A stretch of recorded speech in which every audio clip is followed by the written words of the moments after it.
Hello, everyone. You are welcome to this day's special broadcast of 90 Minutes Africa. We're going to have a very wonderful, awesome guy who has done a lot of work in the area we're going to be discussing today, and indeed all around area that we have been interested in. He has been everything that you can think about. He has been a student union unionist. He has been, carrying out researches in Nigeria and around the world. He is a well versatile individual, and I think we can take advantage of that to ask all our pressing questions and issues. Yes, I will go ahead and bring it in. But what I want to also note today is that this program is a platform where we discuss issues, burning issues especially. We try to trade in our own thoughts and understanding. And so when we come, we rub minds together. It's a judge position. It's a place where we all agree to disagree sometimes, and sometimes we agree. So as you come, and we encourage everyone to be on this platform and learn, speak, add your voice. Perhaps all our actions or contributions, thoughts, and otherwise will help to shape the future of the country we so all deserve and we all love, the continent of Africa, especially to say. So I employ every one of us who is coming to, no matter how hot the issues you may see it, please apply some decorum, and let's also enjoy the program as we go ahead. All right. Before I bring him also, I want to say my name is KJ, and I'm standing in for Rudolph, who has been gracious to allow me to stand in for him. Don't ask me where Rudolph has been or where he is. He is simply just taking out time, and before you know it, he'll be here to host the program. But for today, you just have only me to deal with, and I'm going to be here. And I also have to let you know right from the beginning, I don't have a view of my own. I'm just here to moderate. I'll ask the pertinent questions. I'll ask the tough questions. I will ask, whether you are the one contributing or the one making the contributions. But so please see it as just trying to get as much information as possible out there, not because of any other thing. Let me bring in Dr. Marcos. And good to welcome you, sir. Good afternoon. How do you do? I'm doing very well. I hope you're doing well too. Yes, sir. Thank you so much. It's good to see you. And I have read so much about you, and I'm trying to wrap my head around it. Where I saw some of the things you have done. You have done a lot of work, considerable a lot of work around many areas, and you have been almost everywhere. So, yes, you have been everywhere. You have been. Can you tell us a little bit, because I don't want to take the privilege of talking about it. You were once a student leader. Tell us about that, sir. So I was born in Kaduna. I am a Nigerian from Kogi State, but I was born in Kaduna. And the first time I left the north was to go to university in Lagos.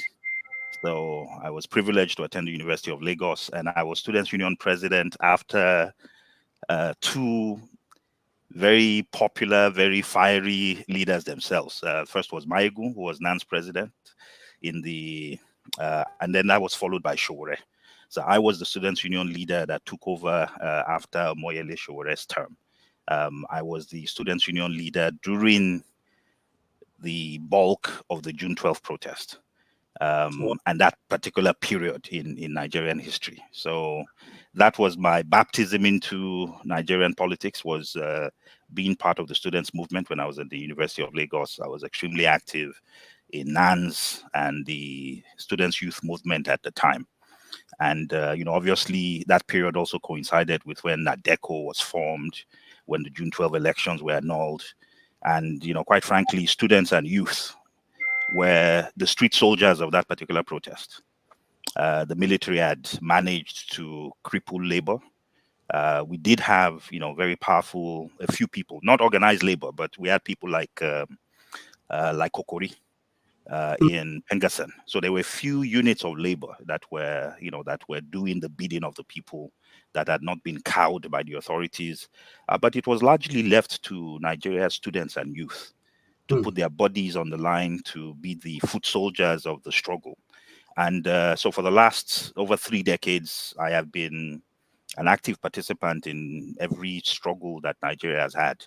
That struggle continues, and I am optimistic that the day will come when the people's will and the people's hopes for the type of Nigeria that we want is what we will see.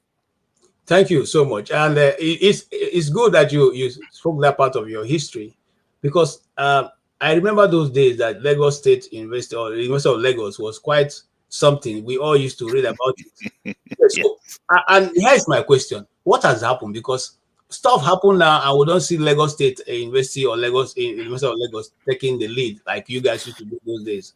What has happened? You guys stood shoulder to shoulder with those military guys and defied them most of the times they gave orders. You didn't whine back. What is happening to Nigeria right now? I think 3 things have happened. So the first one is, it's not just the University of Lagos students unions. I think unions all over the country, students unions, have been crippled by, they've just been crippled. There were certain things we had, and I think some of the fault actually lies on those of us who used to be activists. I was obviously arrested a number of times for my participation in the struggle.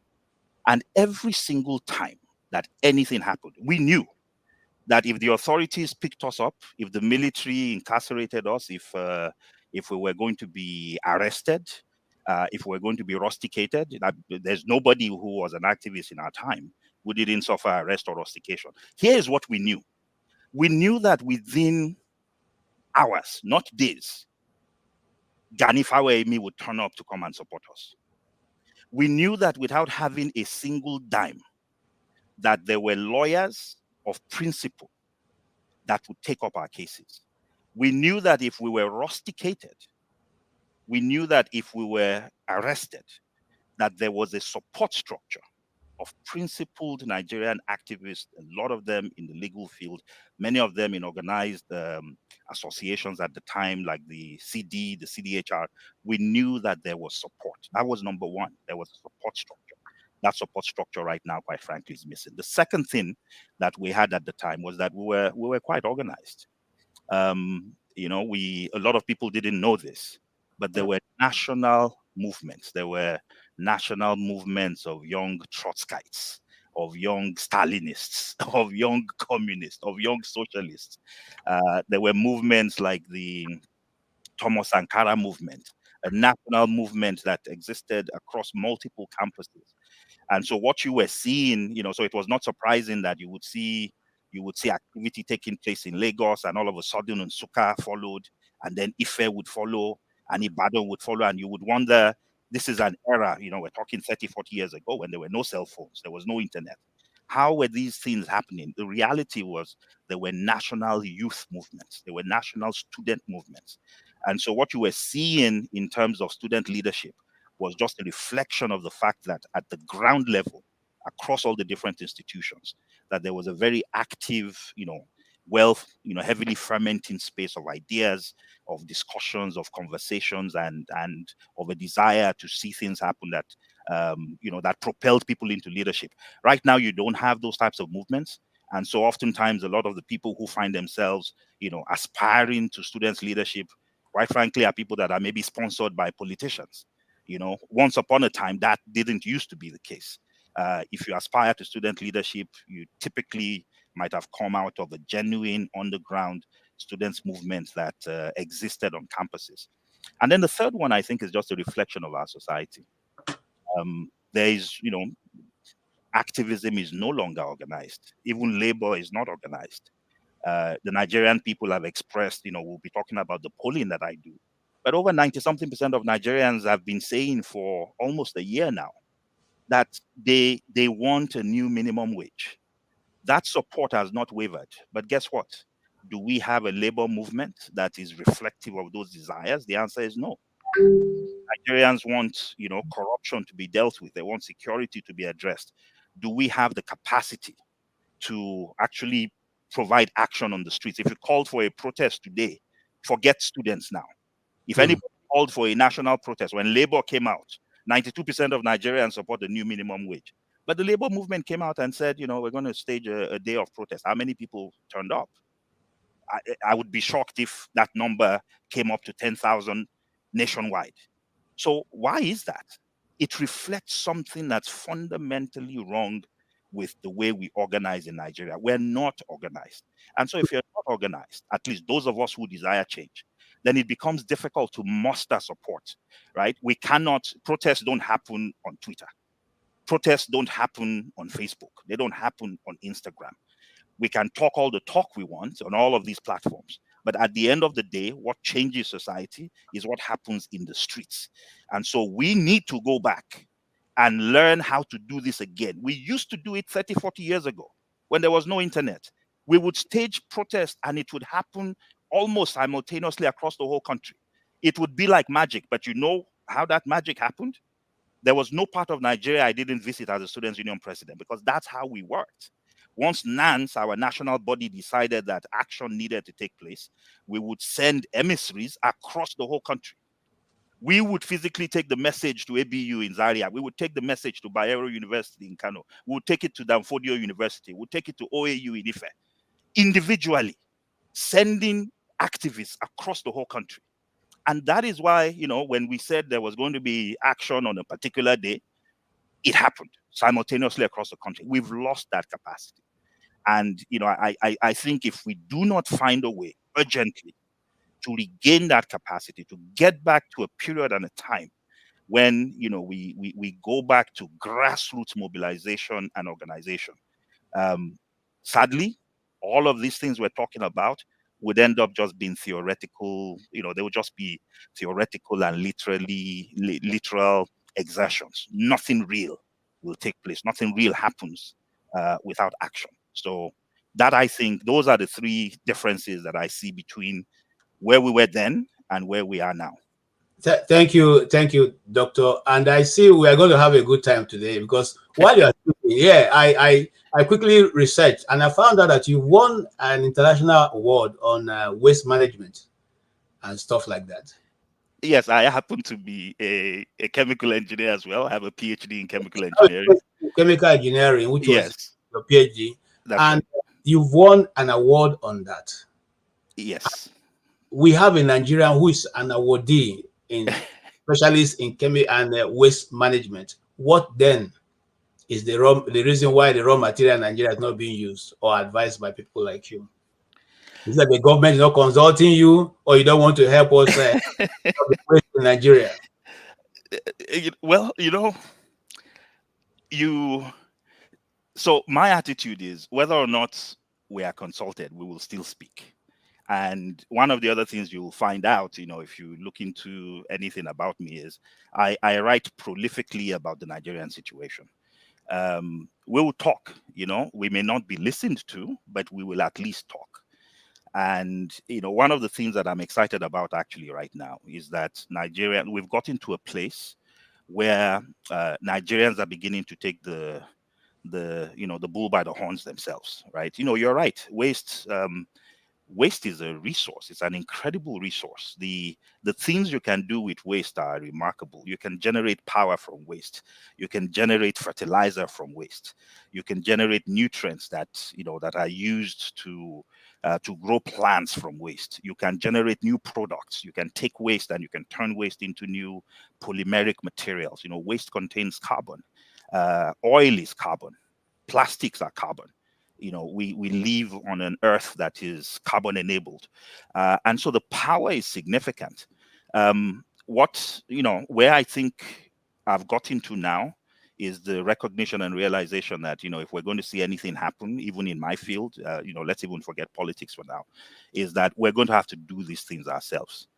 Government should be an enabler, but, when you're in an environment where the government is a disenabler, and when progress happens not because of government, but in spite of government, then you need to then begin to think, how do we make these things happen, even though we know There will be no centralized support. So that's where we are now, where, we've started, formed an organization that is called Jobs and Economic Transformation Systems. And what we're trying to do is to take these basic concepts and find ways to take them to the grassroots, take them to the people, and have people begin to see, to find ways of utilizing the things that are around them to create things to help themselves become economically self-reliant.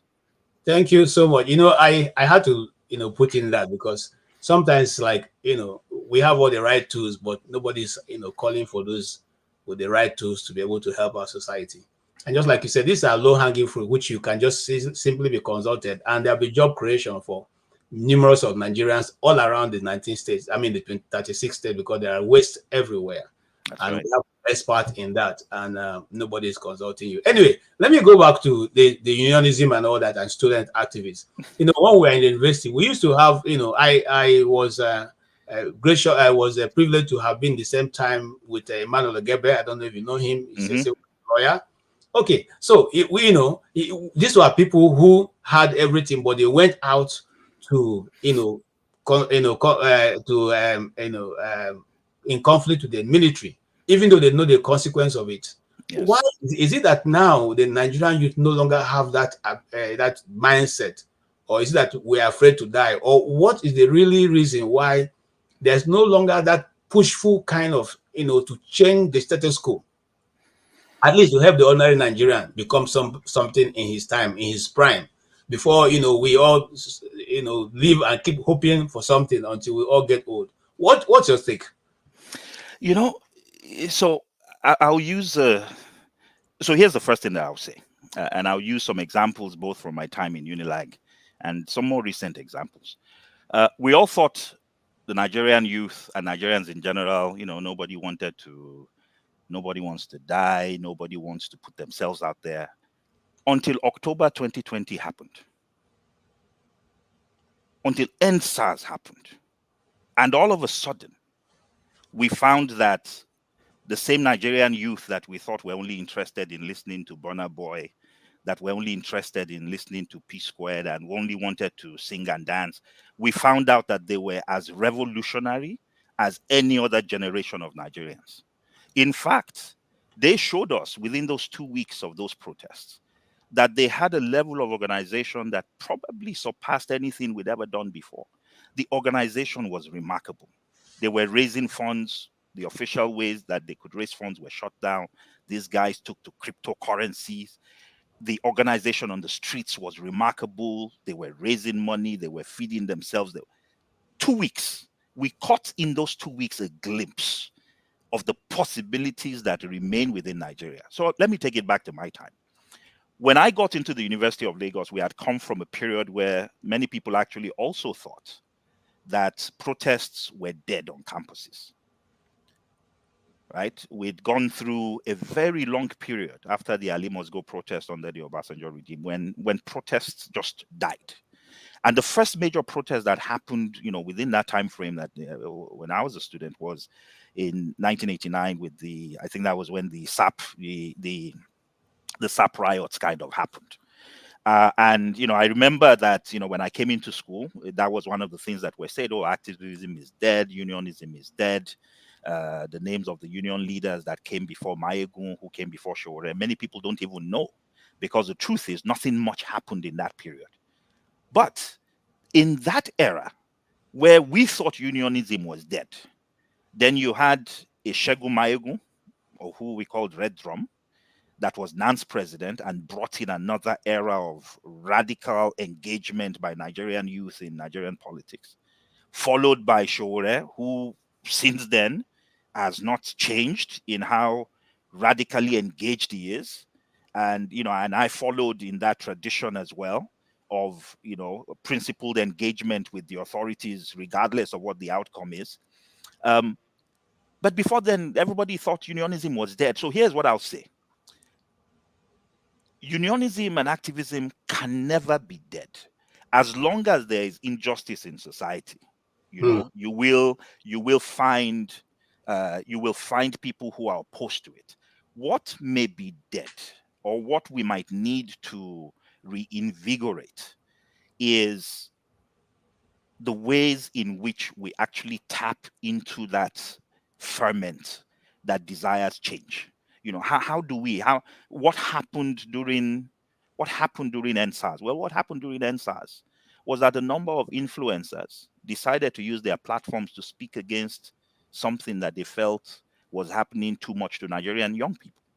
Right? We had a lot of youth that were being unfairly targeted by the security forces. They were being labeled as Yahoo boys, even though that's not who they were. And so they they were able to provide leadership for this expression that many people didn't know how to bring to the table. So anytime you see an engagement between people who want to see change and you see things spill into the streets, there must be two conditions, and we call them they are the necessary conditions that you need for change. One is, do we have a people that actually feel like they want things to change? And the truth is, the Nigerian people want things to change. We've wanted things to change for decades. We've expressed it in very many ways. We expressed it, for example, in the last election, when Nigerians, over 6 million of them, went to a party that only got 5,000 votes in 2019. Labour Party got 5,000 votes nationwide in 2019. Nationwide. In the presidential elections, the Labour Party, and I know that because I was the Director General of the campaign for one of the presidential candidates at the time, for Showore's campaign at the time, right? They got 5,000 votes nationwide. That same party became the expression that many, Nigerians who were tired of the old guard, tired of the APC, tired of the PDP, over 6 million votes nationwide. How does that even happen? How does that happen without you having a people who truly desire change? Yeah. It means many of those who historically would have told themselves, I don't want to waste my vote. They decided, you know what, even if this vote is going to be wasted, we're going to vote anyway, right? We're going to express it. So I think, so you need two things. The first one is, do we have a people that want change? The answer is yes. Nigerian people absolutely want change. The second one is, are we organized? Right? So I can tell you categorically right now that even though my polling tells me, I said this before at the beginning of the program, that over 90% of Nigerians want to see a new minimum wage. Yes. Will you find 90% of Nigerians in the streets if the Labour Congress called them out tomorrow? The answer is probably no. But does that mean they don't want change? No, it just means they probably don't believe the credibility of those who are calling them to the streets.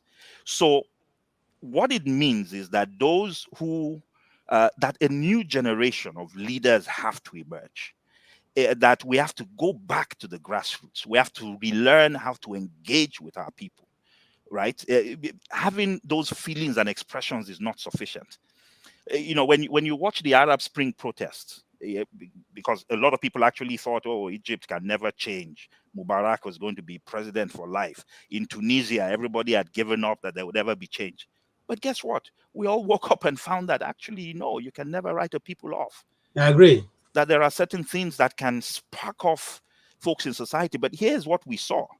When we were watching the Arab Spring, I was seeing placards and banners, very well written, typed out, printed. That doesn't happen overnight. That doesn't happen without planning. That doesn't happen without organization. I mean, I told you at the beginning of the program that when we were calling for protests in the 1990s, early 1990s, the protests didn't happen without us traveling to those campuses. I can't tell you how many times I went to places like Uniben. I went to Auchi, where the presidents would say, look, dude, our people are not yet fully mobilized. And we would call a rally and a congress there, right? And engage and bring people to the same level of consciousness that was existing on other campuses. We would go out, we would mobilize. So what you would see on the day of the protest might seem like magic, but the truth is, there were weeks of preparation. There was a lot of groundwork that went into that. There was pamphlets making, there was engagement, there was consciousness building, there was mobilization. We have lost that capacity. I hear you. We have to go back to that. I hear you. And thank you so much. I like the way you are, putting all the square pegs in the square holes. And you've touched a very important aspect I want to talk about a bit. You said you were a DG to one of the guys in the Labour Party, and you're also mentioning that you're also a very good ally of my friend and brother Shore, who is also a presidential candidate. What's your take on Shore's politics? And the one you still together with Shore, so that I'm trying to. I am one of those who support Shore. So let me put it. But today it's not about my view; it's all about you. So, and I know that several other people will be looking and here and listening very properly. They want to see how you respond to this, because all of a sudden, Shore leaves the government party, okay, and is attacking Peter Obi, who is a Labour leader, okay. So the question now be, are you still, also liaising with Share and also the Labour Party, or you are right now a neutral individual working for the good of the society? So let me start by saying Shore is my friend and my brother. We have been in this struggle together for decades. I met Shore in 1990, and we met at a protest. If there are people you can vouch for, there are people who have a love of country that is undeniable. That is Shore. So this is somebody that I know, somebody that I have literally bled with. And so in 2019, when he ran the first time, I ran his campaign. I was Director General for the 2019 campaign. I was not involved in the 2023 campaign, but I was involved very actively in the 2019 campaign. So here's the thing. Shore believes he has a very clear view of what he wants for Nigeria. In fact, in the 2019 campaign, guess who we ran against? The people we ran against were Buhari and Osinbajo in APC, and Atiku and Peter Obi in PDP. Those were the people we ran against. So the vision, but so when you say Shore engaged, and attacked Obi in 2023, it's because Shore has a very clear vision of what he wants for Nigeria, right? So we cannot deny the man his vision. We can't deny him his views. We should allow him express himself. And, Shore, again, has always been very consistent. He's never joined a political party. When he decided to join a party, he formed his own party because he didn't want to deal with some of those other ones. So, but so that's what I would say. I would speak about the man in terms of his views about Nigeria. I think there's an opportunity. I think those of us who believe in moving Nigeria forward, there's something about Nigerian politics that is denying those of us who want change. That's what is costing us progress. Rather than find ways to work together, we just create something new. And what we end up doing is we dissipate our energies. We just saw elections in Senegal. In the Senegalese elections, the guy who became president was in prison 3 or 4 months before the elections. But what happened in Senegal was that political parties, about 30 of them, came together and said, look, we must fight the opposition. Rather, we must fight the ruling party, right? Let those of us in opposition, let us come together. Because, look, at the end of the day, what does Shore want? What does Peter Obi want? What do many of these people that are not in the main political parties? They could certainly join the main political parties if they wanted to. There's nothing special about the APC or the PDP. I mean, everybody who is in the APC today was in PDP at one time. And those who are in the PDP today were in the APC at one time. There's no ideology. There's nothing special. If anything, many of these people would be welcomed with open arms. I mean, imagine if a Shore told you he wanted to go to PDP. They would welcome him with open arms. Those are the type of people that would bring credibility to their platform. Yeah. Right? Yeah. But they're choosing not to. So those of us that have said we don't want to play mainstream politics, we are denying the Nigerian people of the opportunity to coalesce our thoughts, because I don't think there's a difference between what do they want? We want a Nigeria that works for all Nigerians. We want corruption to be dealt with. We want a Nigeria that, where anyone, regardless of who their parents were, regardless of where they were born, regardless of what religion they believe in, where they can actually live, express themselves, and fully realize their potential. That's that Nigeria where we want. That Nigeria is not different from what Shore wants. It's not different from what Peter Obi wants. It's not different from what a Donald Duke wants. So I want to see a future where, rather than fight ourselves, we gather ourselves in a room and stop this nonsense, where every single time we split that vote that should be going to one block of people who are committed to a new Nigeria, period. All right. Thank you so much. And viewers, guests, and our guest is a PhD holder. I mean, real PhD, not the one that is awarded.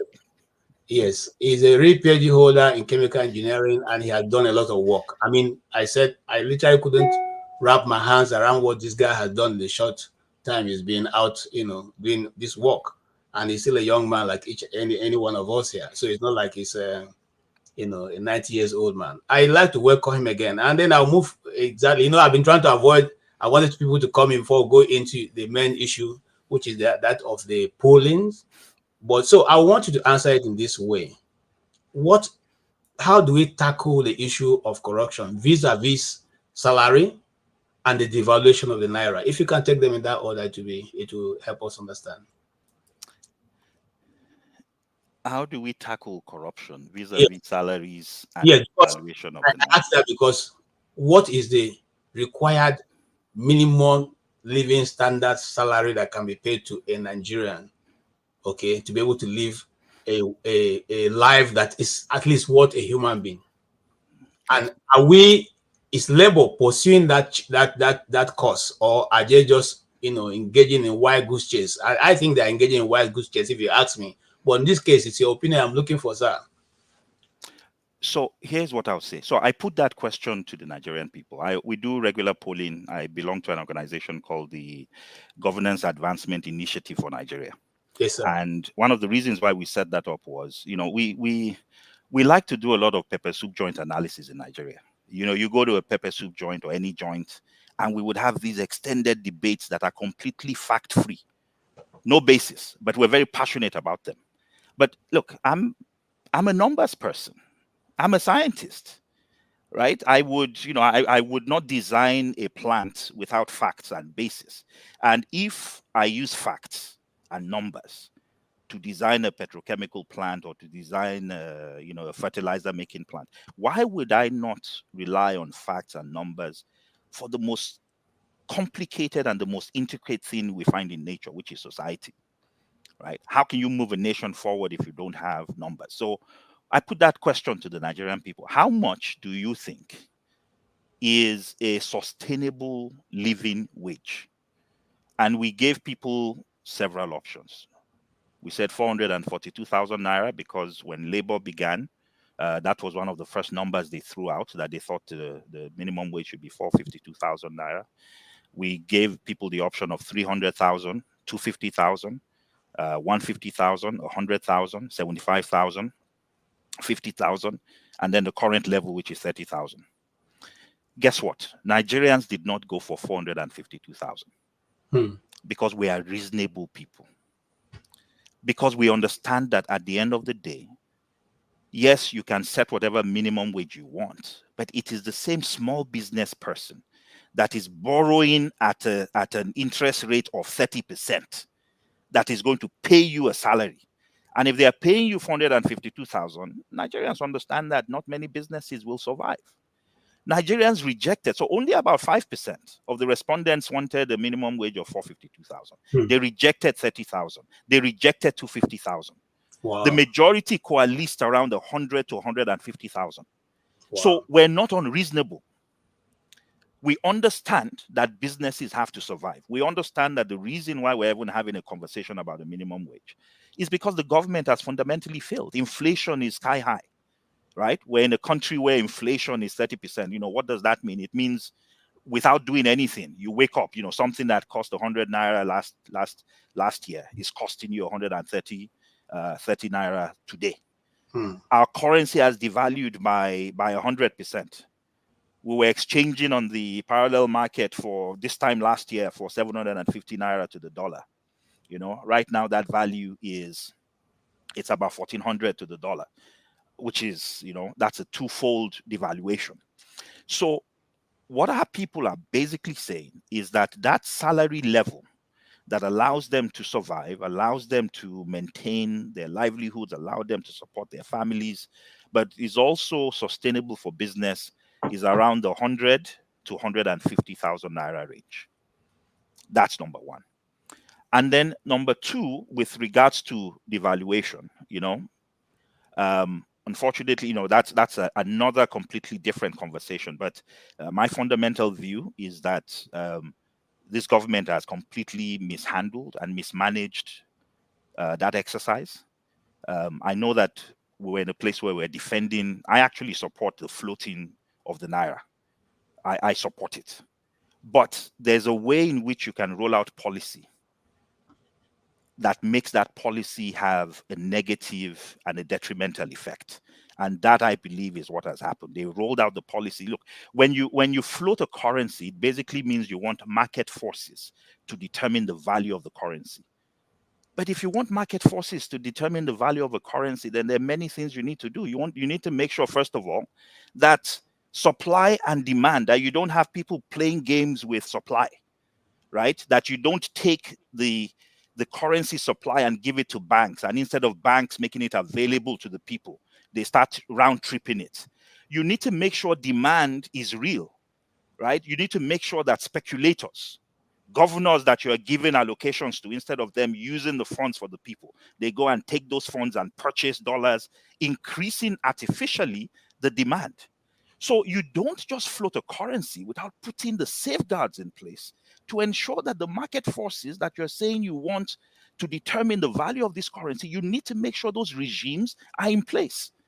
I mean, there's something called the New York Stock Exchange, but the New York Stock Exchange has a management team that manages the New York Stock Exchange every single day. Because if you don't, then people will manipulate the process.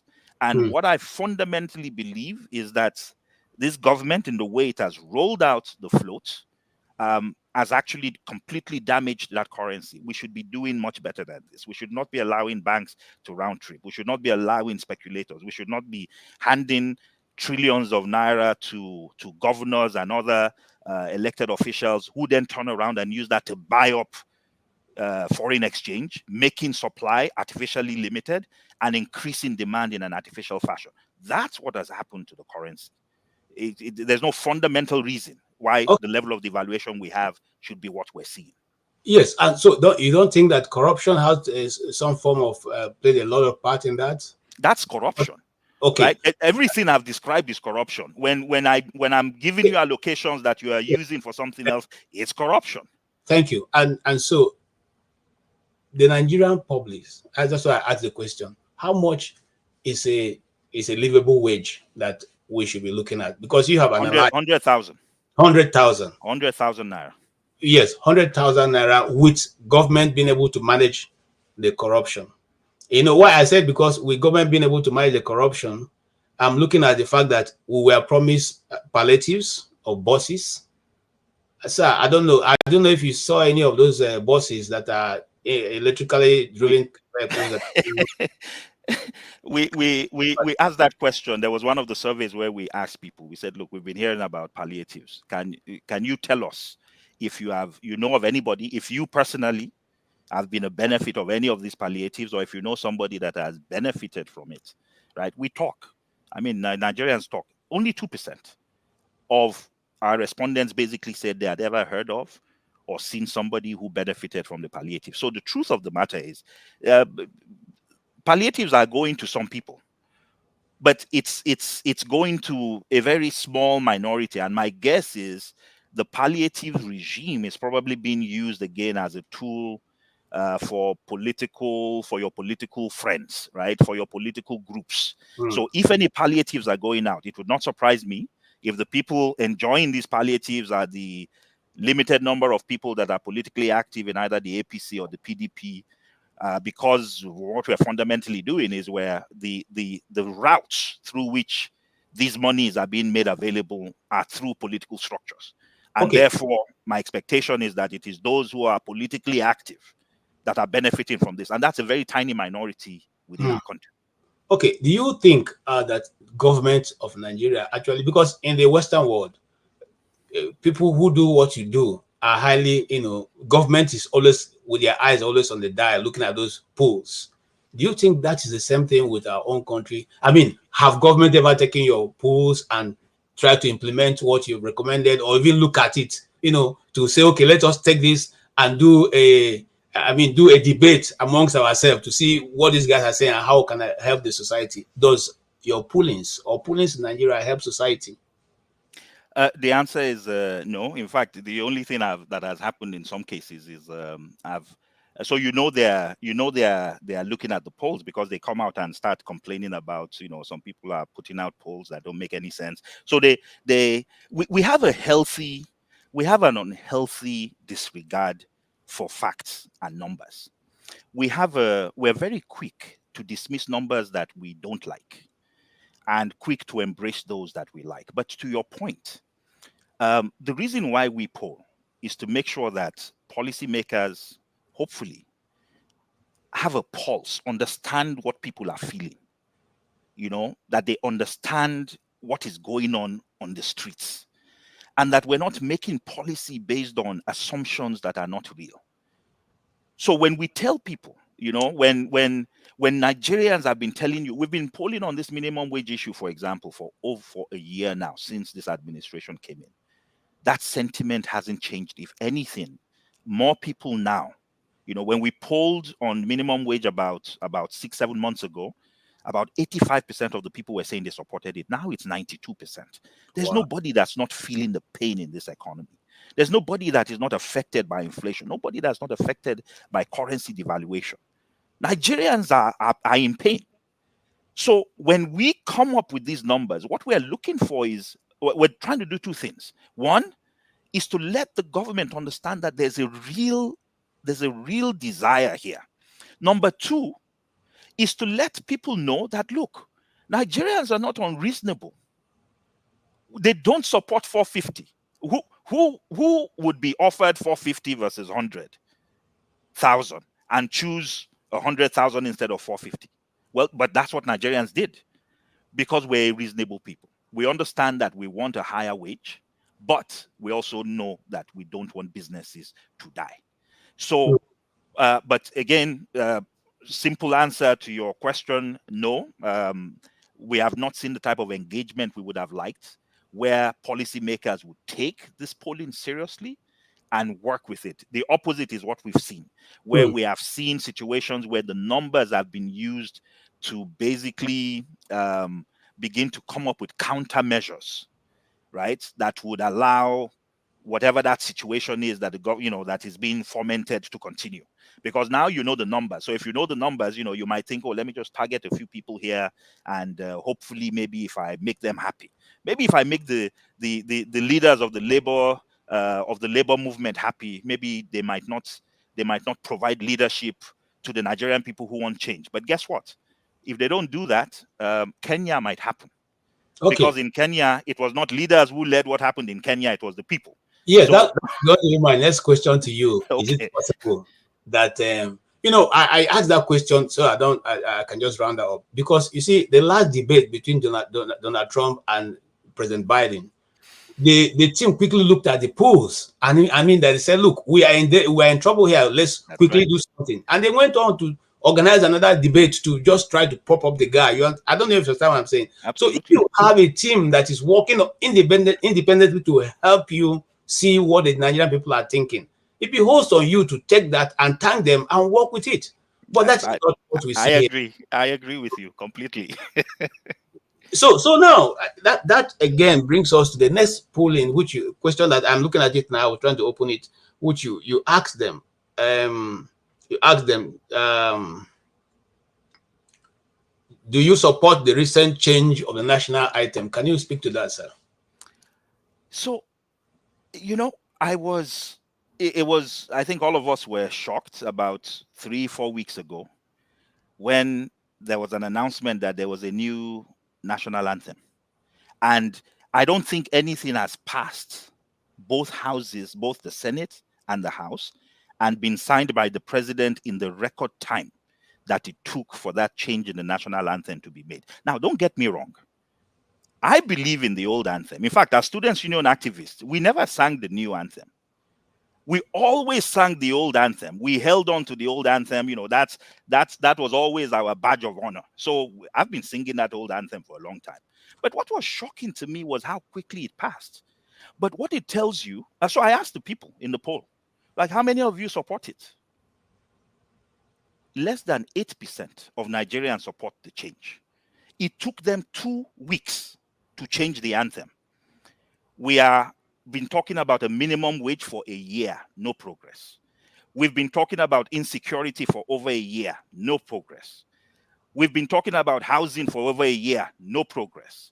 We've been talking about the educational system and the fact that it is underfunded, no progress. We've been talking about the fact that infrastructure is a challenge in Nigeria, no progress. We've been talking about the fact that we only have 5,000 megawatts for a country of 220 million people, no progress in over a year, in years. Yet it took 2 weeks for this change to happen. So the reality is people don't care about this. 92% of Nigerians think it's a waste of bloody time. And what it tells you is that we major in the minor and we minor in the major. We solve problems that don't exist, and then we ignore problems that actually do exist.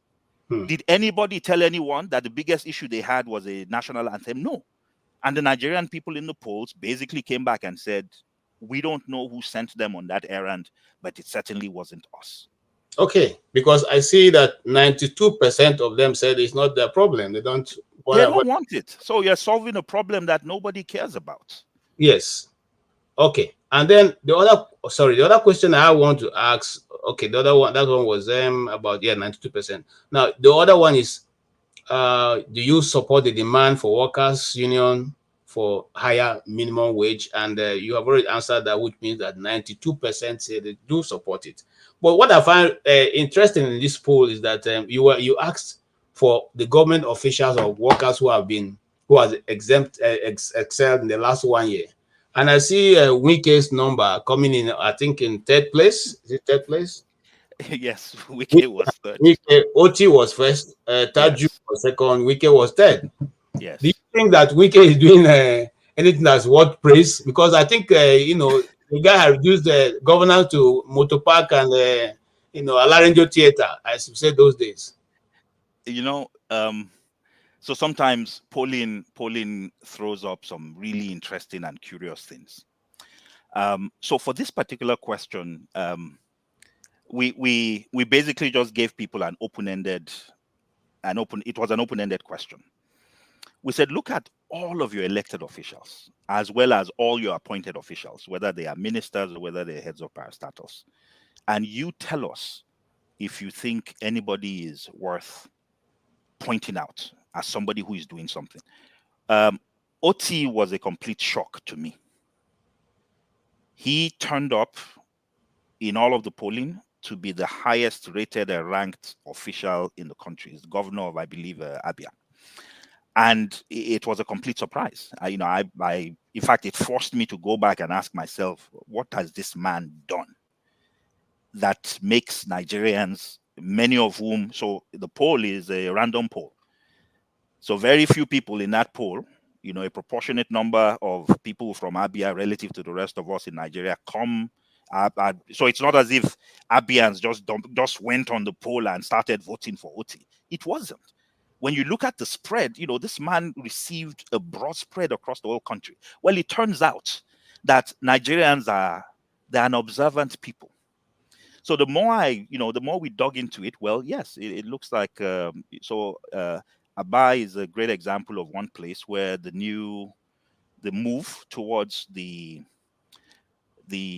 localization of authority with regards to the electrical system, what happened there with Aba basically going off grid, I think was an excellent example for the rest of Nigeria about how that can work, the geometric power project there.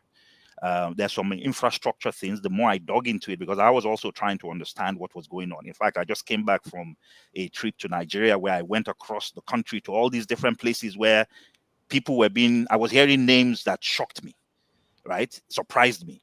The Tunji, so Oti was top, because when you dig into it, people actually recognize some of the things that happened as things that they feel are the types of things they want to see in the country.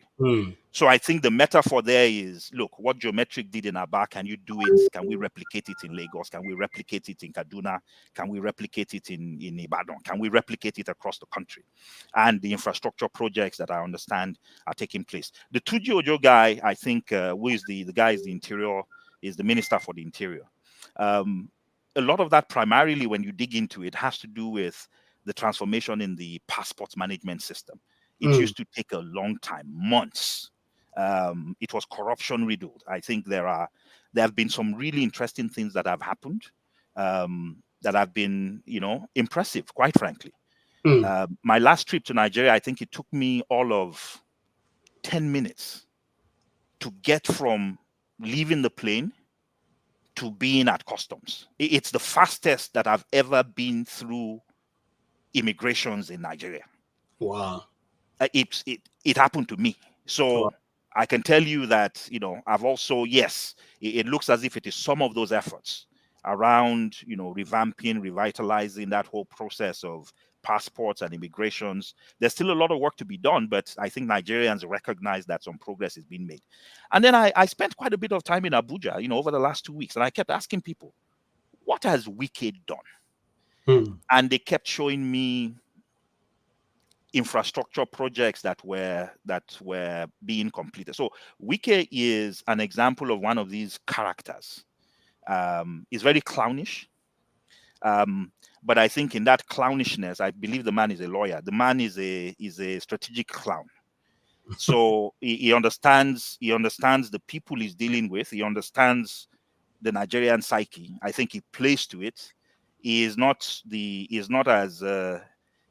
buffoon that many people think he is. I think the man has learned the art of survival. I mean, this is a PDP governor that has one of the most significant positions in an APC government. So Wike is a character, is one of these, buffoon type characters that completely understands the political system within which they work. And I believe that he probably also understands that the only way that a PDP guy sits in a position that nobody wants him to be in within the ruling party is by doing things that perhaps make him a little indispensable. So it doesn't surprise me. So when you think about it from that context, it kind of begins to make sense. There were a number of other names that came up. There were that didn't, within the top 10, the usual suspects. Sanwo-Olu in Lagos. There was the guy in there's Makinde in Oyo. A number of northern governors turned up that were quite surprising to me as well. These were Zulum in Borno. There was Alia in Benue. Reverend Alia is a Catholic priest who is governor there. As we dug into it and tried to understand why people were giving him high marks, it turned out that the reason why it was very highly rated was actually because they were paying pensioners, they were paying workers. Wow. And apparently there was a backlog, for years from previous governments of not paying those people. I mean, they were the dispensables, but now they're being paid. Same thing with Fubara. Fubara turned up. I was quite surprised. The guy in Rivers that is having all these problems with Wike. It turns out that the Fubara's only claim to fame and the reason why people were indicating that they liked what he was doing was because he had done the same thing. He was paying workers on time and clearing backlogs. So what it tells me is Nigerians value, maybe three things. One, pay people for the work they do. So many of these people that were paying their workers on time, they were, people were celebrating them significantly. Number two, just work. Nobody would say all these guys are not corrupt. Yeah. There's no way you would look at a Wiki, or no way you'd look at any of these characters. In fact, Tunji Ojo was caught up in the recent issues with the Ministry for Women, Affairs, or the Intervention Ministry, where a lady, the lady minister was recently suspended. Right, he got caught up in those issues. So people understand that. People understand that these guys have, not just skeletons, but live humans, decaying corpses in their cupboards. But people also can recognize activity and action where it is happening. And what it tells me is Nigerians are not asking for too much. That's what it tells me. We're not asking for too much. I agree. I agree with you totally. Nigerians are very peaceful people. All we want is water, road, and electricity. That's right. Yeah, you can take all the money to your house. We don't care. If you just give them the opportunity to work for their livelihood, and they will take care of their children. I think absolutely.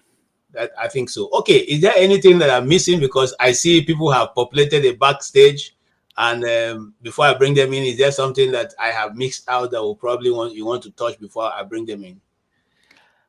No, let's engage with the people. Let's talk. let's have it. Doctor, it's been good discussing with you, and you bring a lot of. In fact, your delivery is it's entertaining. So I enjoyed the 1 hour we talked. I'm surprised it's 1 hour already. And I'm sure that our guests also, our audience will enjoy it. So let me bring them in the order they came in. The guy who is not me, if your camera is on, I'll bring you in. And I will have the righteous man. Forefather, please, can you put on your camera? And then we'll have Prince. We'll have, yes, sir, my brother and friend, the righteous man. Okay, you're all welcome. Yes, and we'll have Ferrari. You're welcome. You must have heard all the discussion so far. Our guest today is a doctor in chemical engineering. I have done a lot of work around the world, and really in Nigeria and here in the US. So you've had the polls of which we are talking about, the polls that was conducted in Nigeria, which turned out to have a lot of almost 92% of Nigerians don't feel they will go with the 450,000 that Labour was proposing. They believe that cannot be workable, and his polls showed that, and they would prefer 100,000 or even less, but they want a system that will work. You have listened. Do you have any question for our guest? I will start with you, righteous man. Okay, righteous man, go on sit. Can we go to Mazi Prince? Yes, KJ, good morning, and good morning, Dr. Fabiyi. Good to see you again.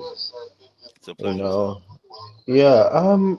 I have KJ, before I start, how many questions are we entitled to? Right now, you only can ask. Okay. We have 1 hour, so please ask 2 questions. Two questions. If Okay. you don't have to explain, just ask a question so you can answer. Good. So, just without wasting much time, I'm not the type of person that beats around the bush.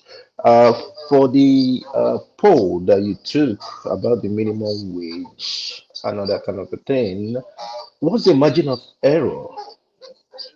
Yeah, so the margin of error it's a 95% confidence interval, plus minus 3% margin of error. We had about 1,460 respondents, assumed population to 20 million. That's where that margin of error value comes. So it's a very high confidence poll.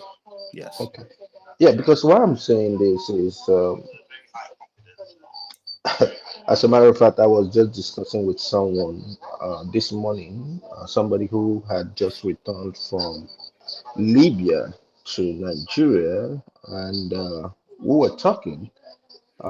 First, what he or she was expecting is not what she's getting right now. Mm. And we talked about how, they just have to start afresh. I mean, when you talk about minimum wage, it's not supposed to be a monthly thing. It's supposed to be an hourly thing. I don't know why Nigeria they believe in minimum wage being that's a salary. If you talk about salary, it's different from minimum wage. Hmm. you know. And in this aspect, what I'm saying this is, I feel they should be earning by hour. Let people be paid by hour, so that if they can do one or two jobs, then they can be able to meet up.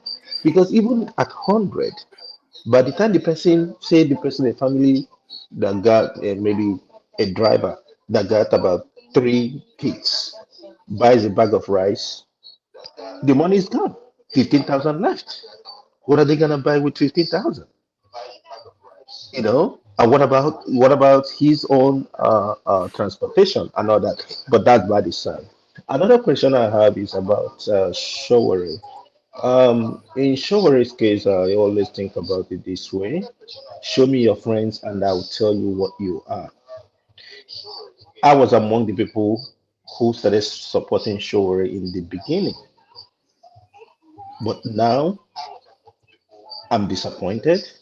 The people he surrounds himself with and his utterances. You know, for me, his mode of comportment is not suitable for someone who wants to be a president. And I rest my case for now. Thank you. Okay. So thank you very much, Mazi, for those. The second, so let's go to, you make a very important point, and I think that point you made has actually also been made by very eloquently too by Fashola. And the argument was, why are we talking about a minimum wage? Wherever there's talk about a minimum wage, for example, here in the US, it's an hourly thing. So here's my response to that. I would say, let's get real. Nigeria, in the places where people talk about an hourly minimum wage, there is a 24/7 economy. You can leave, you can do one job in the morning and then do another one at night. So let me ask a question. Somebody lives in Ikeja, works in Aja, spends 2 hours every day to get to work, right? Then you do whatever number of hours you want to do in maybe you're working somewhere in the Lekki, Aja areas. You finish that work. You're caught up in traffic again before you get wherever you're going to. So the reality is that the things that you need in order to have the type of economy that supports hourly wages, we do not yet have. And those fundamental things, a 24/7 economy, so that people can reasonably and practically just spread out how they do the work. I mean, many of us we've done 2-3 jobs historically, but we also know how we did those jobs. We know we did some in the morning and then we did some at night. We know we were rocking school during the day and we were, managing, doing security some places at night and studying at the same time. The Nigerian economy is not like that, not yet. Hopefully, we're going to get there someday. But your point is important, which is, how do we make this work for the people? Well, we have some suggestions. So one suggestion could be, because the reason why we're all very concerned about this amount is we know there are many businesses that could die if we force them to pay this money. So maybe there are ways in which we can address those issues.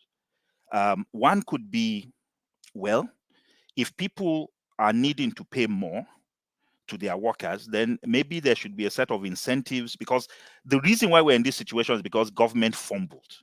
They took away, we're having this conversation because they took away petroleum subsidy. So you take away petroleum subsidy, it's one thing, it's a transportation related issue. We use the hammer instead of a scalpel to deal with a very specific problem. You said there was corruption in the system. Well, some Nigerians were benefiting. You took away the benefit. Now everything, exploded. You had to go to a place where you start saying people should turn up to work for only 3 days in a week. I mean, many states had to do that because people couldn't handle it. So we are where we are.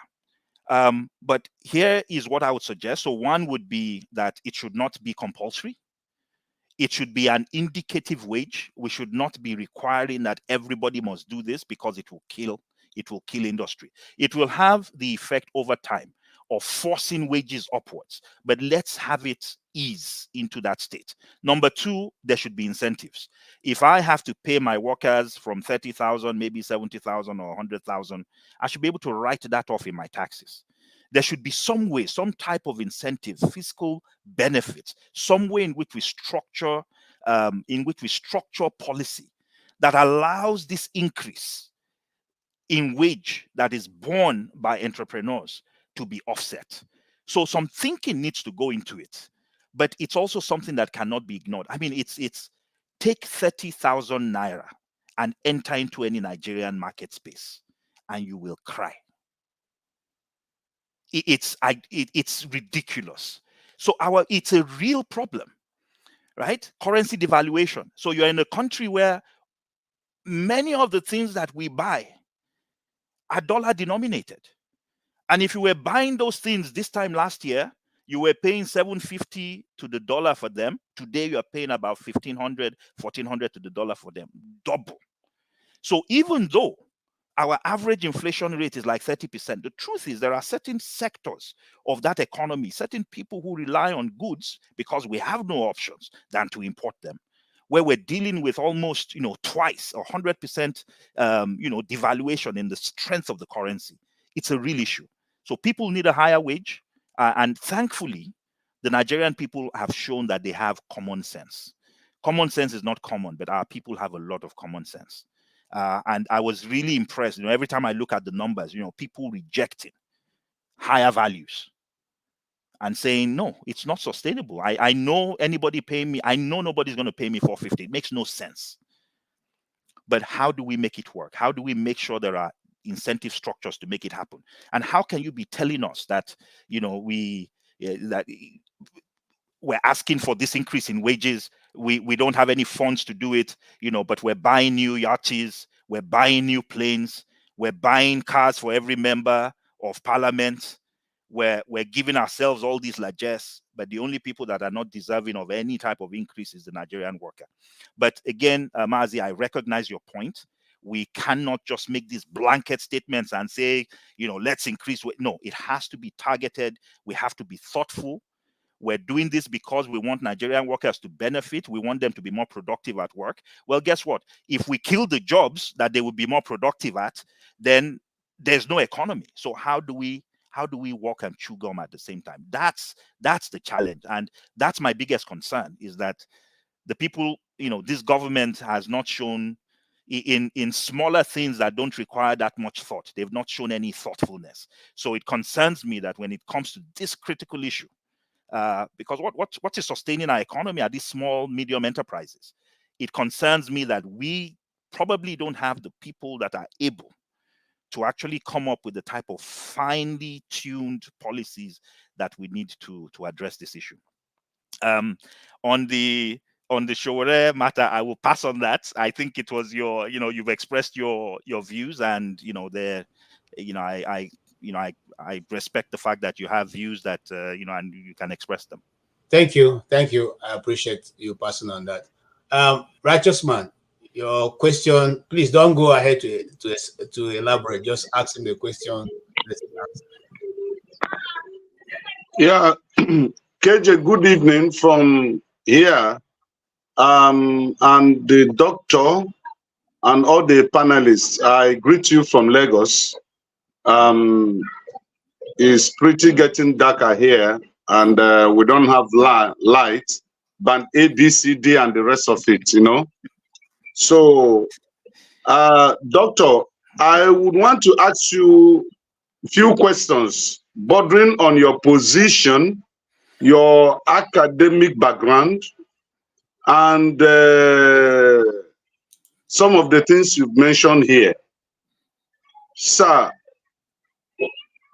as the Western world have been able to galvanize our, or some of our best brains to their countries, increasing their productivity and the rest of it.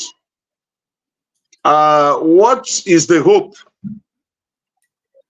of the Nigeria of today and the Nigeria of tomorrow? Because in this panel now, all the people that are present here are all based abroad. I'm the only Nigerian guy who is in Nigeria in this panel right now. And I know, having listened to so many of us in this panel, you are one of the best that this country have produced. And all of you based in abroad. So what is the hope of Nigeria today, tomorrow, and the next? Then my second question, sir, do you think that if the cost of governance in Nigeria is cut, that the government will not be able to pay a Nigerian worker a 250,000 naira as minimum wage? If the cost of governance is cut, just like what Ruto did in Kenya recently, after the protests or during the course of protests, in order to make sure that the protester goes back home and leave. He has been able to cut off a lot of things. So do you think that if the cost of governance is cut in Nigeria, that the government will not be able to pay 250,000 as minimum wage? All right. Thank you. Thank you. Okay, so thank you very much, Righteous Man. Those are really, really, really important questions. So to the first one, you're right that, so I'll speak for myself, but I suspect I speak for many of those on this call as well, that what took us overseas is not the fact that we do not love our country. And I don't think there's a Nigerian that I've met overseas that does not desire some way, some form or some fashion to see Nigeria become what it is that they've left to go look for greener pastures elsewhere for. We want those greener pastures to be in Nigeria. And if those greener pastures were in Nigeria, I can assure you that many of us would not be here. And we've also seen periods. I mean, we saw during when Obasanjo was in office and Okonjo-Iweala was responsible for the economy, where it looked as if things were looking up. We had a reverse brain drain. People were actually starting to go back home. So what that tells us is that we're economic exiles. We're not cultural exiles. We're not political exiles. We're not leaving our nation because there are people who leave their nations and don't ever want to go back. I speak with Iranian immigrants. They don't ever want to go back wherever they came from. It's not the case with Nigerians. We want to go back. We want, and there's a frustration as you speak with a lot of us. In fact, why would anybody be spending 2-3 hours of their Sunday talking about the politics of a nation that they don't live in most of the time? It's love for country, right? So the truth is, the reason why I'm hopeful about Nigeria is because even the Nigerians who are not in Nigeria care significantly about what is happening within Nigeria. We think about it. We agonize over it. We debate it. That's why we're here. A bulk of our funds are not spent here. The bulk of our funds are going back to the country. In fact, right now, the fact that many Nigerians are overseas is also helping the country because, what do we make from Nigeria? Only has two sources of revenue. One is oil, $30 billion a year, of which 95% is already spoken for. They've actually borrowed against most of the oil money. So the 30 billion might be made every year, but that's not coming into the country. And then the rest of it are all these remittances that are coming back. So the reason why I'm hopeful is because we're here. Because those of us, yes, you're the only person who is based in Nigeria, but, out of the 7 people here, right, 6 are committed, Nigerians who are not in Nigeria, but completely 100% committed to Nigeria. And I believe that when we find a way to break through this frustrating situation we're in, where we know what should happen in our country, we know that our people want change, we know that our people are desirous of a new type of government, a responsive government. We know our people want leaders that care about them, that know what they're doing and can apply it. We know that's what we want, but we've not yet figured out a way to make it work. And I believe that these types of conversations and this type of engagements, between those that are overseas, those on the ground, as we keep talking and we keep working and we keep acting, we will eventually break through. We will be successful. So that's why I'm hopeful. If people left and they just forgot where they came from, I would be despondent. But that's not who we are. We believe in that country. We want it to work. We spend our time thinking about it. And I'm absolutely convinced that we're going to break through and we'll find a way. Right now, we just haven't found a way yet to be able to take all of these resources, all of this interest, all of this, intellectual capacity that we've not yet found a way to make it work in Nigeria, to evolve a system that truly works. But I believe it's just a matter of time before that happens. You talked about the cost of governance. So here's what I'll say. There are only 1 million people that work in the federal civil service. So all of these discussions, right, there are 2 levels of discussions taking place. The reality is that the minimum wage, only a small fraction applies to people who work for government. There are almost 100 million Nigerians who work. 1 million of them work for government. Of those who work for government, about 700,000 are in the range where their salaries are less, 30,000, are less than this 100,000. That might be the new minimum wage level, or the 250,000, right? There are only, so I don't know about the 250,000 level, but I know that of the 100,000 level, there are only about 700,000 federal workers that fall in that category. So the reality is that this debate is not really for government. This debate is for the rest of the small businesses, the small person who runs the hotel, the trader in Alaba that has 4 people in his shop that he's paying, the house owner in Ikeja that has 2 house helps and 1 security guard, the person who runs the small print shop that has 3 people sitting in that print shop, the guy who runs the local computer center. Those are the people that we're talking about, because those are the people who are going to pay the 99 million who don't work for government. So if we cut government in half, fantastic. Yes, the cost of governance is high. But the government is only 1 million out of 99 million people we need to deal with in this conversation. So we should cut the cost of governance. If nothing else, it is symbolic, because you can't ask the rest of us to cut our coat according to our cloth or our size, while you're not making any sacrifices. But the reality is, it is how we manage the 99 million who are out there in formal or informal jobs, being paid by small, medium enterprises. How do we manage this wage increase? Because as soon as the government says this is the new minimum wage, the pressures will now come down for all Nigerians who work to receive this minimum wage. That's the fundamental challenge. Okay. But yes. Thank you so much for that question, that answer, and thank you, righteous man. Now, again, I want to say, let's go straight to asking our question. Let's not do preamble, so that enough people can come in and ask their own question also. We have done almost all our time we used. We have virtually little time left, so please just go straight to your question. Righteous man, man of prestige, you are next.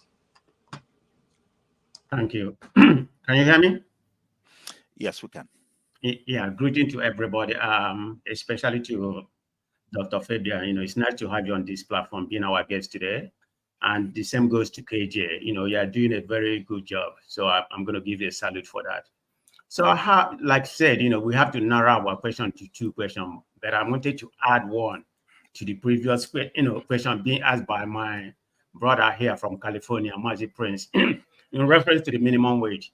So what is the sample size that you, that's going to be my only question in that area. What's the sample size that was used in this poll, you all conducted? 1,460 people responded to the poll. So when you base that on the population, it gives you a 95% confidence interval plus minus 3% error. Okay, that's a reasonable sample. Thank you very much. So here come my question. The first question is about what's happening in Kenya right now. And I heard you say something about NSAS and how it was, you know, how it came about and how it was truncated by the government. So having said that, do you think, you know, this new thing that is happening in Kenya will be a panacea for Nigeria? Maybe they can emulate. You know, I know there has been a lot of incidents that happen. I think, depending on where you're coming from, there's about 20 or 150 people, you know, died. And the police, the kind of role they are playing, I don't have the whole information. So let me just make it short. Do you think what's, you know, transpiring in Kenya will be a panacea to Nigerian place in the future? Then my second question is about the present government, the Tinubu administration that we have. How do you think they have fared so far, you know, with their policy, you know, the implementation and so forth? I mean, some of the policy sounds good, but I think what I'm thinking, you know, they may have the, you know, do they have the brilliant mind in Nigeria, you know, to polish his policies? So let me just leave it like that. Okay, thank you. So Kenya, will it be a panacea? I think what Kenya will do is that it will remind those in leadership that even if things look calm, that anything can erupt at any time, especially when you're in a situation where people are really pushed to the wall. You know, Nigerian politicians are very smart. What led to what happened in Kenya was an increase in taxes. Nigerian politicians don't mess with taxes. There's a reason why they don't.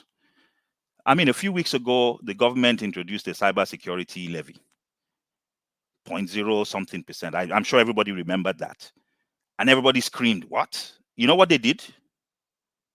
What did the government do as soon as Nigerians pushed back? Didn't they stop it? They stopped it. They stopped it. Look, we've only had two revolutions in Nigeria.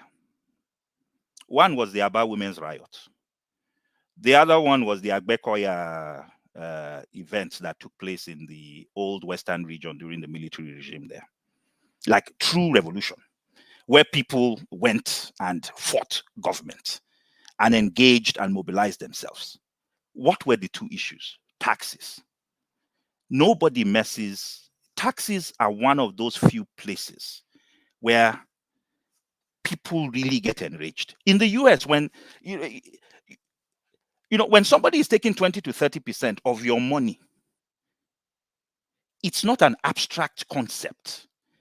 So the reason why corruption thrives in Nigeria is because it is abstract. In many instances, it's very abstract. Oh, it's oil money.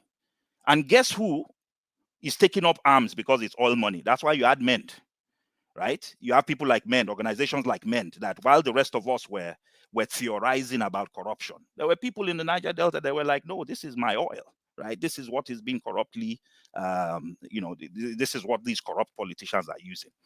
So what Kenya, I think, demonstrates to everybody is that when you are in a society where there is injustice, what you have is a silence of the cemetery or the graveyard. It's not the type of silence you want.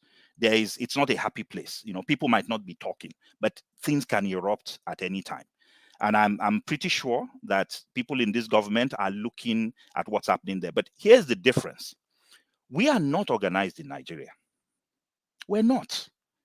We're not organized politically. We don't have movements of any kind. We don't have labor unions that work. Our students' movements have completely collapsed. Who is going to move people to the streets? There's a reason why NSAS ended after only 2 weeks. Because as soon as government moved into the streets, what happened? Where's the leadership? You know, where are the roles of activists that came out of NSAS? We had millions of people on the streets. Why is it that all the protests we have called since NSAS have brought no more than at any one time 5,000 people out of 220 million people? Are Nigerians happy? No. Do we want change? Yes. But why is it that we cannot move people to the streets? It doesn't happen by chance. So here is the difference. Even in the last election, you know how many Nigerians voted? 20-something million Nigerians out of 220 million. Less than 10% of us. Senegal just radically changed their society.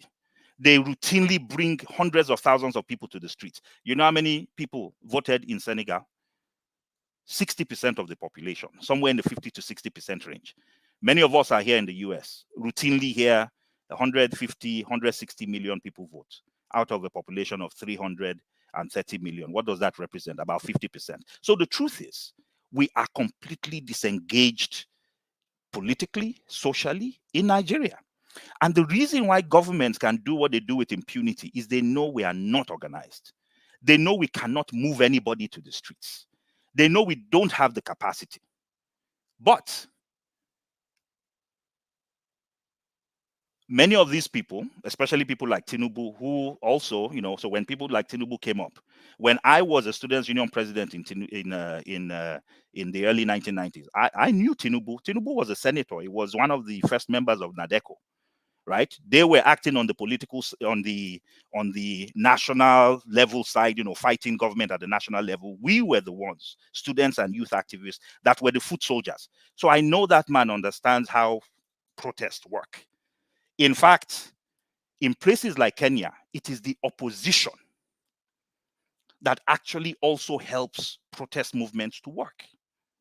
It's the opposition. And Tinubu did it. When Jonathan first removed fuel prices, I don't know if you guys remember, one of the people that actually helped organize, you know, that was one of the first organized protests that we had. I think it was in the 2012 timeframe when the Jonathan government actually had to pull back on the increase in fuel prices. Tinubu, as a politician then, in you know, I forget what the precursor, the ACN, also the precursor to the current to the APC. They came out and were some of the people who actually funded and supported the opposition against Jonathan at the time when he increased fuel prices. So when you see protests that are successful, like you had in Kenya, when you look behind the scenes, you will see political parties in opposition that support those movements. You will find actual movements, socially conscious movements, civil society groups, labor groups, students' union movements that are behind those protests. Unfortunately, right now in Nigeria, none of these are active.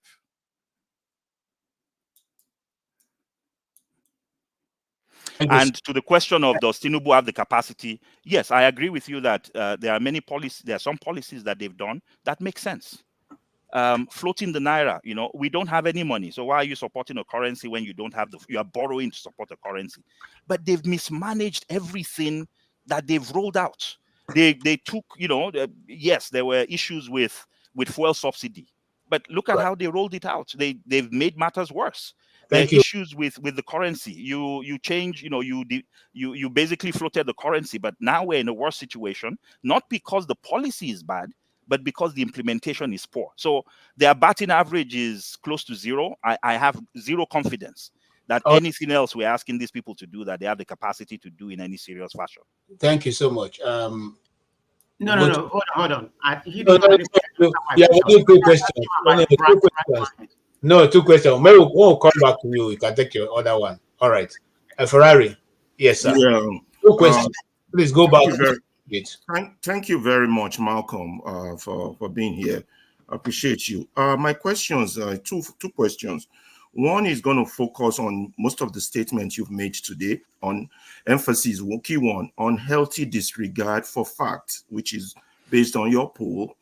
And the second one will be based on a question directed at you and me. I'm talking about our Aluta generation, because we both did Aluta about the same period in Nigerian space. First one, everything you have said about your poll, a guy called Lord Lugard put it in his letter in 1926.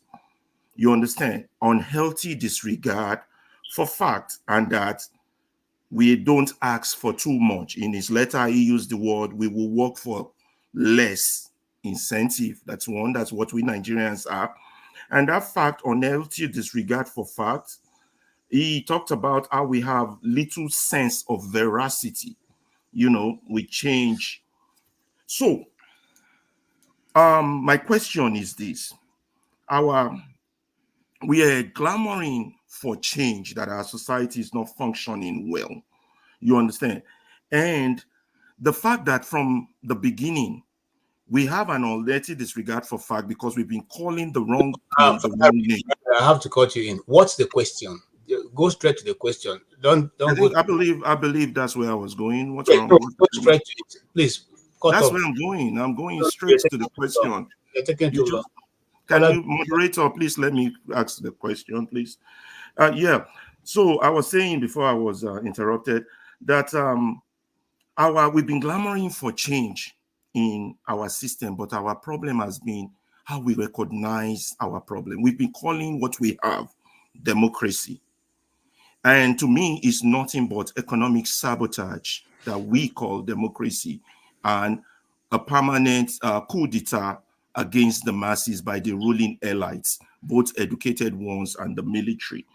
Do you think our major problem in addressing our issues as a result of our vocabulary abuse or misuse, whereby we all keep saying we have democracy, and yet we are where we are? System is nothing but economic sabotage. Our so-called electoral process, from padding of budget to all the what you want to call corruption. That's number one question. Abuse, unhealthy disregard for fact. That's number one. Number two, I want to focus on our generation, you and me. We did a Luther way far. We were foot soldiers, according to you.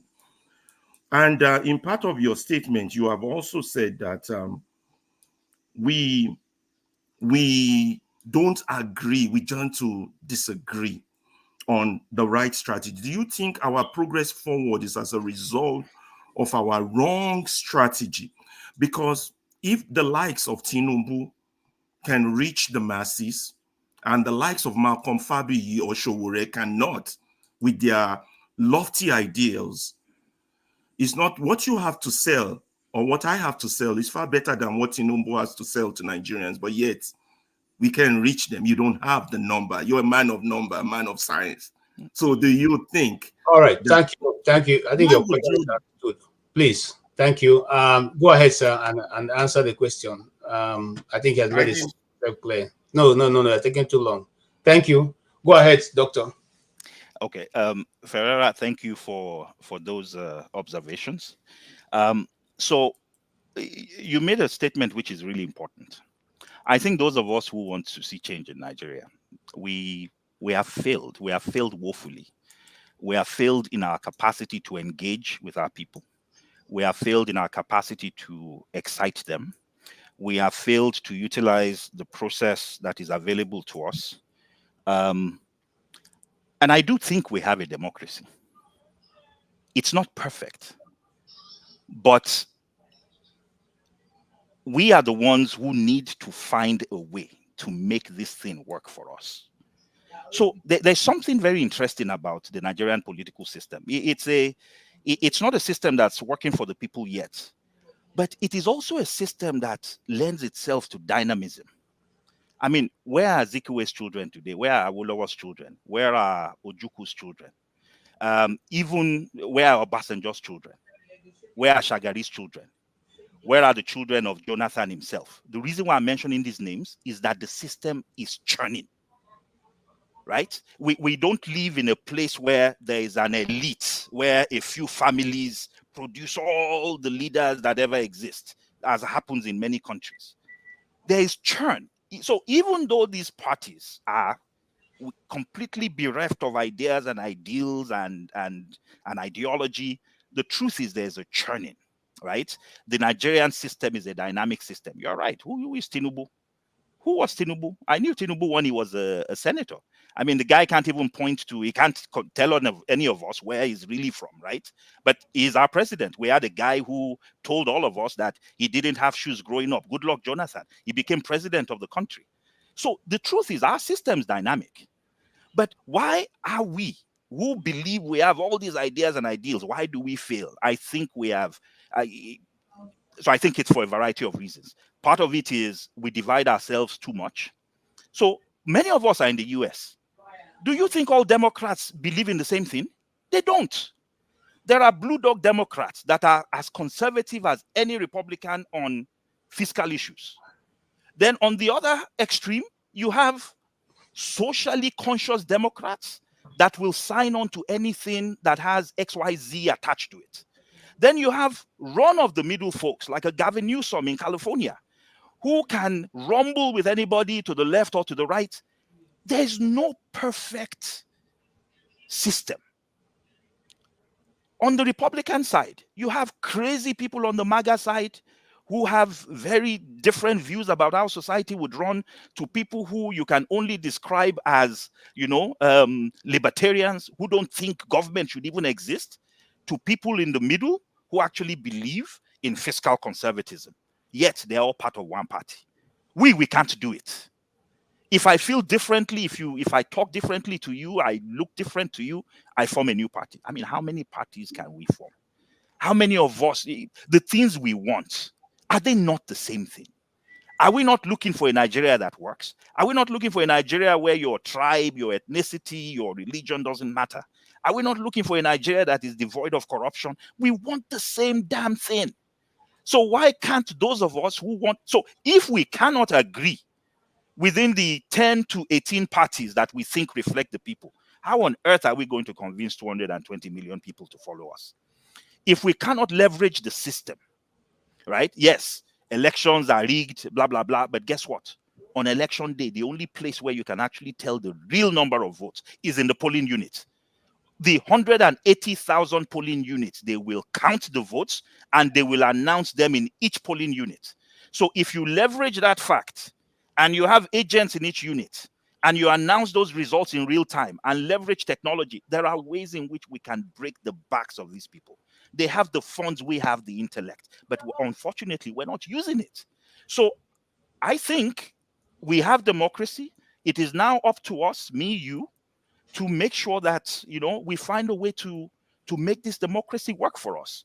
And to your point, Ferreira, yes, when, I ask myself a lot of times, what was the difference between now and then? The difference between now and then, when we were young activists, was because then the fight was already clear. There was military rule. Nobody needed to convince any of us that military rule was bad. People were already conscientized.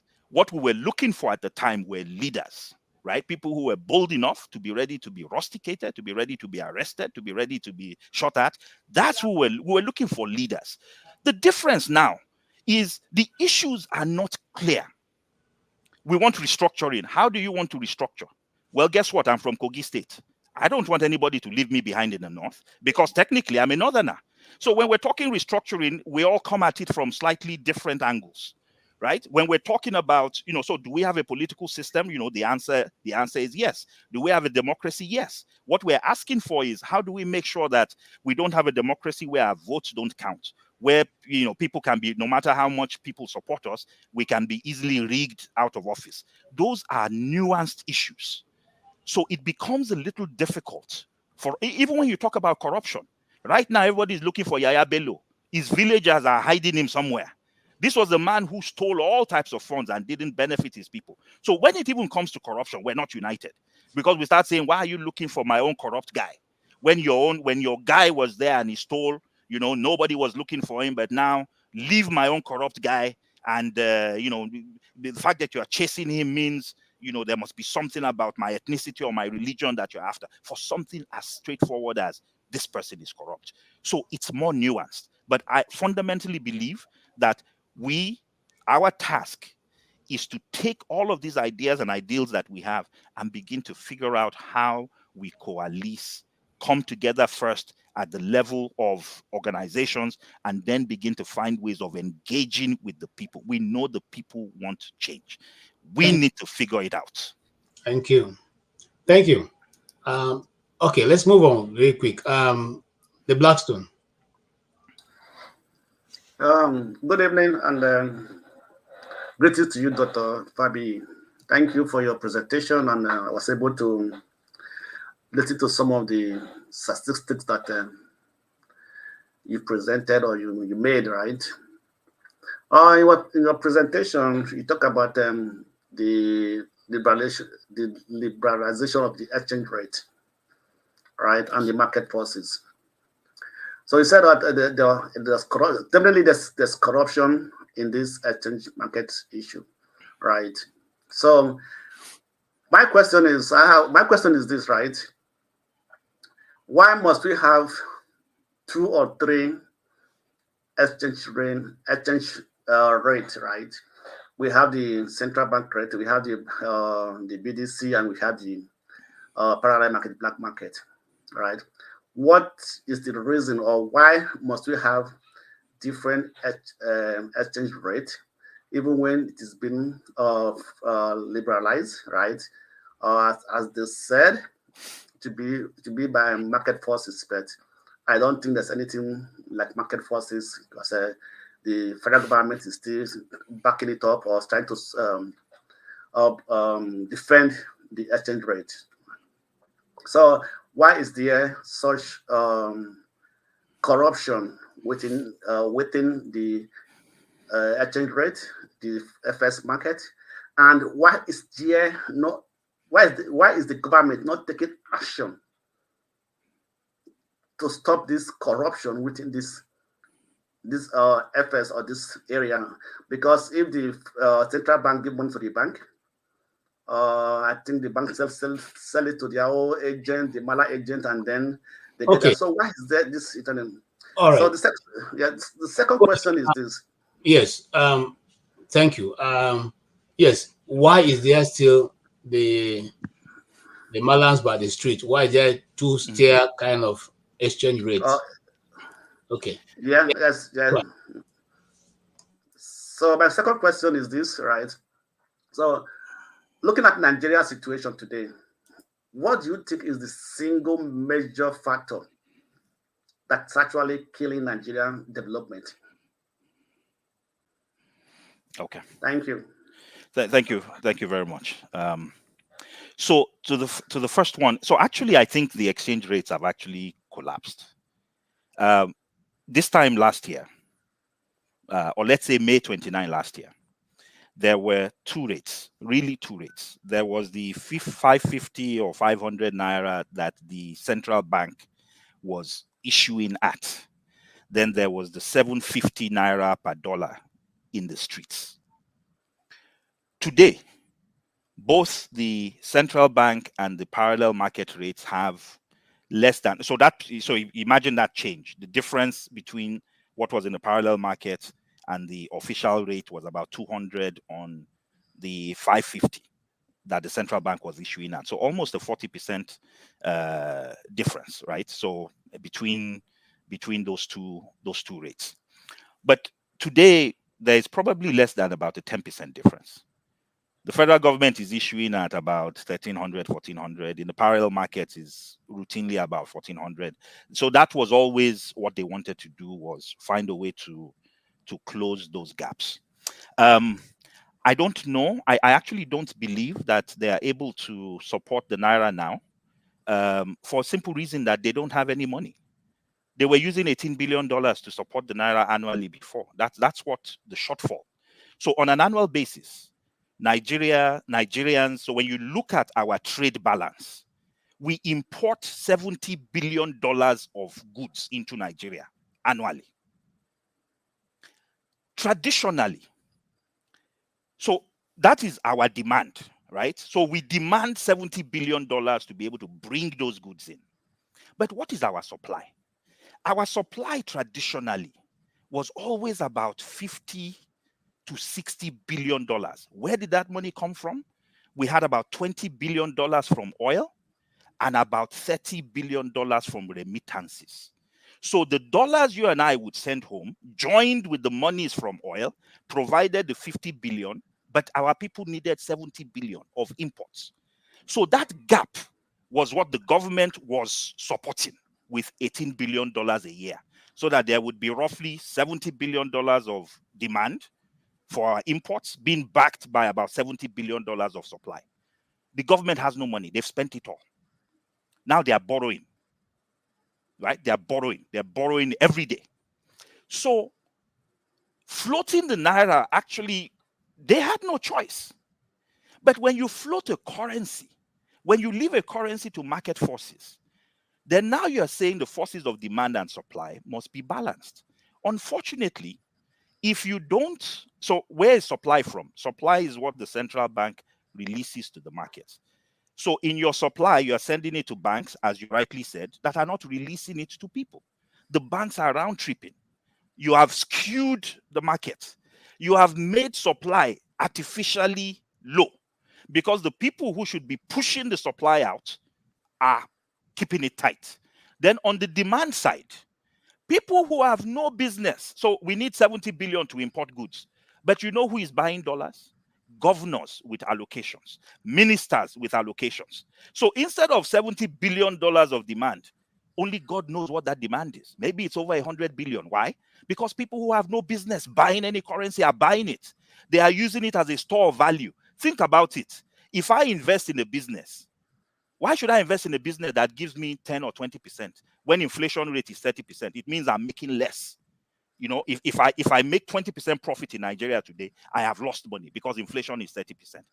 Would I not invest in dollars instead? If I invested in dollars in May 29 last year, guess how much I would have now? I would have made 100% returns. So people who have no business in buying Forex are buying it and using it as a store of value. The government should not be allowing those types of things to happen. They should be tracking supply. They should make sure the banks are not round tripping. They should look at who is purchasing dollars. They should look at domiciliary accounts and how some of those things are blowing up. But we're not doing any of that. That's part of why our currency is devaluing. And quite frankly, I have no confidence that these guys know what they're doing or have any way to manage this. In fact, at one level, because these things are so obvious, I mean, you and I are talking about it. These are the people who control the banks, that wants to control the central bank, they control policy. So at some level, you must wonder whether they benefit from it as well, right? They know the numbers, they know what they are putting out, they know what the allocations are. Who is to say they're not the ones playing games with the market? So it makes me wonder whether the benefits they are making is the reason why they continue to let things go the way they are. The Nigerian situation, why are we the way we are? Well, guess what? I think it's because we allow nonsense to happen in our society. The Kenyans, what did Ruto do in Kenya? Nothing. You know how many outrages we've had? Billions to renovate a VP's house that needed no renovation. A yacht that was obtained. New planes for the president. The last time I knew, we had functional planes that were working. I mean, the outrages are ridiculous. A car, new SUV, 160 million for every member of the Senate and the House of Assembly. We've had the things. The Kenyans have not experienced 1/100th of the things we've experienced. But the reason why nothing happens is because these politicians understand us. They know we talk too much. They know nothing is going to happen. They know we don't have the capacity to engage. They understand how to cut us off from beneath the legs. Labour started a protest. You know what they did immediately? Labour said people should go into the streets. They told the Labour leaders, let's go to the ILO conference in Austria. Who starts a demonstration and then leaves the next day to go to a conference in Austria? Have you heard of any protest again since they came back? We used to be activists. We know how people used to try to scuttle protest movements then. So the reality is our situation continues the way it is because those that are in government understand that we really don't have a capacity right now to engage. And it is up to us, those of us here who want to see change. It's up to us to start thinking and working in a different way. It's up to us to begin to organize. It's up to us to begin to unite. It's up to us to forget all these artificial barriers we set up for ourselves and recognize that the only thing we all want is a Nigeria that works. And if that is what we truly believe in, then we can make change. We can make it happen. So nothing works because they understand that they can get away with it. Thank you so much. Thank you, and you can see our audience totally appreciate what you are saying, and usually they will have come at you, but today we see that everybody seems to concur with what you are saying, and so I come to one man went to for your question. Oh, all right. Thank you for having me, KJ, and good to meet you, Dr. Fabiyi. So, I was going to go straight to the questions, just as you have directed, KJ. But there was something Dr. Fabiyi said in an earlier submission that I just wanted to sort of touch on. He said that the words were, they have the funds and we have the intellect. So that struck me somewhat, because if that's the thinking, maybe you want to revisit that thinking and revise it. The people you are grappling with, the people you are contending with, a lot of people will contend that they have superior intellect to yours.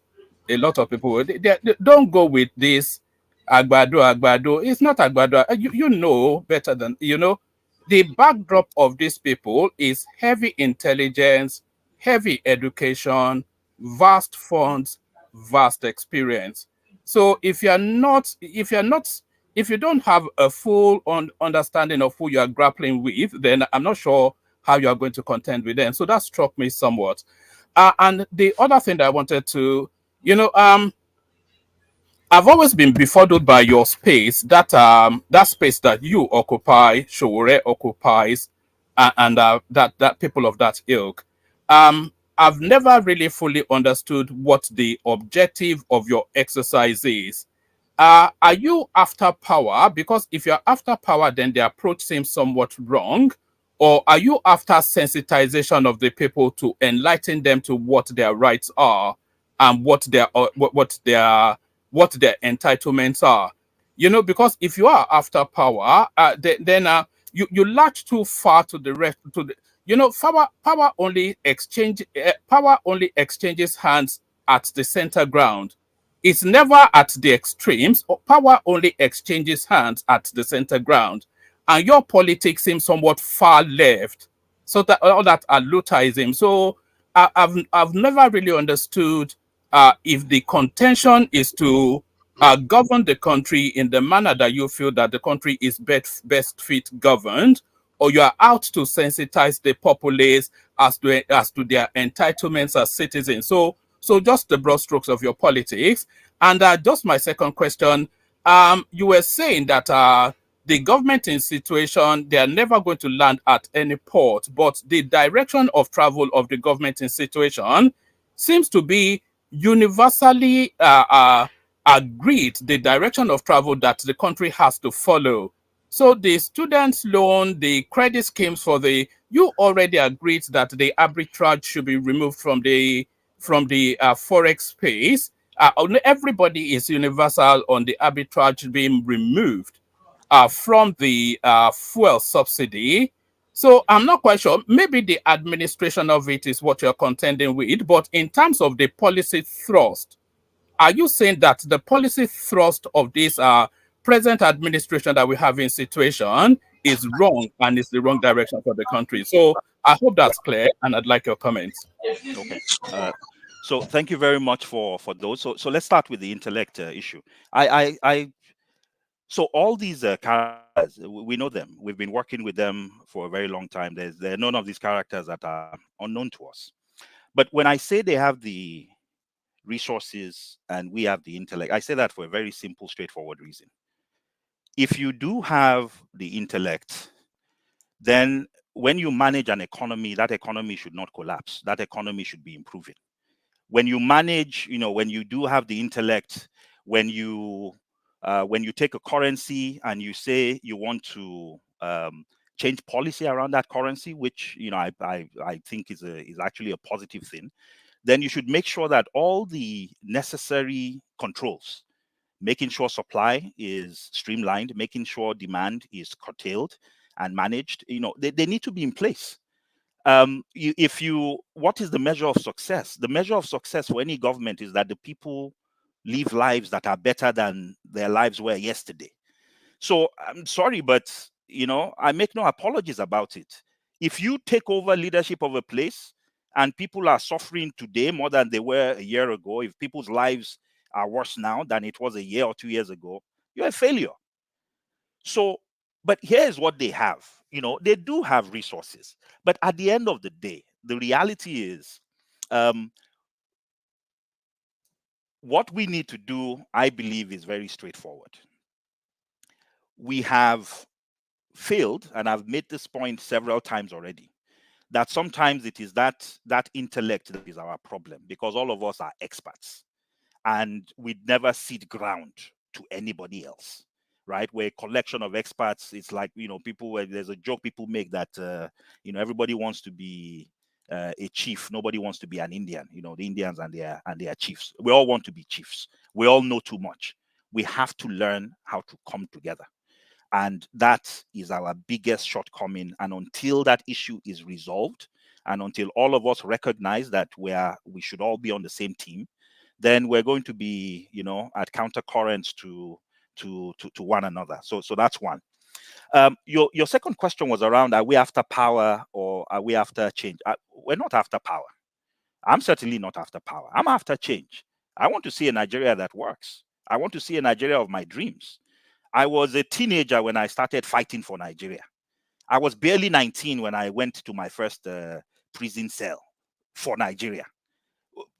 What drove me then was not power. I didn't even understand what power was. All I knew at the time was there was a certain way that I wanted this country to work. That hasn't changed. So I want a Nigeria that works. And if that Nigeria that works means we need to find space, we fought for this democracy. Right? We were shot for it. We were arrested for it. Some of us were rusticated for it because we demanded it. So, and why did we demand it? We didn't demand it because, under the military, yes, we certainly weren't seeing 30, 40% inflation under them, but we understood that it was important for us to have that, there are certain fundamental freedoms that people need to have. One is political freedom, to choose who you want to lead you, the way you want them to lead you, and if they start leading you in a direction you don't want, to have the right to remove them. And secondly, economic freedoms, to be able to go wherever I want to in the nation that I live in and express myself and hopefully reach my fullest potential. That's all I'm interested in. And if this government or any government provides that, I would be the first person to line up behind them. But we haven't seen that yet.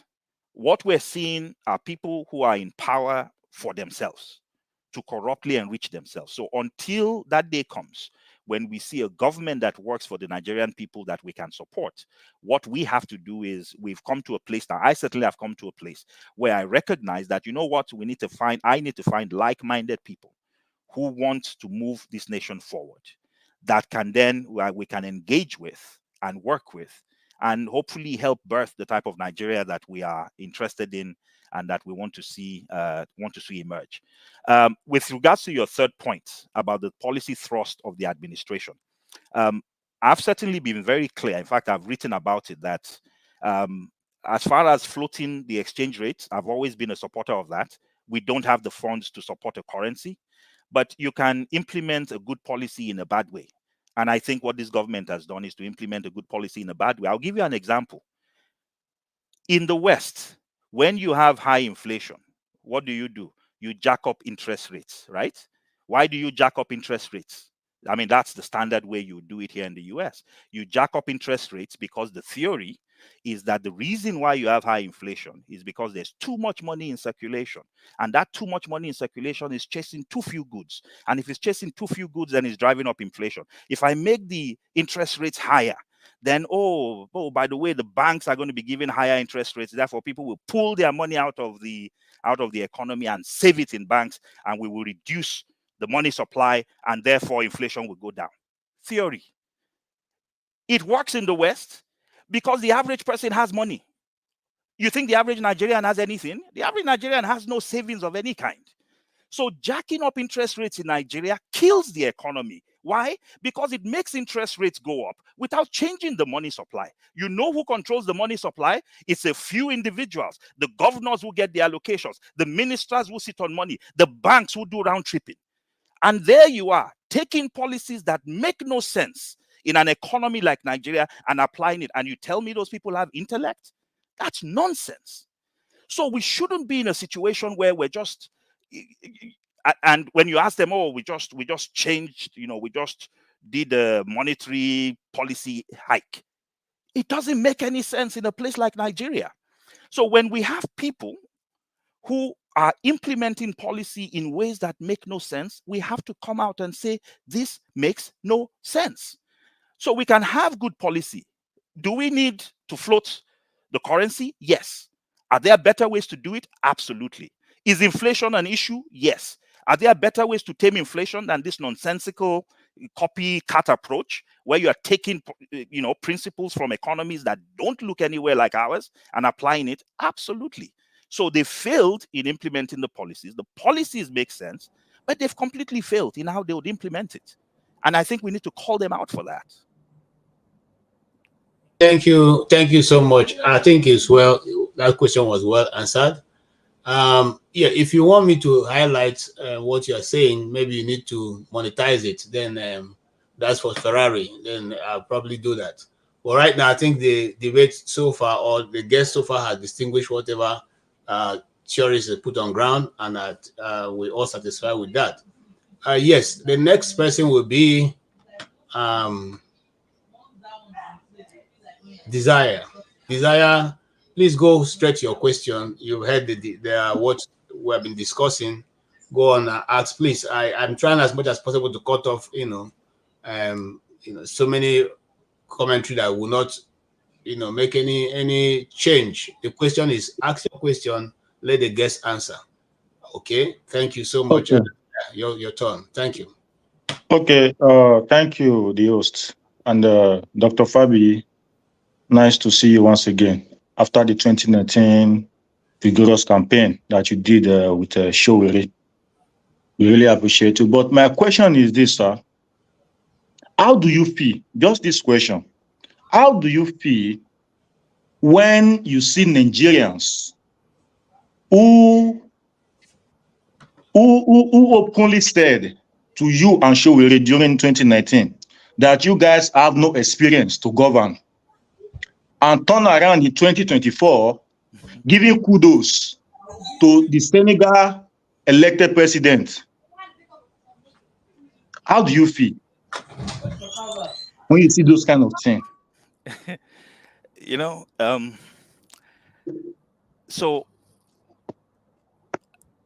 I think in a political system, it is the duty of those who are making themselves and offering themselves as alternatives to identify the challenges that their people have with maybe their candidacies and address them. And I think it's a legitimate, it's a legitimate, I think it was legitimate at the time, right? So remember something about Senegal. Senegal is a very different place. Senegal is the place that elected Wade. Wade was a guy whose only claim to fame was for 20 years he was running against the ruling party in Senegal. I think Wade became president maybe in the early 2000s, if I recall correctly. But Senegal has a history of electing poets. Senghor, the first president of Senegal, was a poet. These guys have a history of electing artists and poets and people who don't have a traditional link to politics into office. I mean, the guy who is president now was a tax collector like 10 years ago, right? That's the reality. So, but that's the Senegalese system. The Nigerian system is one in which we have convinced ourselves that, experience matters. But the reality is what we have failed to ask ourselves, and I think what those of us who are seeking to be alternatives have not also done convincingly is to demonstrate ways in which it's a different type of experience that matters. If people say they have experience, then we should ask them what is the relevant experience. Being a governor means nothing when you didn't pay your people for 8 years, when there's no road, there's no infrastructure where you come from, when there are no hospitals, there's nothing. Education is in shambles. What does that count for in terms of experience? If you tell us you were a senator, we should be asking you, what policies did you enact? What bills did you move forward? Right? What did you move forward that has benefited the people? So we've actually failed. So I actually don't blame the Nigerian people. I think if you want to sell something, it's on you to come up and describe the attributes. And if there are attributes you don't have, then you should demonstrate to the people that you can engage them. In fact, I remember in the US, for example, when Obama first came out, for those of us that are in the States, he was accused of having no experience. And the truth is, he didn't have a lot of experience. But you know where people started respecting him? When they watched the way he ran his campaign. And when they watched the way he ran his campaign, this man that had no experience ran one of the most disciplined political campaigns I had ever seen. In fact, when that campaign started, I was not supporting Obama. I was supporting the Clintons. I was supporting Clinton.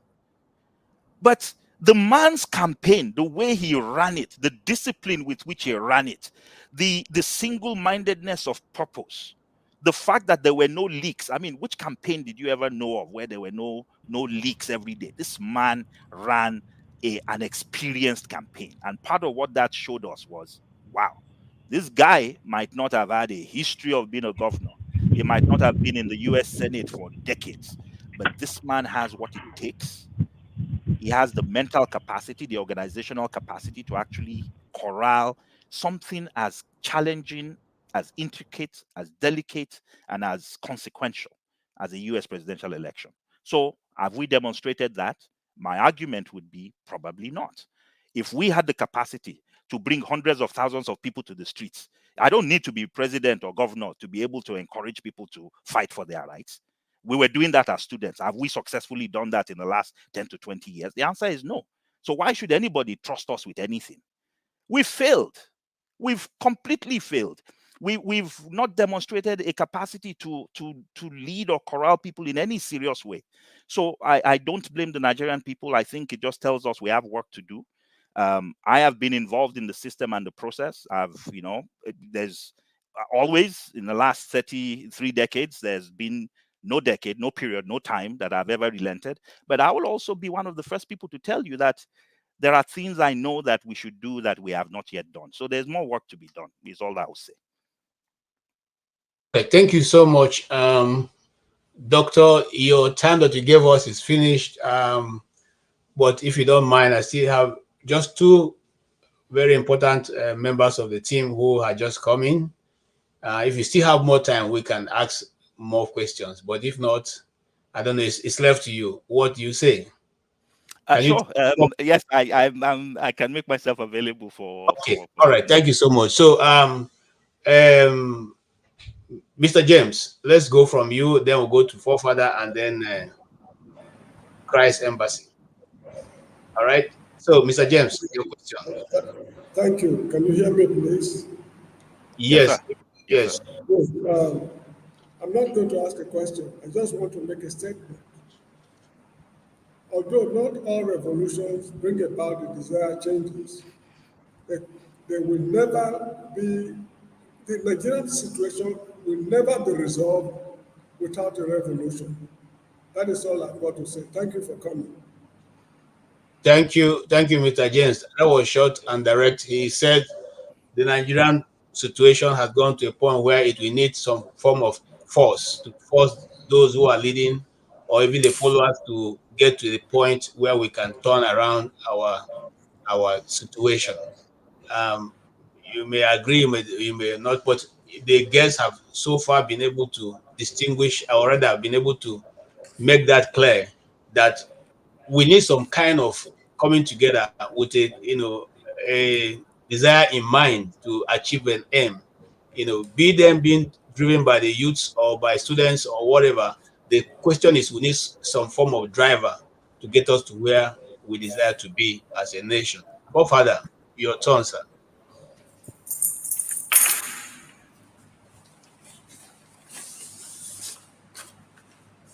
I think you're muted, forefather. You're muted. You are still muted. You are We still can't muted. hear you, forefather. We can't hear you.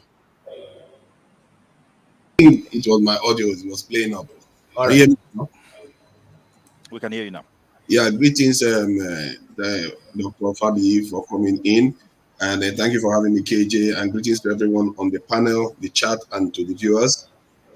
My question is regarding the exchange rate, because I believe it was a sabotage to the economy. What happened to it? Because they took off the fuel subsidies, and because of what happened to the exchange rate, the fuel subsidy has to return. Otherwise, petrol prices will go up to 1,000 naira or so.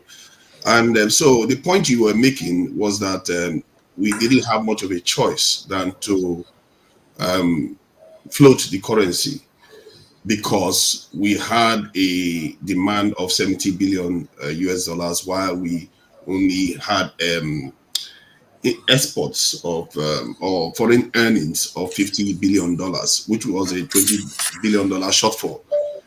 But we all know governments can control demand.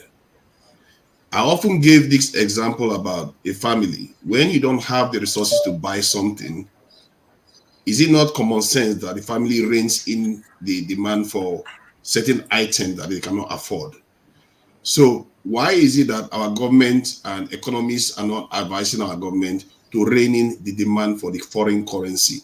Like you said, you also admitted that there were people in the country that were basically stocking up the foreign currency in order to increase the value of that currency. In other words, sabotaging the Nigerian economy again. So don't you think that that is where the government should have headed for, to remove that demand and reduce our imports? Because we are importing so many useless things that are not needed for the economy. Because I'm looking at other economies, including South Korea, all the way in the 60s. They started doing the import substitution, as they call it. If you don't need it, don't buy it. But right now we are importing, I think we are spending $5 billion importing fairly used cars. So don't you think that is the direction they should have gone, instead of increasing devaluing the currency in the way that they did? Thank you. So, Fofat, I completely agree with you. If you float a currency, then you're relying on the forces of demand and supply. It means you are not supporting it in any way. The only way you're supporting it is through policy. What the previous regime was one where they were actually injecting funds. So if you want supply and demand to support a currency, then there are many things you needed to have done before announcing the policy. In fact, on probably the second day, the day after Tinubu was sworn in, I wrote an article called Strategic Moves or Shooting from the Hips. I mean, who announces policy before they even get into office? When you've not had an opportunity to have a team in place that will bring out the policy structure and framework that will implement what you want to do. Because the markets will respond. If you tell me you're going to remove fuel subsidy, you don't need to remove it first before the markets respond to that statement. So I think what has happened is that we have completely failed. So your point is exactly right. $70 billion of demand. You know what is on that list? We import dairy. We import some meats. We import food. We import steel and iron. We have, there's Ajaokuta, an entire mountains of iron ore that we have completely ignored and just left there to with the infrastructure just rotting away, right? If you want to do these things, then what you're saying is exactly the way you would do it. You would look at supply. Supply is always limited. What is our supply? Supply is what you sell. Supply is remittances. If I was, if you know, the government might have tried to find ways of encouraging Nigerians overseas that, look, you guys are only sending $30 billion a year. We'll give you investment opportunities. You know, please find us another $10 billion, and we promise you we're going to put it into a housing fund, and you can own a house in Nigeria, and you know we can allow you pay off a mortgage in so many ways. But you know, please bring $10 billion more and convince people that there is a place to put it in. That's how you you shore up supply, right? And you shore up supply by providing an enabling environment that allows businesses to make things that we can sell to the outside world. None of that. Demand, you're right. Why are we importing toothpicks? Why are we importing textiles? Why are we importing all these things? But if you ban them without making sure that there are industries already existing that can provide you substitutes, then all that happens is that now you are going to increase the prices because supply locally is going to be limited. And now you're going to have inflation for those areas where you have banned imports, but you have not stood up the capacity locally. So if I'm going to ban those things, then part of what I would do as a reasonable government is 1 or 2 years before, even months before, we would have started encouraging the farmers, encouraging the people that will go and start making the toothpick, because it's ridiculous to be bringing toothpick from China. We would have gone to China to tell those manufacturers, look, Nigerians, we buy all your stuff. Why don't you come and put that factory in Aba? Put it in, and we will give you 10 years. We'll make it tax-free for 10 years. Build it in our country. Do it in our country. Create those jobs in our country. You do nothing like that. You just throw policy out and you cause chaos and confusion, and markets that are driven by supply and demand. We don't understand the supply situation. The demand situation is crazy. We haven't controlled it. Why are we surprised? I agree with you. The failure, there's something called dereliction of duty in the military. Sometimes doing nothing or failing to do what you are supposed to do is the offense, not what you did. In this case, the sabotage is the dereliction of duty, not putting in place the policies needed to make sure, as you rightly stated, that the demand situation is taken care of, supply situation is taken care of, before introducing a policy that has such consequential impacts on the economy. Thank you so much. Thank you for that answer. And we have said many times that, one of the challenges that we have in Nigeria is that fire brigade approach, always a knee jerk, where put out the fire, and then that's all. I mean, you just make careless statement and everywhere gets on fire. And, I don't want to ask, but, maybe when everybody has spoken, I'll probably come back to that. Yes, Mr. Christ Embassy. Can you ask your question? Thank you, KJ. I'm just joining. I miss a lot. I only met when Wama was answering his question. But from the comment section so far, I think you are doing exceptionally well. You are a journalist, so maybe I don't praise you so much. You're just doing your work. Anyway, to our guests, thank you for coming here again. I remember the first time you were here, we had a very interesting conversation. But since I did not get exactly what you talked about, but I heard you through your response to some question and to Wama in particular. It's as if you're on the opposite side of those in power right now, or this particular government, which is rightly so. And for the past going to 5 years now, I've been looking at problem and solution via class and generations.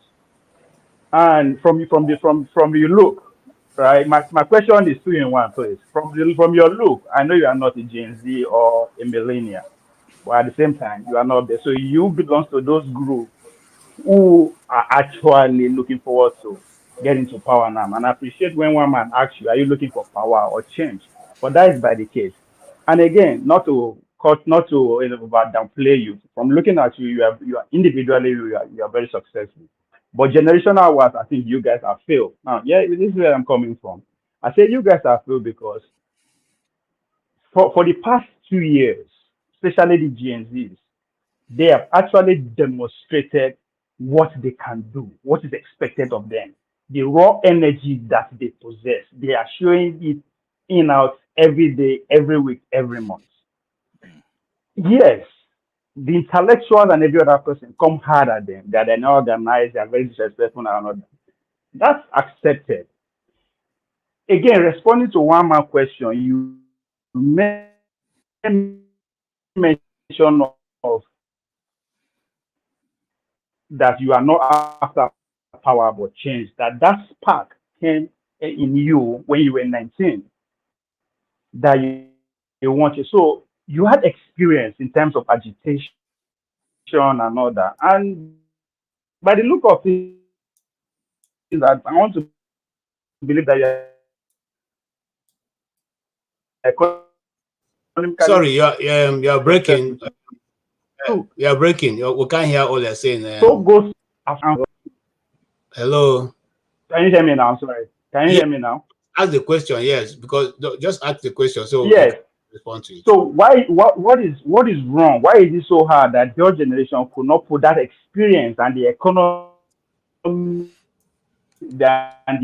power that you guys have to mobilize the energy on the streets now to take the fight to the top? Because that's exactly where your problem is. Then the second one is with the diasporas.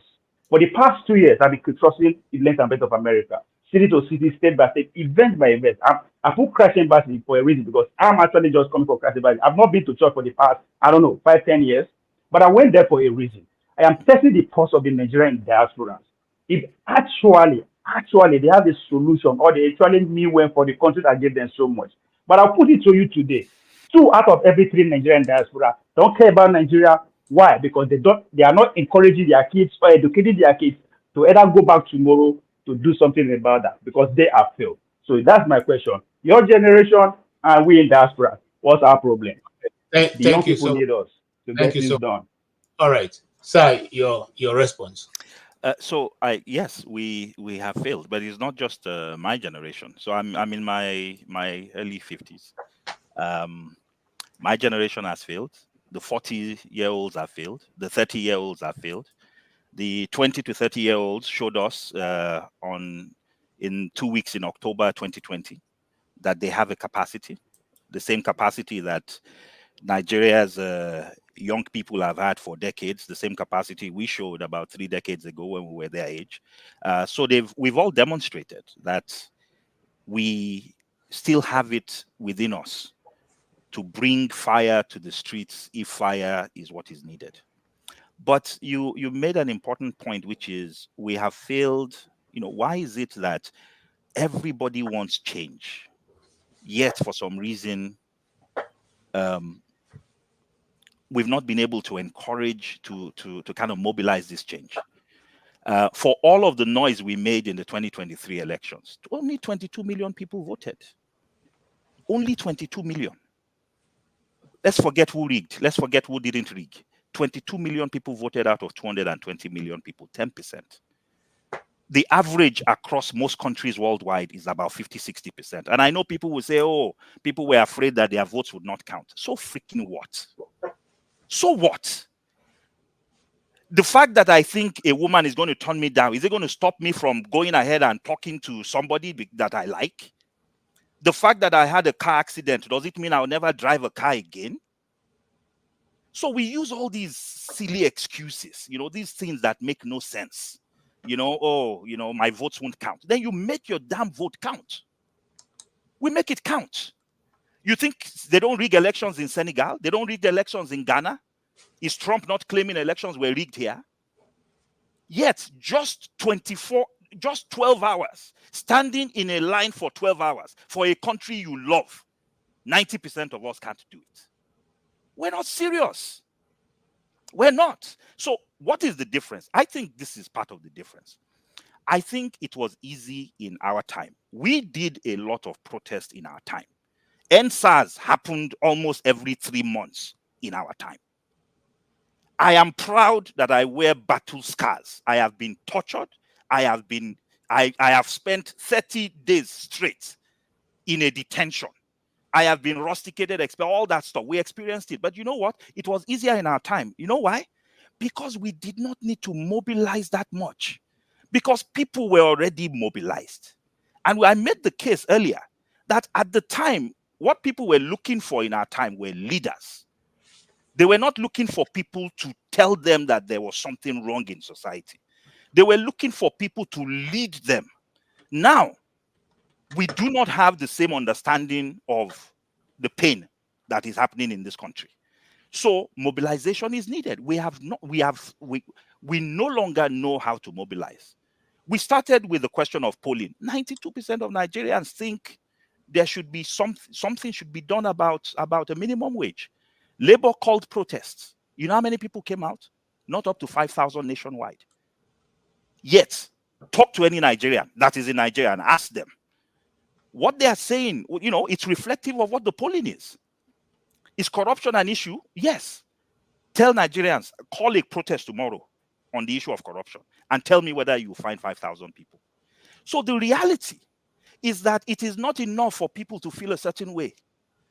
Is that we, those of us who think, you know, who believe, and look, at the end of the day, you don't need, so there's no spontaneity to change.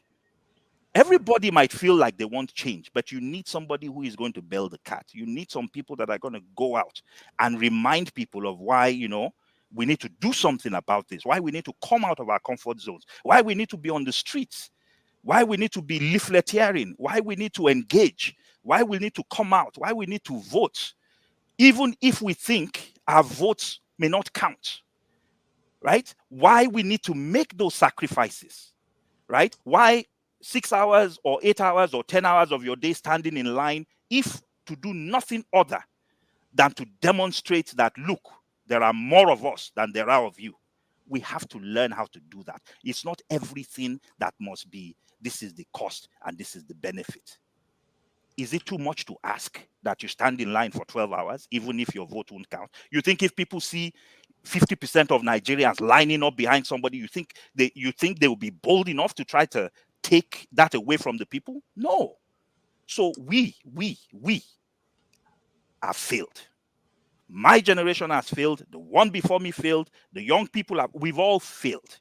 But now we have an opportunity to come to the table and find ways of ensuring that we have an intergenerational conversation, that the energy of NSAS, the dynamism of our young people, you know, the way in which they are breaking barriers globally, making us proud on the global stage, the memories that we have of a Nigeria that once worked, let us bring all of that together and let us find a way to move forward. I don't have the answers, right?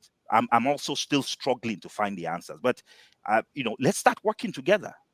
Let's move these conversations to the streets. And at the end of the day, you know, maybe we end up with 10 people the first time, 100 people the next time, 1,000 people the next time, but that is how things grow. That is how movements emerge.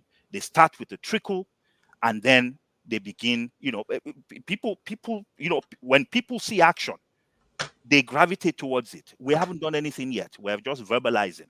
So let's stop. Let's move these conversations, beautiful as they are. Let's begin to engage with our people. Let's begin to show and demonstrate what this Nigeria is that we think is possible. And I believe that once we do that, we will be able to then encourage our people to follow these paths that we're recommending for them. Thank you so much. That was well thought of after answer, and I think you covered every area that was asked. I come to Kulata. Kulata, you giving your Pansat gave you his turn, so please go ahead. Pansat, thanks for being in the spot. I'll return it. You know where we do. So, Dr. Malcolm, great guest. I've been enjoying what you've been saying. But let me just get straight to it. We've been talking about Forex, right? And in Yoruba, there's something called Enudun Rufo. So you put yourself in a situation where you find a country, we have backlog, currency backlog. People that needed to finance LCs could not raise LCs. Our finance situation was so bad that nobody was willing to even continue to borrow us money. And if we got any loan, it was going to be ridiculously high interest rate. And I love the fact that you acknowledge that we needed to float. But you tell me, as an engineer, fellow engineering background and business background, both of us, and of similar generations too. And I don't think our generation has failed because we've not been given any chance to lead anyway. So let me put it this way. So you tell me in the short and medium term framework, how you will reduce demand without stifling the economy, how you will not float the currency and maintain that $1.5 billion we're borrowing every single month, and think somehow there was some elegant way to do all this, fix all this demand equation that we've been struggling to do import substitution since the 70s. So if you can give me a concise response, because I know you support the policy, but you lost me when you were going over. Oh no, we needed to have done this, needed to have done that. That's Enudunro for. You are in the position. You are faced with all those situations. Tell me how you will act. Okay, so I'll be yes. A great question, and I'm a great believer in. It's not sufficient to criticize. You should also bring solutions to the table. So I'll tell you a number of things I would have done very differently. The first one is this policy was rolled out practically by June 1st of 2023. Do you know when the first circular came out that banks should not round trip? In 2024. 6 months after banks were round tripping. Do you know? You remember at one time this currency, we thought the dollar was going to about 2,000. This 1,400 is actually a pullback, right? The currency was on its way up. I think it had actually slightly gone past the 1,500 mark before the government then did several things. Only in the last 3 months, let me tell you the 3 things they did. One is they went to the banks and they said, you need to stop this. Whatever funds we give you, those funds must end up in the markets. They could have done that on day one. Number 2, banks were using dollar-denominated currencies as the basis, as collateral, right? They were starting to use the dollar as a store of value. You should never put yourself in a situation where your currency becomes a store of value, where your currency becomes something that is equivalent, almost the same thing as a stock. It shouldn't be. Because if my currency is the store of value, this is what I would do. The concept of a market, when I go to buy bread, nobody expects that I'm hoarding the bread. I give them naira, they give me a loaf of bread. I eat the loaf of bread, they take the naira that I give them, they use it to sorry, is it a short term? Because I said short term frame in the short term and in the medium term. I'm telling you short term now. So short term, I would have made sure that no banks were round tripping, no banks were artificially making supply more difficult.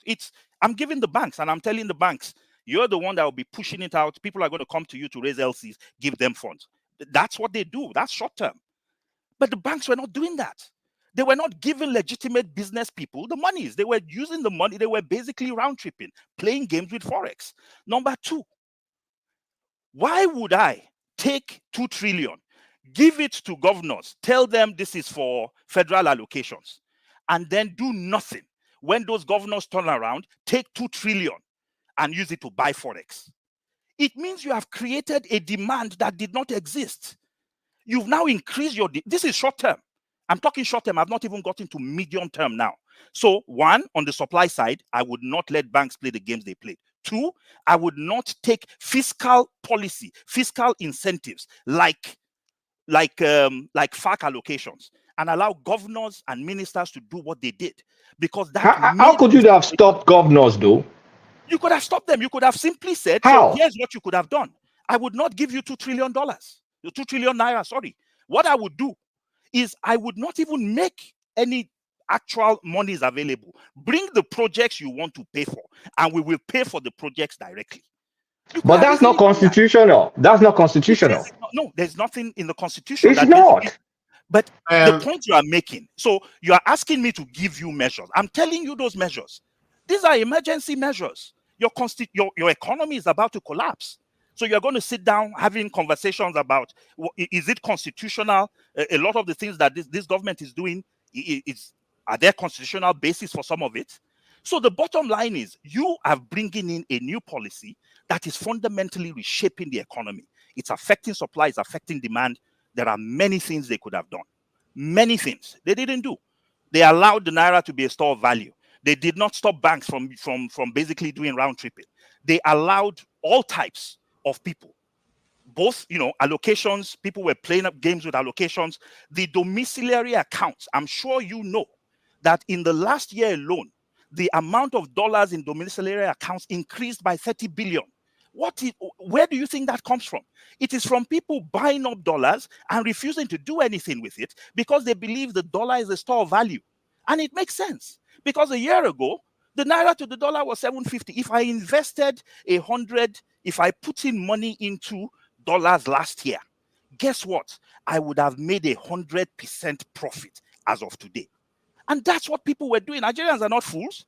Why would I invest in agricultural produce that might rot? Why would I invest in trucking where my trucks might have an accident? Why would I invest in anything where 10-20% profit is all I would get in an economy that has a 30% inflation rate? It means I'm losing money. So you need to make sure when you're floating a currency that you don't create conditions where people start seeing it as just another, stock exchange. They did nothing. But you know why? You know why I blame them even more? Because they then started doing those things. Why do you think they went and started raiding the guys in the Binance, right? The cryptocurrency people.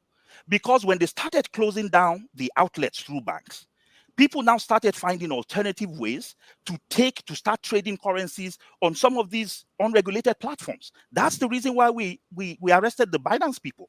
So the fact that they came with these policies only in the last 6 to 9 months makes me wonder, did you not think about all these things in month 1 and month 2 and month 3 and month 4? And I give them, I hold them responsible because people like me who are not in government were saying these things 12 months ago. Why should I know more than your central bank governor? Why? There were many people, not just me. There were many people saying the same things, and the government ended up doing it only 6 to 9 months after you implemented the program. Next time, before you roll out a program, sit down, think about it. In the US, where most of us live, there's something called the CBO, the Congressional Budget Office. No policy ever gets rolled out without the implications of that policy, first of all, being assessed, evaluated, analyzed, and the impact provided. And the CBO is staffed by both Republicans and Democrats. We did nothing. The president came out on his inauguration day and said, my advisors told me not to say this, but something inside me said I should announce that there's this policy I want to change. You don't run a nation of 220 million people as if you are running a Kalo Bet King company. Even Bet King doesn't play such games. They have strategy. This is a nation. These are people. These are lives. We're an economy that is import dependent. There are things they should have done that they didn't do. And I hold them responsible for that because they did them later, but sometimes it might be too late. They could have done them from day one. There's nothing spectacular about any of these moves. They failed. They absolutely failed. Okay, so second follow-up question. Oh. So you did not acknowledge. Maintain the protocol. We are not supposed to interrupt or interject when the speaker responds, please. Yes. You guys asked 2 questions though, so let me just ask my second question. Prestige, calm down. Hold on, Kulata, hold on. Sir. You've been just ask the question, please. Don't go. No, I'm going straight to the question. So while a lot of what you did is Monday morning quarterbacking, you did not acknowledge the urgency and what was on ground, what you met, the mess that was met. Yes, things could have been done better. Everybody acknowledges that. But I was quite specific in terms of this is what is on ground. Inflation, high inflation, both the cost push, the food inflation, the supply side, excess money printed and all that stuff, it's on ground. And of course, with the Nigerian factor, and even the implementation of it started with Emefiele. That was not, it should have waited for his Cardoso guy before he even started it. So all that stuff looking back, yes, but from the question is, from the immediate urgency where we're almost insolvent, how would you have done it better when we didn't have the luxury of time or the luxury of borrowing more money? But I just told you what I would have done. Simple. Yeah, it was very simple. I told you I would float. I would have floated. So we could have kept the fixed rate for how long before you did it? Anyway, No. Hold on. It's not a. So hold on, doctor. It's not a. Well, it's not a debate. He has given that answer. So, but KJ, let me answer because I think it's important. Okay. When did Tinubu become president? May. When did he win? When did he win the election? February. February. When was he sworn in? May. How many months between February and May? Well, I can't even calculate. Is it 3 months? 3 to 4 months. A serious person who knows what is. There was nothing. Nigeria was not in any situation on May 29th that was different from what Nigeria was going through on February 23rd or whatever the date was that Tinubu won the election. So you know, you want to be president. You know what the nation is going through. You know what the issues are. You know you can't float. It was already saying Nigeria was insolvent. He knew that. There was nothing on May 29th that was not happening in Nigeria on February 16th or February 23rd, whatever the date was when Tinubu won the election. You had 3 months to get the best brains in the world, to get the best Nigerians, to throw people in a room and come up with policies. And they did nothing. And how do I know they did nothing? Because again, 6 to 9 months after, they did come up with some things. But those things you could have done on day one. So I'm telling you, go look. Less than a week after the president was sworn in, I wrote an article called Strategic Moves or Shooting from the Hips. Google it, it's online. Where I took many of these things that were done, I questioned them and said I would have done it differently. He had 3 months. Any serious administration puts together a committee, a group of people that will think through different aspects of the economy. I'm sorry, but I cannot concede any, there's no way Nigeria was in an emergency. The man ran for office on the basis of the fact that he understands how to deal with these emergencies. And whoever voted for him, those who did, supported him on that basis. So why apply for something that you're not prepared for? Okay, thank you, Doctor. I think that's answered very satisfactorily.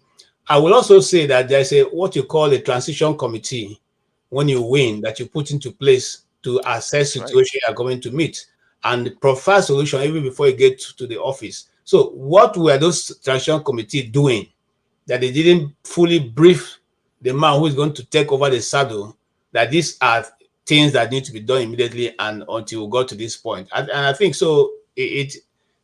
I think it was just they dropped the ball. That's all. He dropped the ball, and nobody, Yeah. Fansat, it's your turn. Please. I know you are going to just go straight to your question because I beg to. First of all, let me say hello to everybody, including the guests. I don't want to go straight to my point, so let me first then politely ask that in respect of the guest, that he be given time to be vetted and to elucidate on why we're here. We're not here for for time. We're here for results, for opinion, right? So I want you to cool your horses. A lot of people will say you're doing great, and I concur. So don't mess it up. Let me say hello to the guest again and to everybody on the panel and those on the comment section. That there's this aura that I have falsely that I come to Dabaru a session or something. No, my spirit, it's usually dependent on the guest. Right now we have an intellectual, a scientist, verifiable. Therefore, we're going to have to get down to the nitty-gritty. So I looked at some of your work. A lot of them is in climate, water, waste, things like that, environment. Is that correct? You've already said you looked at it, so that's correct. So you go and ask a question. Okay, so the two areas that I'm going to be questioning you, because you are the guest, you have a lot of time to answer. You're not timed, but we are. So I beg your indulgence to let me elucidate, give the contours of what I want to ask you a question about. First of all, I'm going to ask you about Showere. Then I'm going to ask you about Tinubu, who you've, I think, inadvertently, however erroneously said he won, and you gave some dates. He never won the election. I know you concur with that. So now let me start with Showore, who we all loved at some point, and who is an associate of yours. I've seen you defend him a lot. The way I look at Showore was somebody who was vehemently against corruption. And he was shaping up to be a hero of ours because of his age. He certainly has courage. But there are a lot more qualities to courage, to heroism: selflessness, honesty, integrity, resilience, compassion, humility, integrity, things like that. But we always judge him by his courage. He sacrifices himself for us. Sometimes he's handled by the Nigerian government. But I find that he lacks judgment. So my first question to you would be, if you've found the same problem, where if there's a binary choice at some time, in elections, you give your best, but at some point the system makes it to where there's a hard choice not to be made. You don't have a chance to win, but then somebody like, say, Peter Obi or Jonathan, let's use Jonathan, since Peter Obi is incendiary to some. In the case of Jonathan versus Buhari, there was a time when every Nigerian then is limited to choose between those two. And Showore makes the case that there's no difference between the two.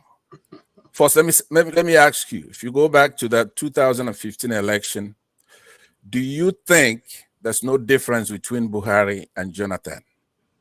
Even in retrospect, but especially placed at that time, space and time. Do you find a difference between a Jonathan and a Buhari? So let me make this recommendation. We were talking about Showore, and I presume the question you are asking is the question you are going to is about Showore and Peter Obi and the last elections. Let's not go as far back as 2015. Let's ask the question you want to ask, and I will provide you with as straightforward an answer as I can. Okay. So thank you very much. It's just I already know that you're intellectually sound, but we have people who are watching us, and you have platforms where this is debated ad nauseum, and we're here to elucidate and educate people. But I will oblige you. We don't have all day. Let's go then to this last election, because the same phenomenon obtains, right? Showore is free to run. Even though he had problems, the government leveled all kinds of accusations on him, serious crimes, right? But he also was confined to a city, the Federal Capital Territory, but he was allowed to run. And all of us welcomed his indulgence in running. But he didn't catch fire.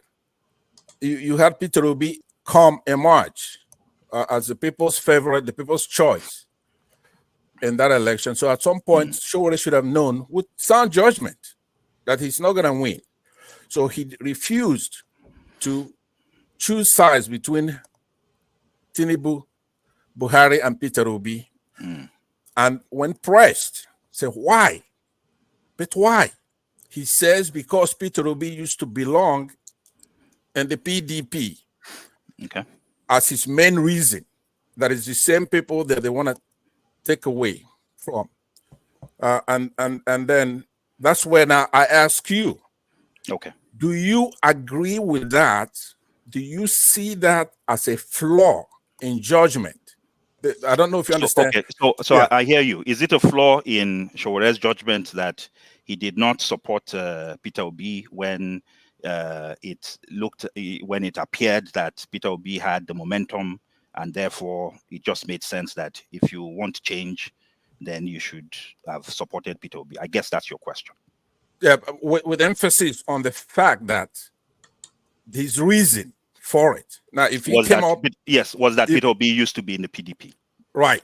Okay, so you need to understand the man Showore. I told you one thing. I made it very clear in the beginning that I ran his campaign in 2019. I was not involved in the campaign in 2023, but I ran it in 2019. And I've known Sowore for close to 30 plus years, going on 40 years now. Sowore is not somebody who moves with popular opinion.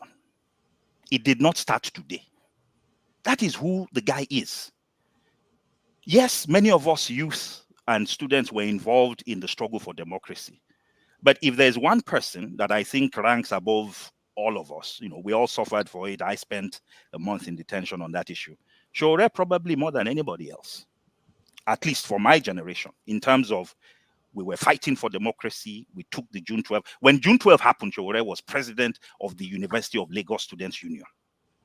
The first union that responded to June 12 was the University of Lagos Students Union. The fight for June 12, with all respect to all other parts of the country, we shut Lagos down.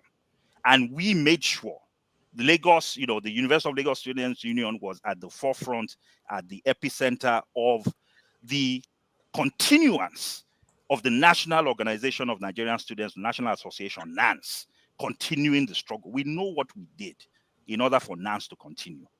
Everybody who was an activist in Lagos, from folks like Rewane to people like people like Kokori, we know how we ensured that they were supported, protected, and the demonstrations we made, putting our lives on the line. So Sowore has put his life on the line. He does not believe in popular trends. Sowore believes in what Sowore believes in. It didn't start today. So the fact that Sowore did not join a bandwagon on somebody else, that's who he is.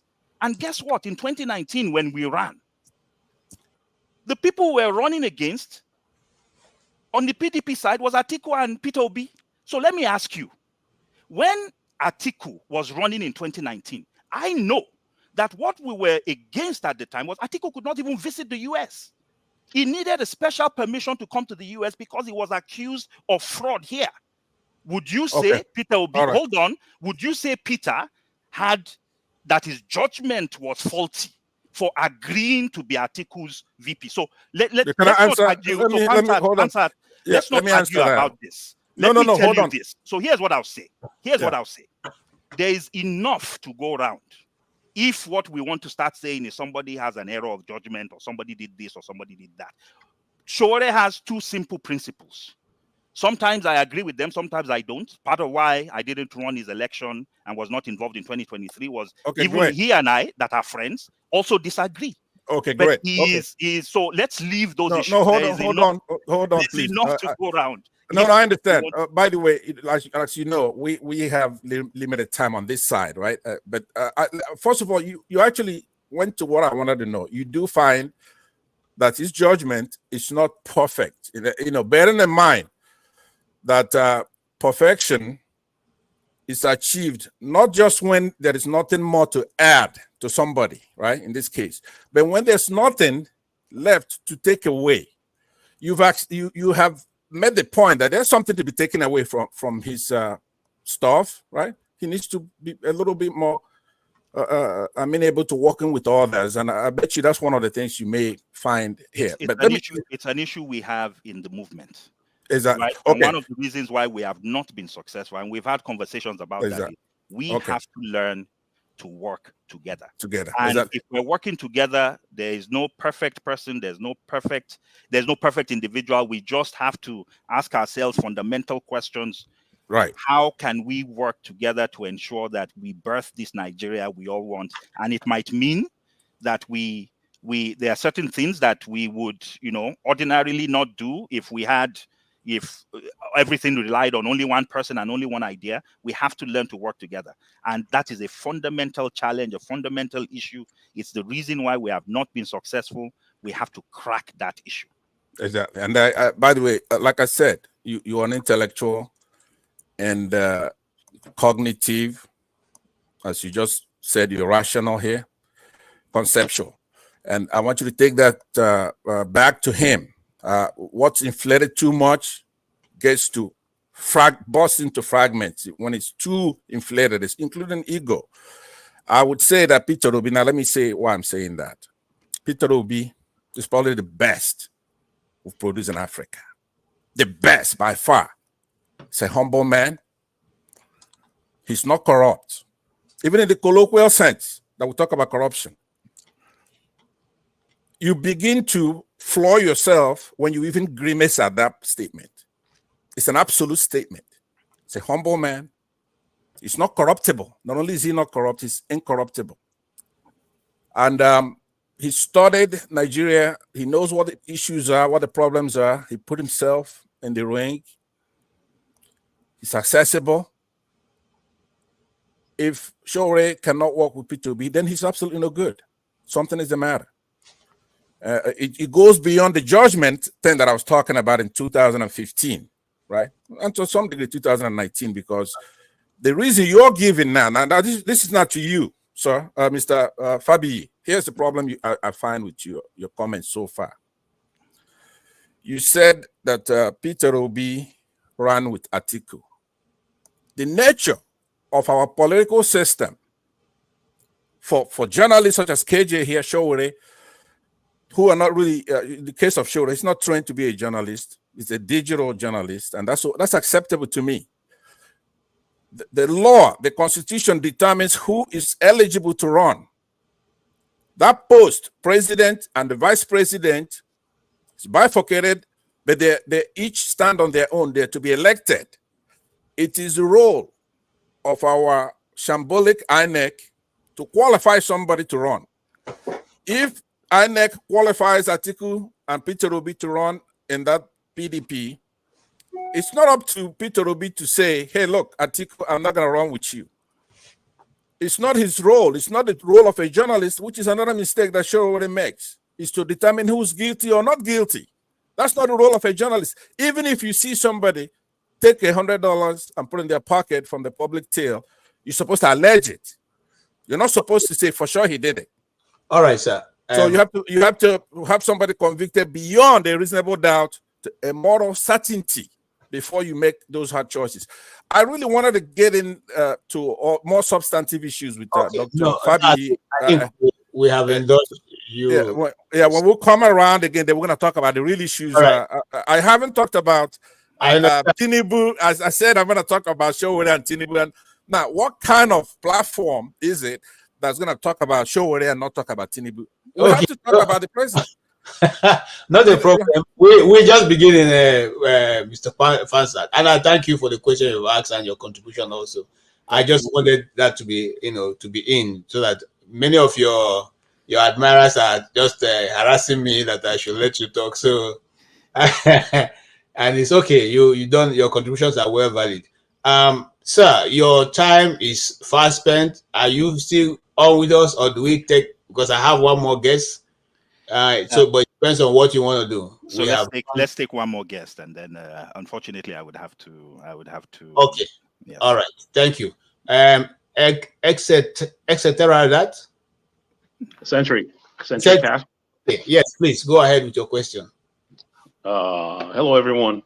Good afternoon. It's 12 p.m. here, 12:28 in Washington State. Mr. Dr. Malcolm Fabiyi.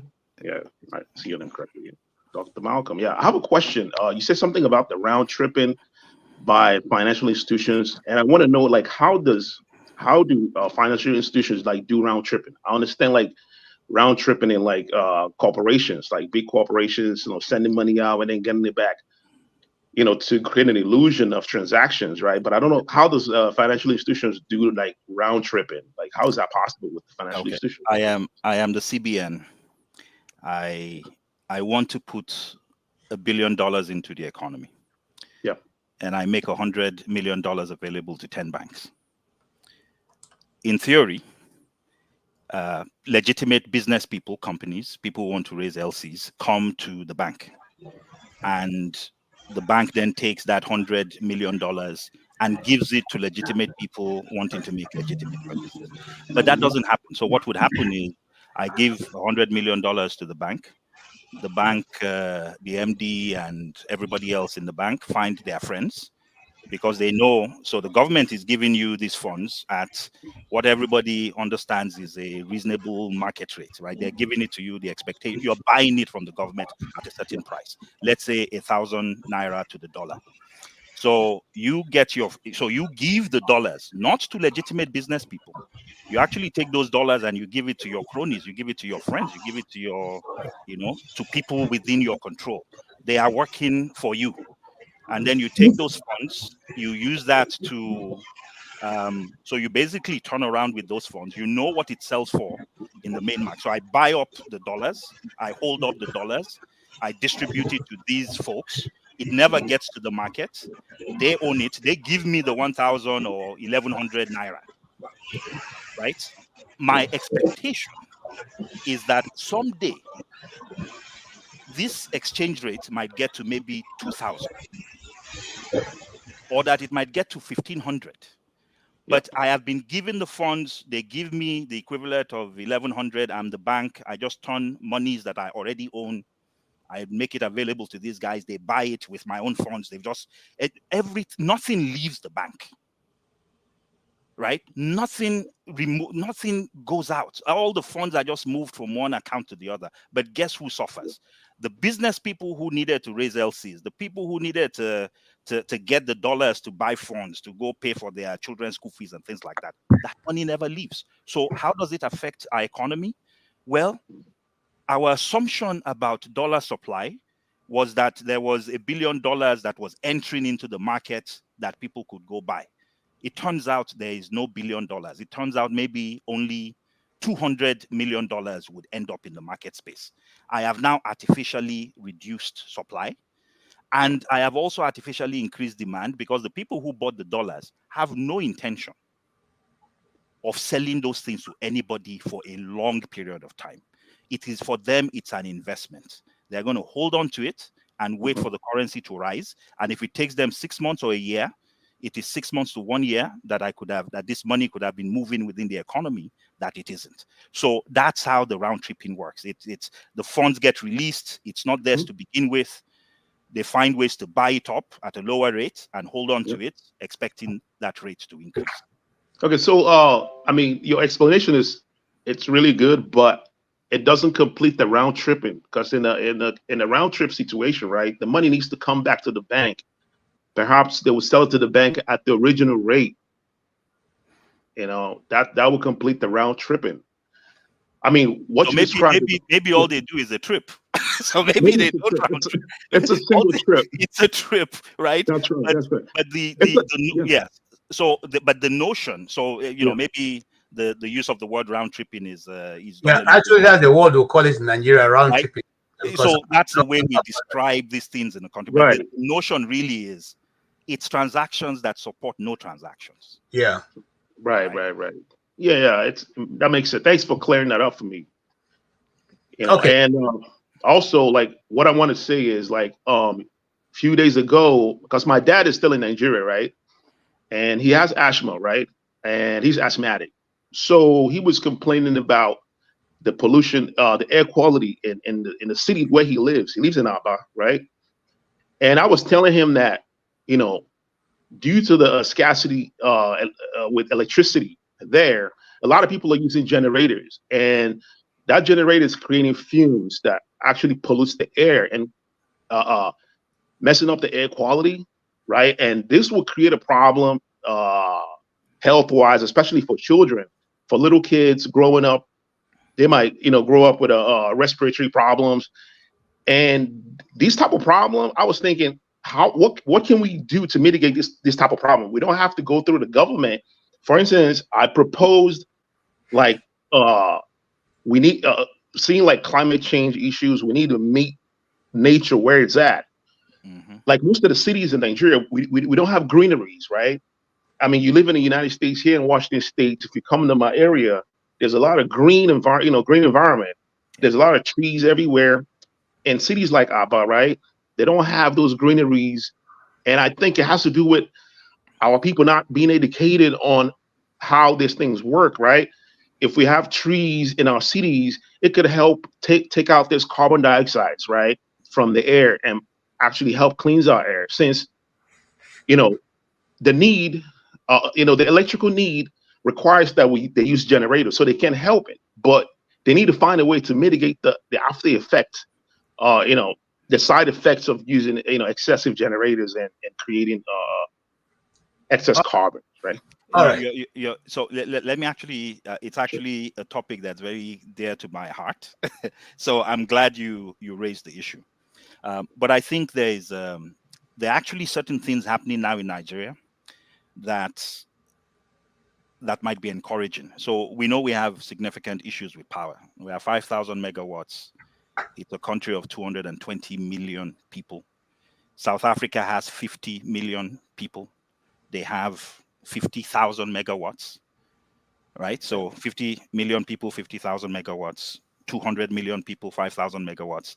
We have issues. However, one of the things that's actually happening now is that because of this, move, because of the increase in the top rate on the electricity tariff side to 220 naira per kilowatt hour from the 66 naira per kilowatt hour, one of the things I'm starting to see, because I look quite closely at the Nigerian energy market, is a move towards more renewable energy.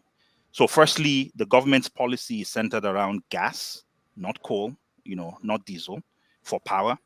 And the government is significantly incentivizing it. You can never trust the Nigerian government for anything, but even individuals themselves. So if I use diesel to generate power, you actually spend about 400 to 500 naira per kilowatt hour. That is like 30 cents a kilowatt hour. That's crazy. It's extremely expensive. If I used gas based on current prices in Nigeria to generate power, the prices would be more like 15 cents to about 20 cents. So gas, which is a cleaner fuel, natural gas actually produces only half the emissions that diesel, petrol, and coal would. So it's a cleaner burning fuel. The economics make a lot more sense. It's easier to move around. It's more available. And so that's part of the future. And then I'm also seeing a lot more investments in solar energy. So right now, if you were to put a solar installation in place in Nigeria, and I'm involved in that space actually, the effective cost would be somewhere in the 100 to 150 naira per kilowatt hour range, way lower than it would be if I was running a diesel generator. So if I was running a generator, I need 0.4 liters of diesel for every kilowatt hour, right? It's 1,100 naira per liter of diesel. That's 440 naira per kilowatt hour. Again, close to about 35 to 40 cents. So it's actually cheaper. Renewables are becoming cheaper than some of these alternatives that we've been using that cause pollution. So the move towards gas as the central fuel of choice, and then the fact that the cost of things like solar, if you install solar, the only challenge with solar is there's such a high investment cost to start with. Like unlike diesel, you pay everything up front, and it's difficult. So that's where we need incentives. That's where we need policy. But we're now in a place where renewables actually are starting to look much more attractive than these polluting fossil fuels. And my hope, a lot of what we're doing is to try to push for policies and start trying to get governments and policymakers to really think about leaning in, especially in this era of climate change, leaning into renewables much more significantly. All right. Thank you so much. Thank you. I guess that brings it to a close for today. We've been listening for the past 3 hours and 8 minutes to Dr. Fabiyi, who invariably has a first degree, first class. By the way, I'm looking at your this. Yeah, you are just a great man, great Nigerian.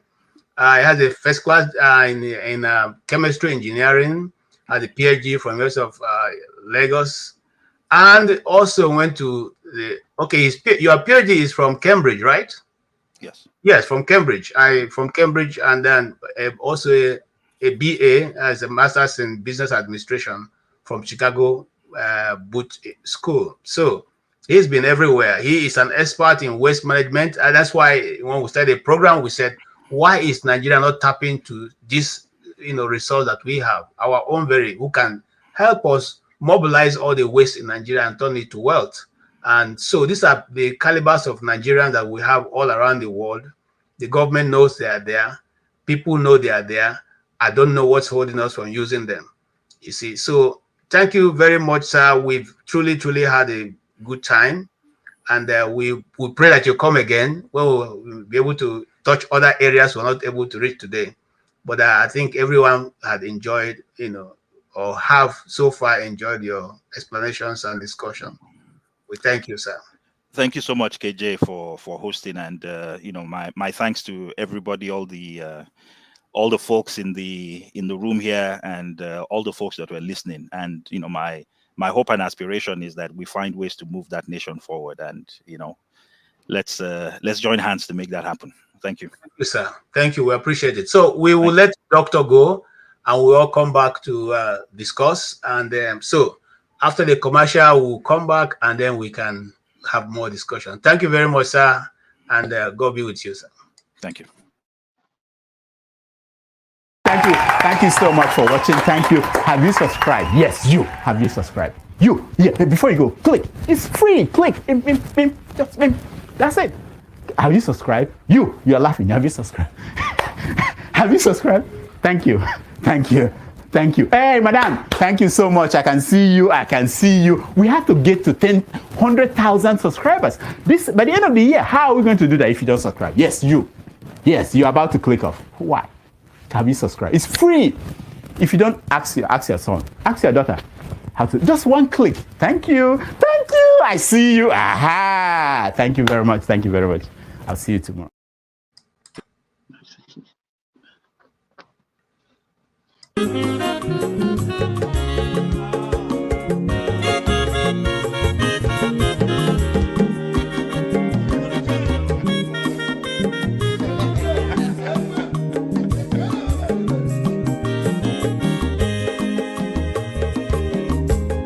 When your mazolo bio, akwa mazolo bio, Max, if you bunye go kwanu mo no fube nazo olaga ni piazugo, ulaga do ni piazugo, akwa mwilo chiyo bikora puzoro, kona bazia. Onyo mazoro biko abamba wazoro dasari ibya unyane gana mo ulaga dori biazigo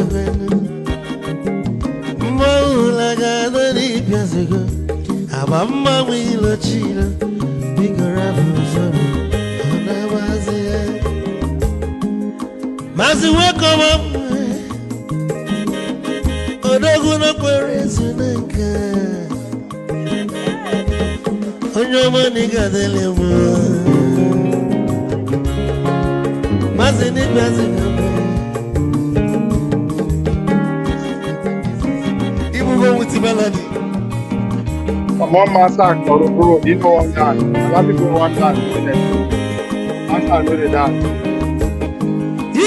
With your phone, Odogu Nachala Noka. Is it one them nigga delemo? Olaga doni pesigo no. Olaga doni pesigo. Amama wilo chilo. Bigora muzo. Anabaze. Say.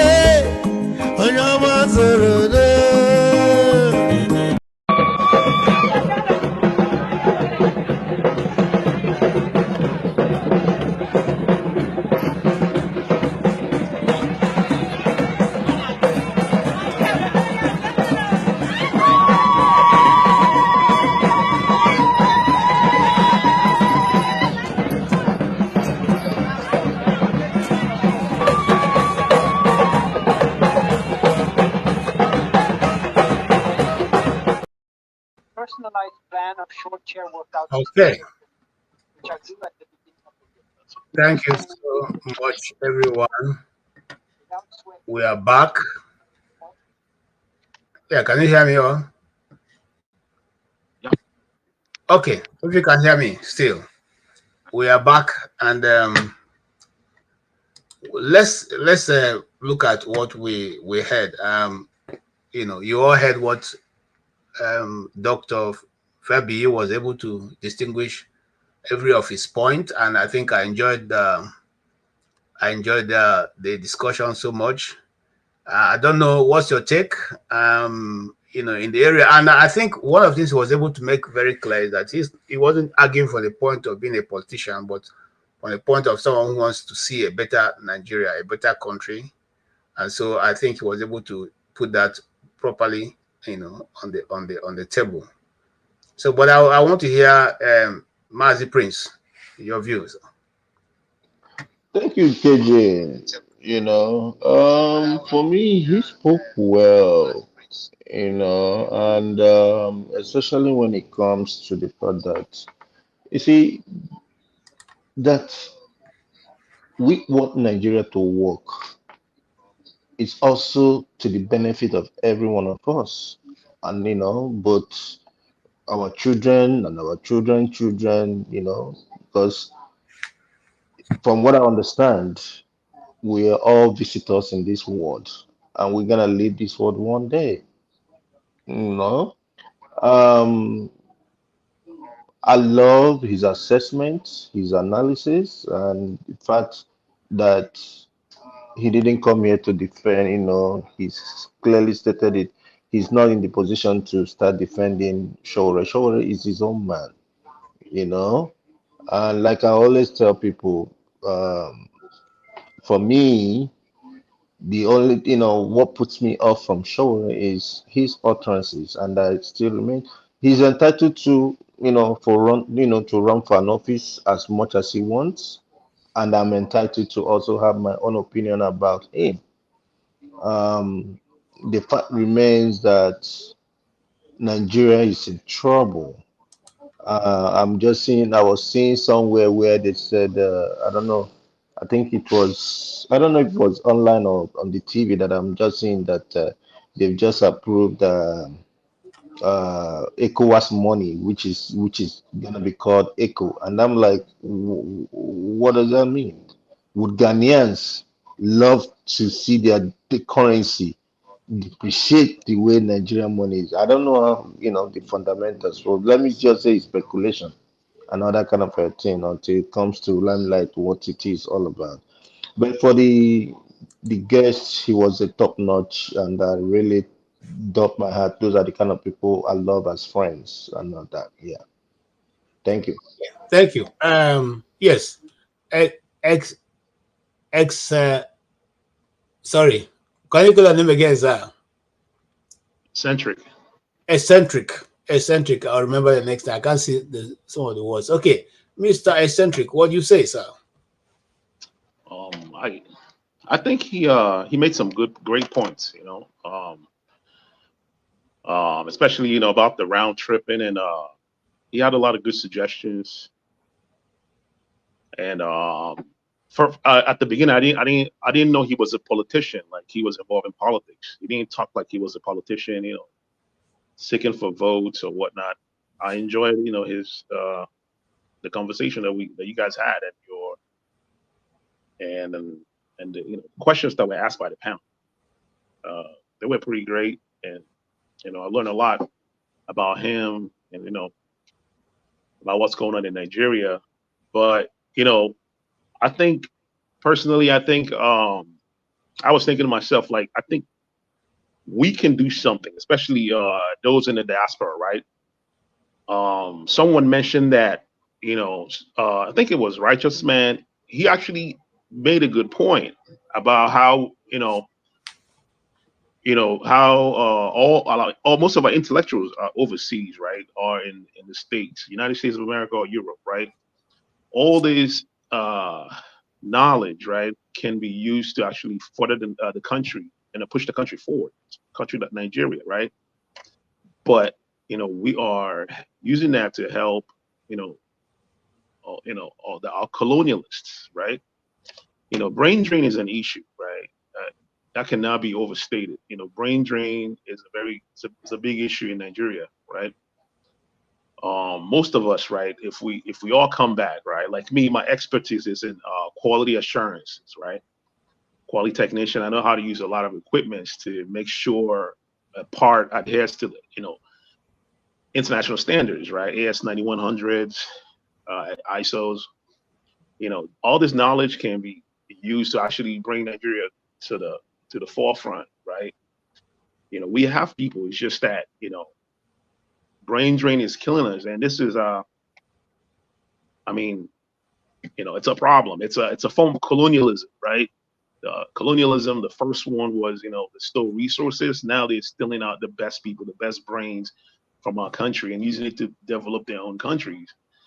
And there should be a way for us to, like, you know, organize, come back and create policies. Like I was thinking, like some things like locally, like I was thinking maybe doing an event for maybe a math or physics event for like students. And you initially said your dad is there, right? My dad, yeah, he's there. So do you think that the condition he tells you that he is back in Nigeria is going to allow you to be able to achieve some of these things you're talking about? I mean, those things can be achieved without me going there, right? Like we can come up with a program. You know, it could be to encourage intellectualism. Like personally, I like sciences, right? I like physics, math. I was thinking, you know, maybe, you know, do like a competition event or for all schools, and I can put money down. It could be 500,000 naira. I mean, 500,000 naira for us is not a lot of money. That's a few $100s, right? And, you know, the best students in the schools can do math competition, and we can use that to encourage, you know, the best people to, and I think education is very important. It's crucial, right, for any country's development. And I think we can play a role in that, right? I know we do a lot, right? Money down there like personally, I probably send money every week. You know, I send money over there every week, and I think, you know, we can do more, right? We can help our various communities, right? Right. It mustn't be a nationwide thing, you know. I hear you. Yeah. Thank you so much. Mr. Ferrari, what's your view? Well, I'm glad you brought Malcolm Fabiyi to today, but I was disappointed at you for not focusing on the church section and raising some opposing positions that were raised, and you totally ignored it, which you're free to do. But the question of Nigeria is very simple. Personally, I'm tired of listening to intellectuals come here and regurgitate the problem. It's the same thing we do. It's the same thing Obi did when he came here. We all know the problem. The key thing is, what's the solution and what's my role in that solution? Well, if we disagree on that, if anybody on the panel disagree on that with me, you can let me know. You see, when you come here, spend 3 hours repeating what I already know, I don't know. I'd say it again. The question is, what is the solution and what's my role in that solution? The Soyinka generation is the wasted generation. They messed up the country. They left it for my generation, the Fabiyi generation. And what did we do? We are the foolish generation. That's the Showore generation. That's what I call us, my opinion, not that of this panel. You understand? And then we're going to hand it over to Mr. Eccentric generation, or I don't know if it's younger than that, you know, whatever generation is available now. What are we handing over to these kids? We're handing over what we should not be handing over. Nigeria is not heading in the right direction. The trajectory is not right. So the issue, now when Mr. Fabiyi spoke, it made me now clearly understand why there is no traction for the progressives in that country. It makes me clearly understand why the likes of Tinubu and Atiku have the masses and they don't. It clearly puts it for me. Nigeria for me is like a damaged vehicle with 3 wheels out or the engine gone.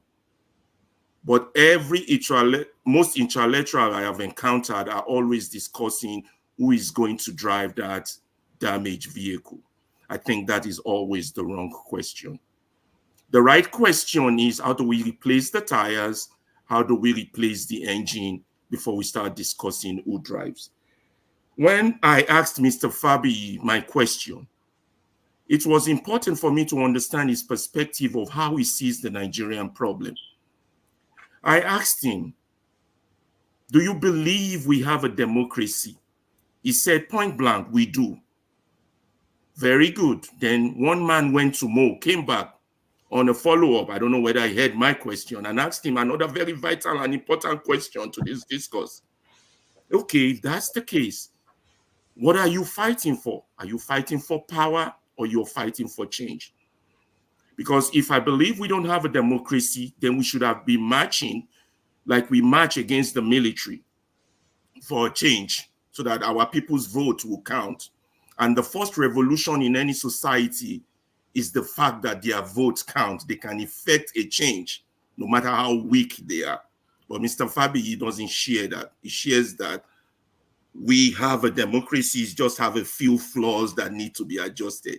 Then why are you criticizing Tinubu? What has Tinubu done wrong? The system works. It works for the elites. It works for those making it. It works. So if you're criticizing Tinubu, it's because you are not in power. But if you're criticizing because the system is flawed, then what's your role in fixing the system? These are vital, deep questions. We shouldn't sugarcoat praise and all these things we do as Nigerians. Go back, read Lord Lugard's letter, reflect on what that man wrote about us. His polling did not say anything new we don't know. The question is, what's the way forward? And one man went to Mo, asked the most important question. Is it the system that is bad or the people that is bad? If the system is bad, then we need to be talking about how to change the system. If the people that is bad, how are we sure the next person we put is not going to be good? If thinkers don't ask these deep questions and assess themselves on where they stand on Nigerian problem, we will be like that yeye wind wey Fela described, like one yeye ball, wey one yeye wind, they blow from one yeye and parabolating. Parabolation is not movement. Movement is moving close to where we ought to be. At 64 years old, we ought to be a producing nation. We ought to be a nation whose the voice of our people counts. At 64 years old, we need not be going back into slavery, whereby our system is turning our people into slaves and criminals. Okay. That's my submission there. Thank you so much, Ferrari. I just want to draw attention that when I sit on this to host, I have no opinion and I'm not biased towards anybody and I don't have a favorite. So I try to be as fair as possible to everyone. So your conclusion of what the guests think, I think I'm a bit too slow to call somebody who has been out there. You see, that's why even the guy who is in Finland, I can't find myself using certain words, because to be a freedom fighter is not a day's job.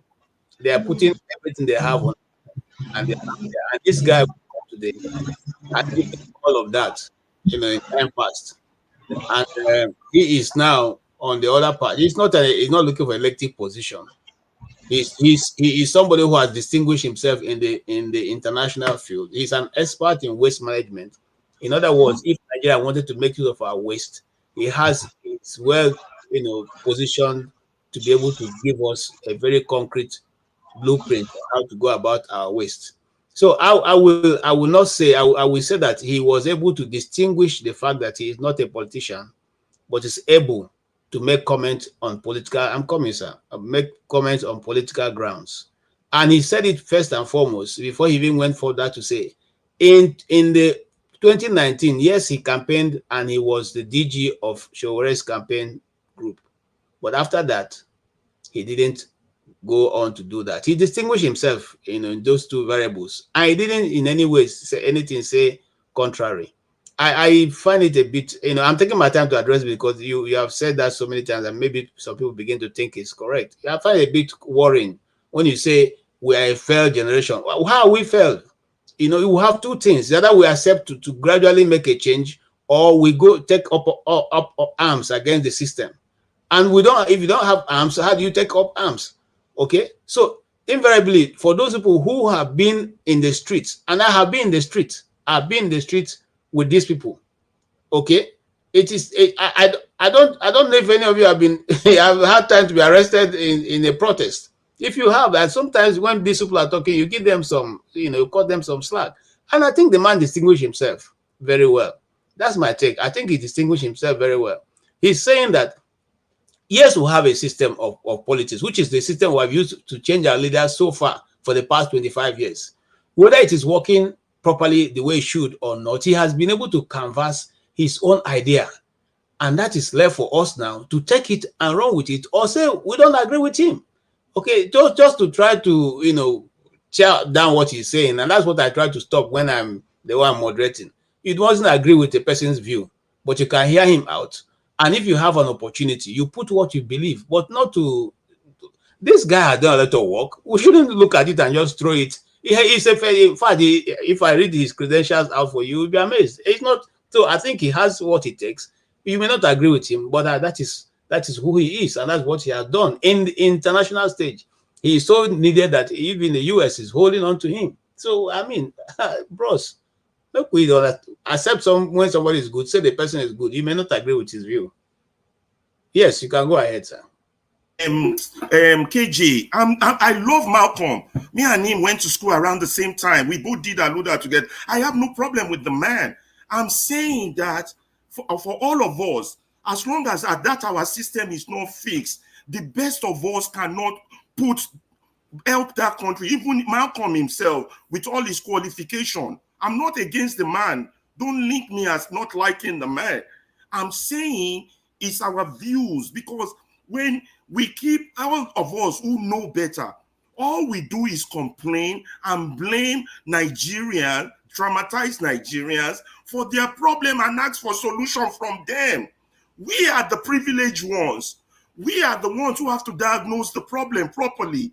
But when we play as if it's not that bad or it's okay, it's just some minor problem, that's why we don't have traction. That's why the activism in Nigeria has failed, because of conclusions like that. I question his conclusion and I question his strategy. That's all, not the man. Great man.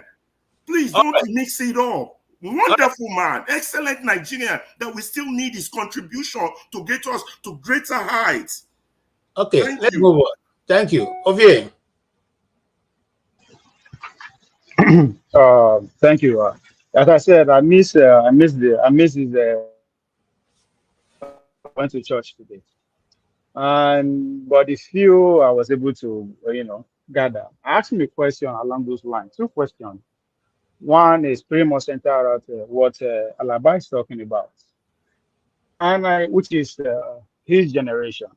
And I think KJ, you are missing the point. Make I no go hard on you today because they said you did a good job. They say, oh, I know, Siam.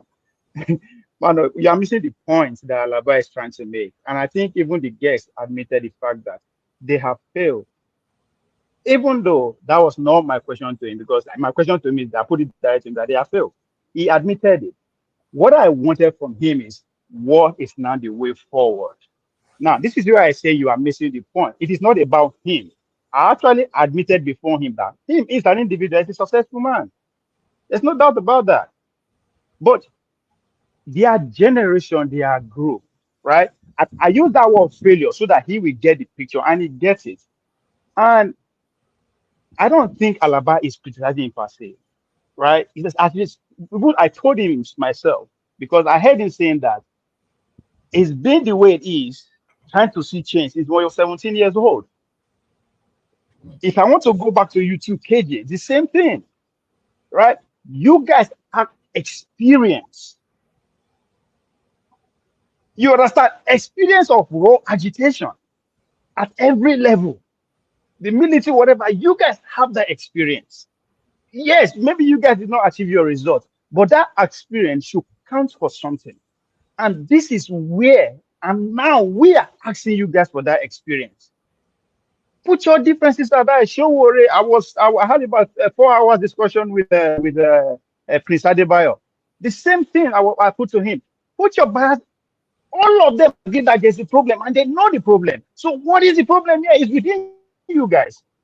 Even the guys admit that the raw energy on the streets should not go wasted. We don't have the minute. Now, let me even take myself out. The young people out there on the street don't have the resources. Of course, rightly so. You guys have it by picture of your work experience. They don't have the experience of organizing and empowerment. That's where you guys need to come in. But you guys cannot help us without you guys working together to know the differences. Whether we like it or not, there's something we should learn from the people that we say they are in charge of our problem. They work together regardless of their differences. They have one goal. Let's hold on to the power. My second question to him was about we in diaspora. Again, KJ, if I get going, I don't promote you.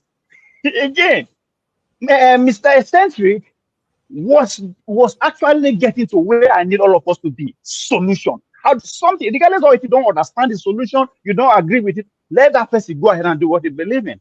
This man is proposing, is scratching his brain. How do we make change?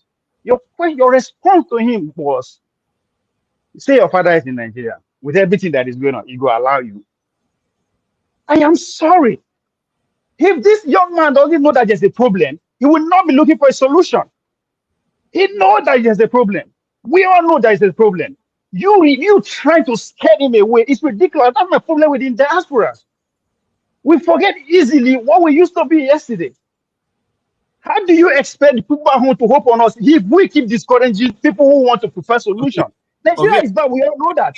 Hold on. I think you're making a mistake. I'm a moderator. I asked a pertinent question. Both to and from. I understand. KJ, I know. That's why I said. That's why I started by saying I forgot out on you. I know what I'm saying. I'm just using you as an example.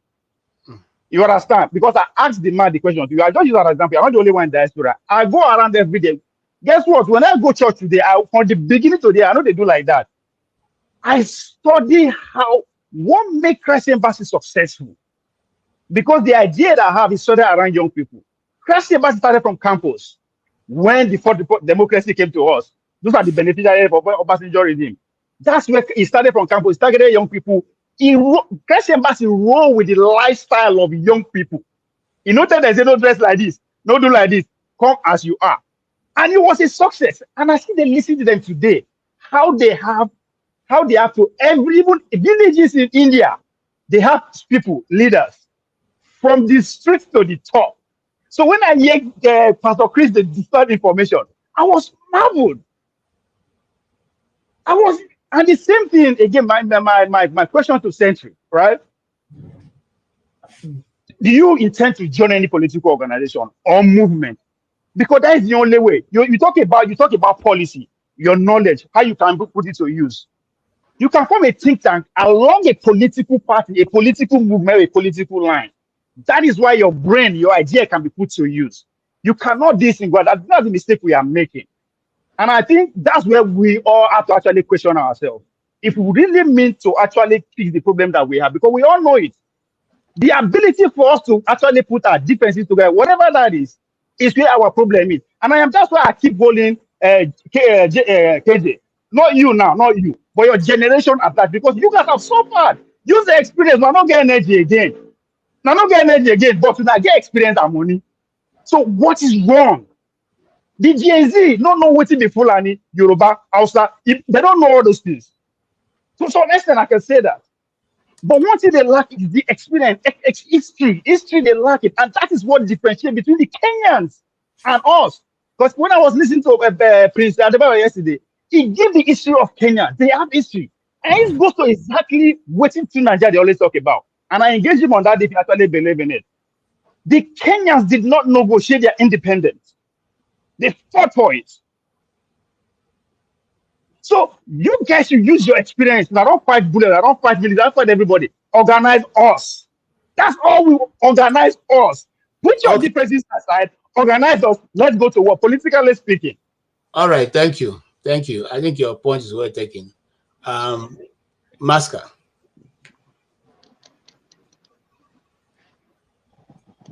All right, thank you, Mr. KJ. I used to say that you are a journalist. I used to take it with a pinch of salt.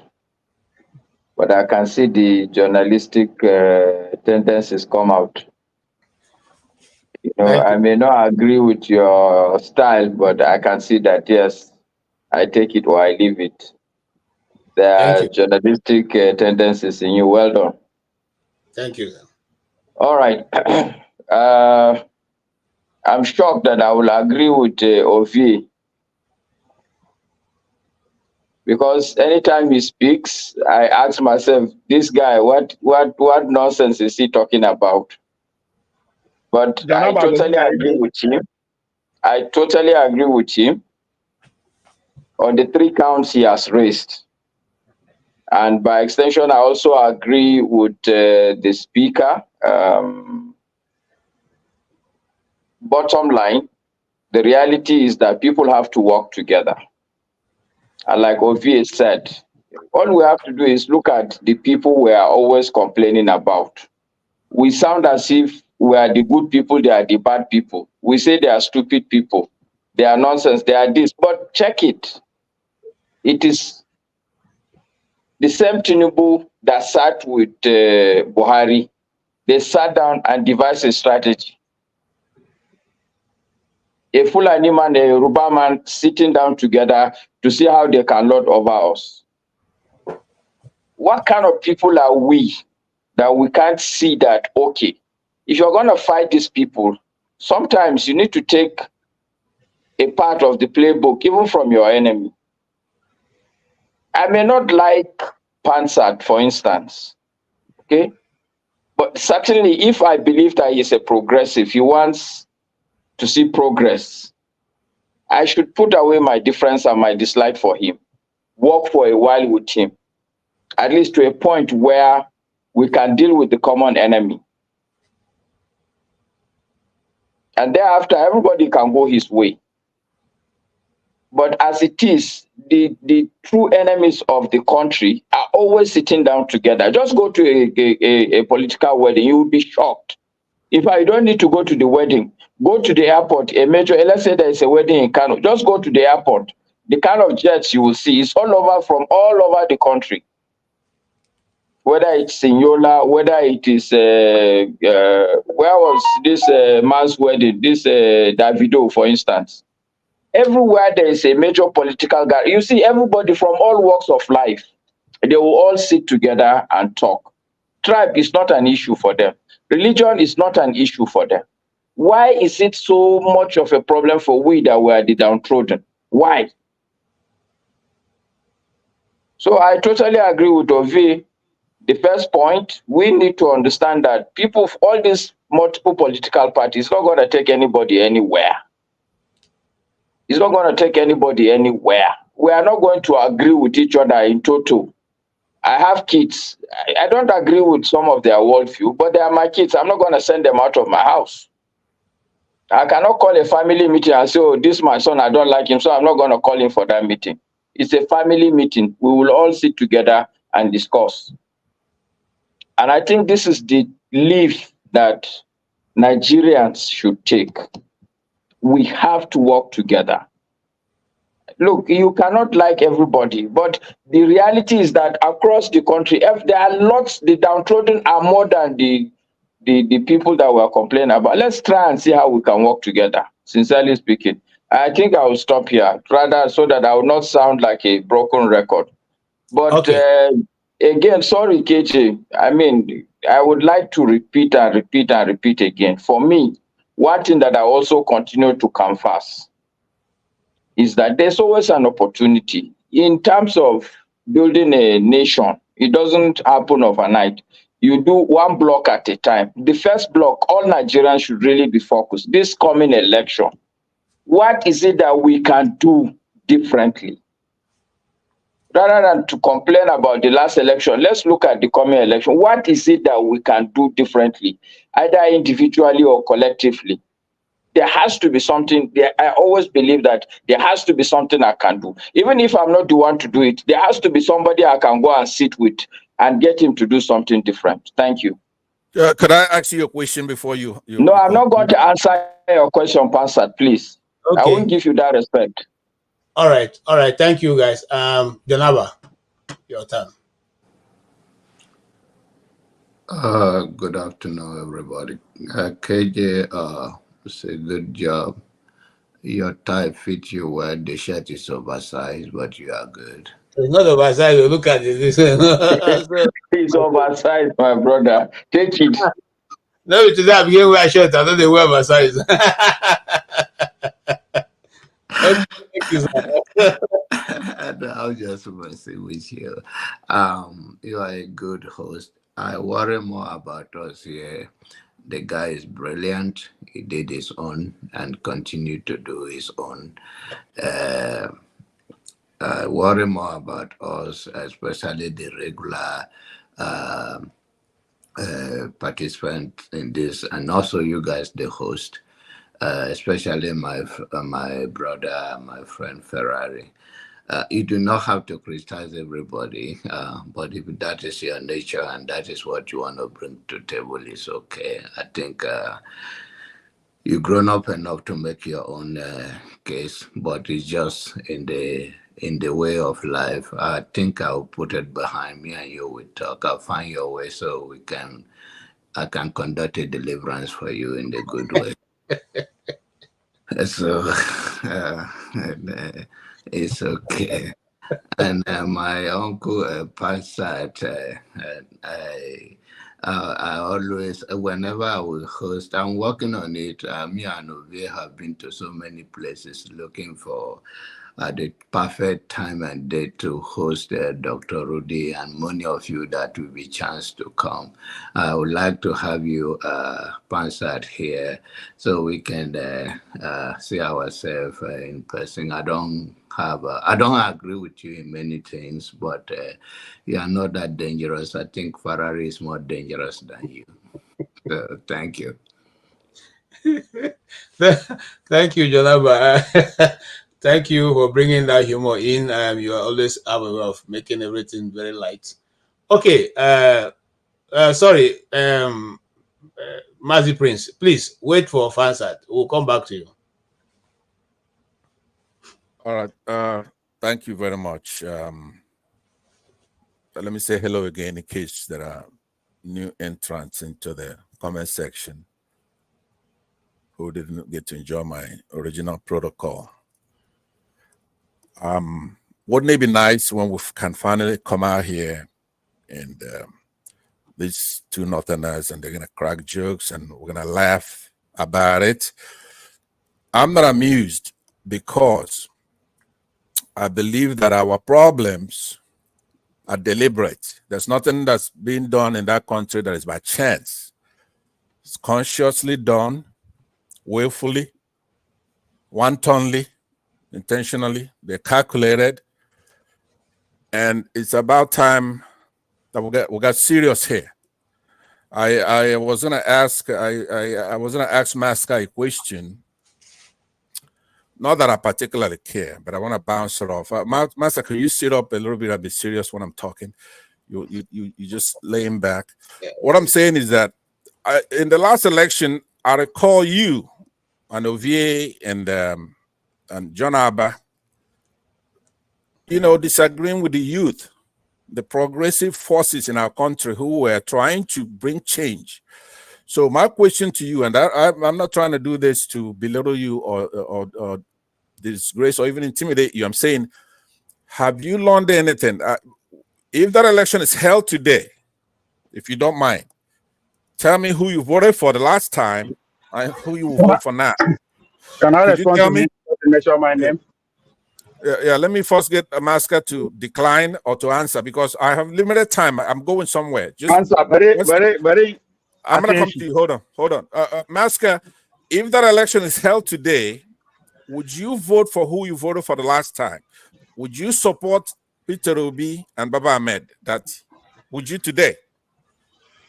Yes or no? Okay, so yes, the answer is yes. And let me tell you why. That Baba Ahmed is somebody who I know very well and I do respect. Okay? Try as hard as you may, I'm not a bigot. I'm beyond that. So I voted Peter Obi, yes, but not because of the reasons you think. But if there is another election, I'm not going to vote. Most likely, I'm not going to vote for these people. I'm probably going to vote for somebody different. But Thank you. What yes, about you, John? What about you? You mean me, is Abidjan? it John Abba or Ovie you John talked Abba. about? John Abba. No, I thought it's Ovie you Abidjan, spoke about. I'm You gonna, mentioned Ovie, not John Abba. Unless if the age is catching up with you now, Pansat. I'm not here to laugh, so don't try to be funny. It's KJ John, that is would laughing, you? not me. I'm not laughing with you.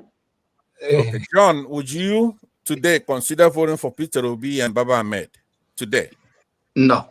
No. Okay, thank you. Ovi, what about you?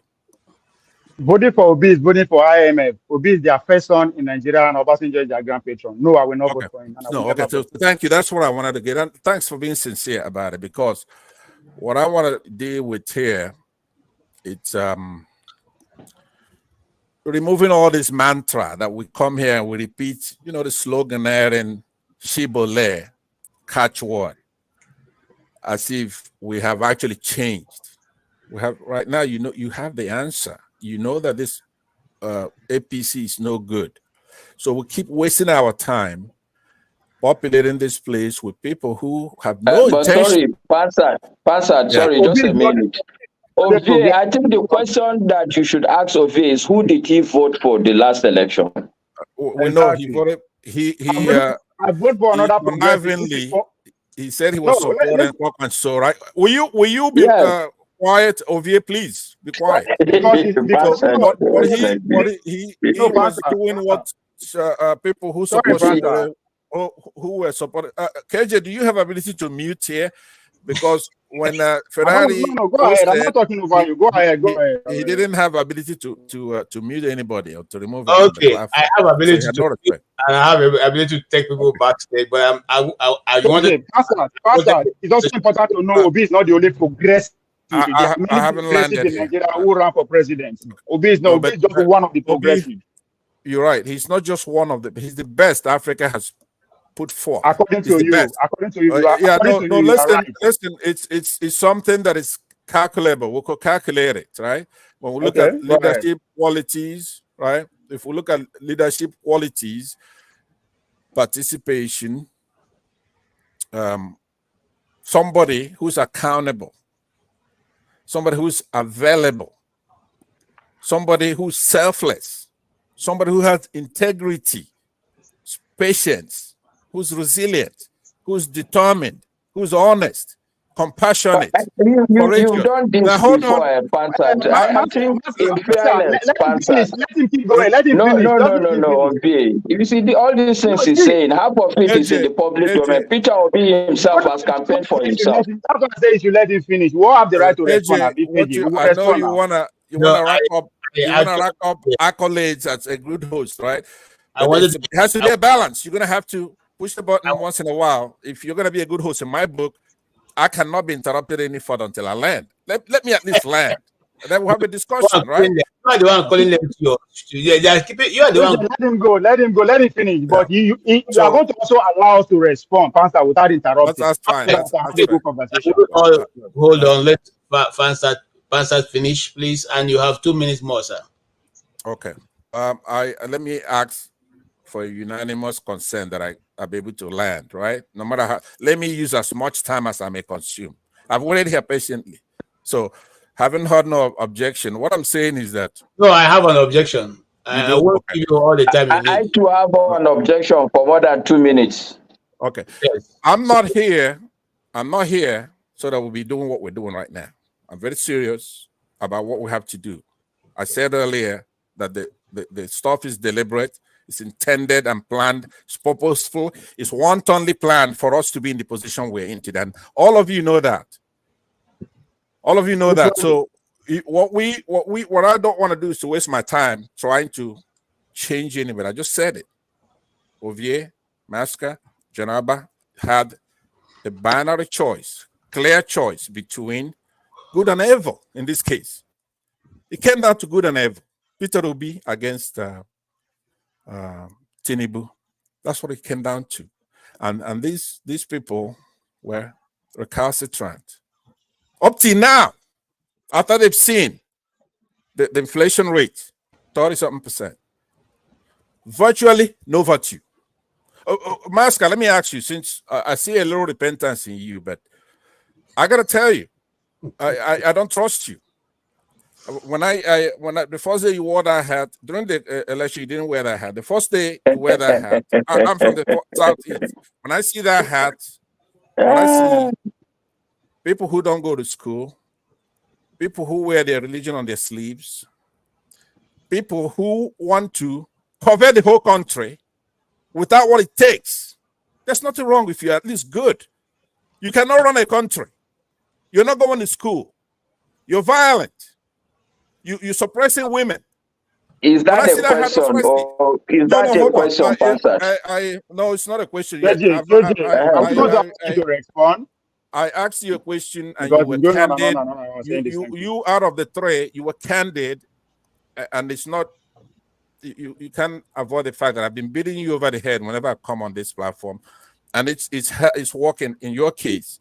You're moving in the right direction, but you don't want to go all the way. You don't want to go all the way. But you said if the election is held today, you're not going to do what you did the last time. And I'm very proud of you for that. Okay, so you don't. Maybe you're not a listening person. I voted Peter Obi last time. This time around, I will not make that mistake. Okay, thanks for the clarity. Why? Now, Hold on. Why? All right. Okay, so you will never be satisfied with his reasoning. Let him answer that. KJ, let him answer with my time. Go ahead. Why wouldn't you vote for Peter? What was the mistake you made the last time? Why? Well, I won't discuss this thing publicly. If I would not derogate somebody publicly like that. It's okay. I voted for him, but I think it was a mistake. If I want to speak, I will speak positively for people publicly. If I'm going to say anything negatively, either I write a letter to Peter Obi, which is well within my right, or I just keep quiet. Let me take my time back. That's what I thought. We're just playing here. KJ, I may not be here much longer because I'm not really in the mood to play. Right? He said that because he wanted to be funny, right? He wanted to be funny. But I gotta tell you something. This platform, when I first came on this platform, my admonishment to Dr. Damages was that he's gonna have to grow a pair of balls here. We should not be harboring people like Masca here, people like because of my gap. Ovie, John Abba, right? There were a lot of them. Unless he doesn't want to be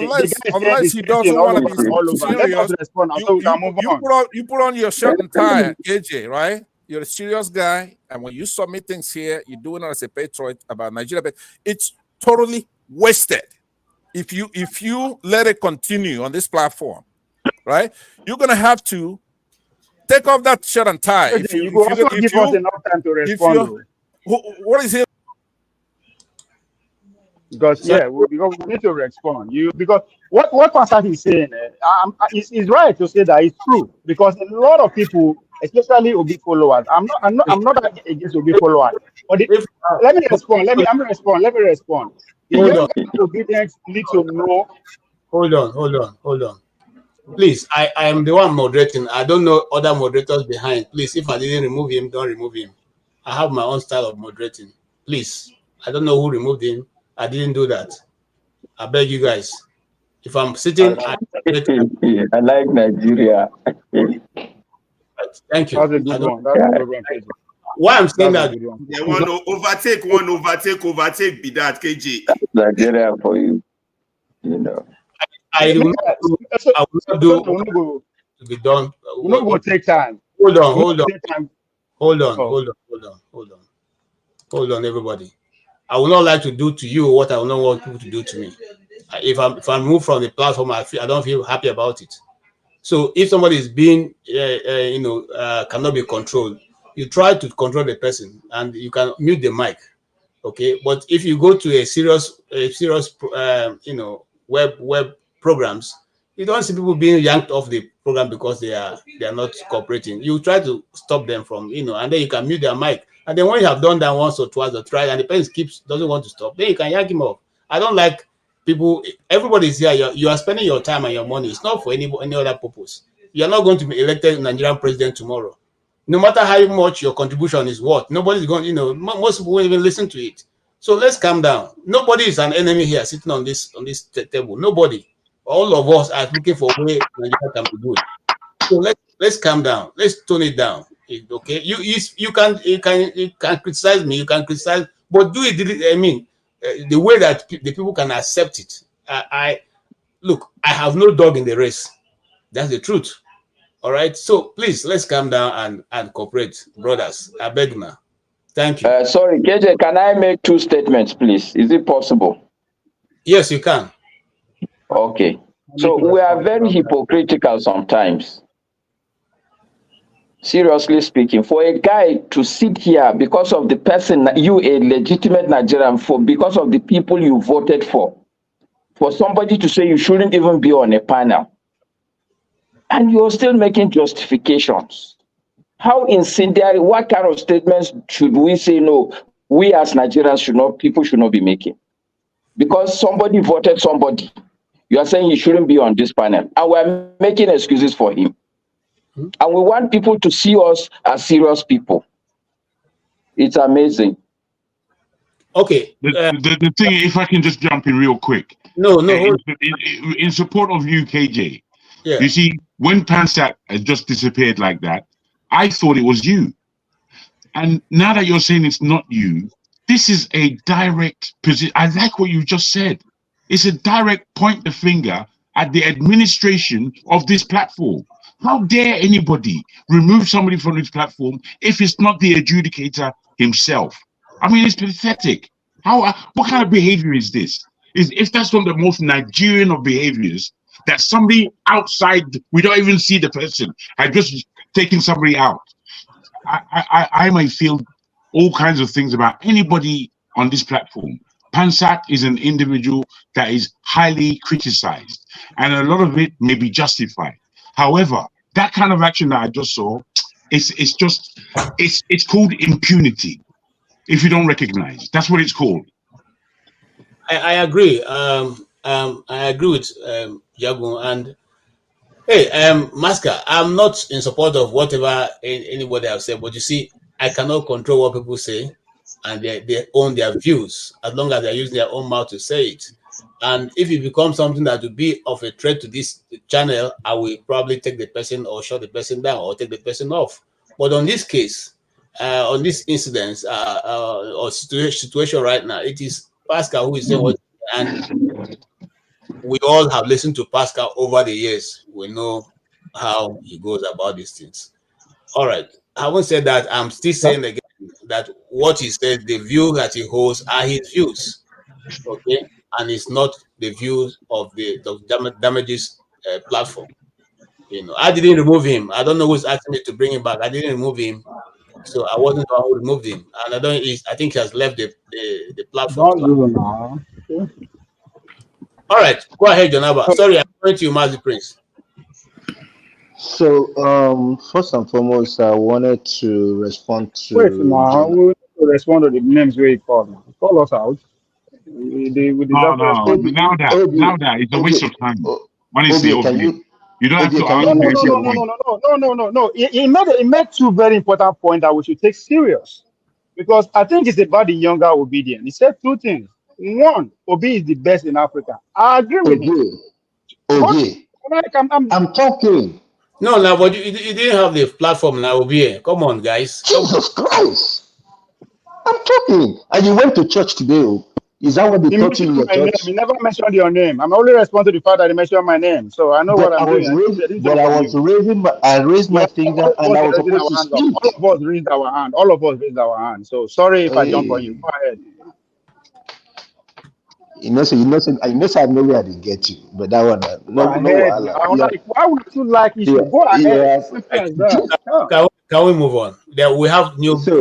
So why you guys are trying to so the first thing I wanted to say to Jonaba, when you are inviting us, I hope the favorite barbecue place will be invited. that tells us, I love you guys barbecue, and I'm looking forward to that time. I'll be one of the 10 persons to buy my flight ticket. And then for Masca, I understand where you're coming from, but if you really listen to Pansat, even when he said it, I kind of like, if you were really looking, you see that I wasn't happy with what he said. However, there was a comment he said. He said, to make him laugh. He said to make him laugh, which means he's just, joking. I don't know when he's serious and all that, but whatever he said, it's his own opinion, and we've said it time and time again. You are very much welcome to come to this platform. If it's not Dr. Damages, I don't think any of us have any right to take anybody out of the platform. That's all I can say. But thank you guys, though. Thank you, team. Welcome on board. Masca, again, as I say it again, nobody can ask you. I grew up in the north. I mean, look, let me tell you something. Well, I don't want to mention his name, but one of the prominent emirs of Bauchi is my close friend. We still talk till tomorrow. I don't want to call his name because you will know him. So I don't know. KJ, look, you are a good man. It's fine. Don't worry. Look, you people are not giving money on the platform, so that even if somebody yank me up, no Allah. No, so it's not the view of this platform. Please, nobody can yank off Okay, anybody. so the point I'm making, all I'm trying to say. Yes. Obviously, I know that nobody will take me off, certainly. Okay? But all I'm saying is, as a people, as Nigerians, we need to do what is called boundary. In my own opinion, we need to be working, we need to be bringing each other close. And we talk about the government. If today here on this panel, we are saying that because you vote another person, you shouldn't be here. We are just talking from all our sides of the mouth. Let's be logical also. I have to respond to him and I have to say it. That's all I'm doing. It's not that I take any offense. Pansat has done worse than me. Because of my cap. Pansat has said worse things. That's okay. I'm not, but I need to also respond. This is how we build societies. When you see something that is wrong, you should talk about it. Because if you keep allowing it to slide, this is what is happening to Nigeria. Government will do something wrong, we keep quiet. The next thing, they will do another level. You keep quiet. No, it's not my character. As I'm here, if I see something I don't agree with, I strongly disagree with, I will speak about it. There are a lot of things that I said I don't agree with, but I let it slide. But some things, I would point it out. We shouldn't keep quiet, or at least I will not keep quiet. You are a good man, KJ. I love everybody here. No Allah. Sorry, KJ. Kim, the other day you are talking about a land sale. How did you get to know that?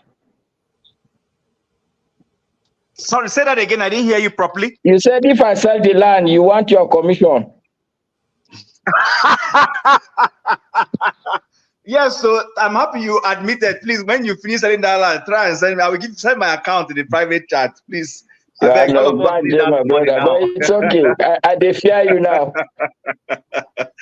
It's nice speaking with you, sir. Okay. Again, like I said, let's try and be very civil because a lot of people are watching this and we to expand our viewership. That's what we are trying to do. We are trying to expand our viewership. So the more we are able to operate in a more decent way, the more we will gain audience.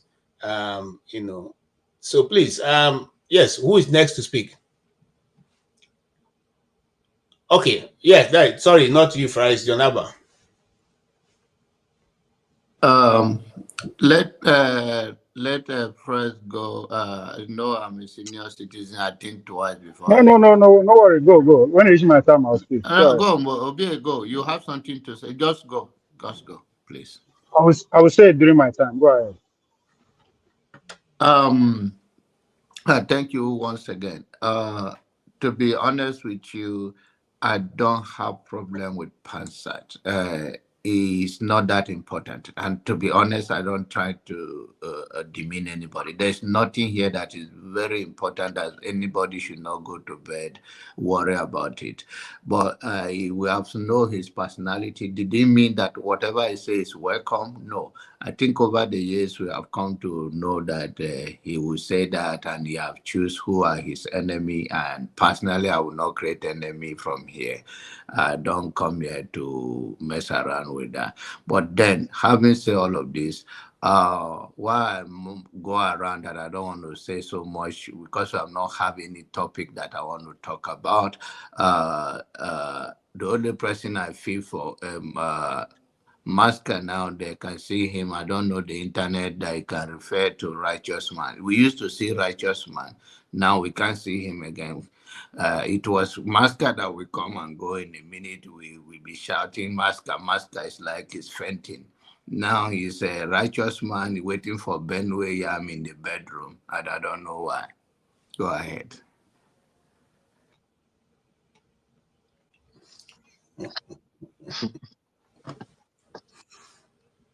So it's my turn, right?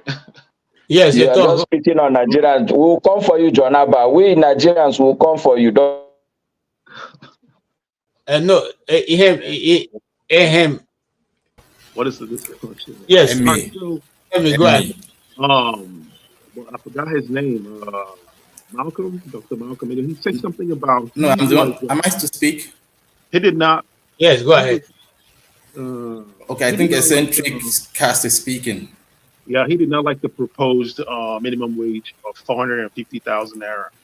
And he said it was that small businesses won't be able to pay it. But I thought the minimum wage is for federal government workers and state government workers, right? I think wages should be increased to meet inflation, right? I think 450,000 naira a month, it's not that bad, considering the cost of goods in Nigeria.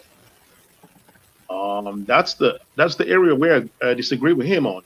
I think also the government, how they can deal with this issue, right, of inflation is by putting caps in prices, right? This guy, I forgot his name, one of the presidents of the United States, he did a price freeze, right?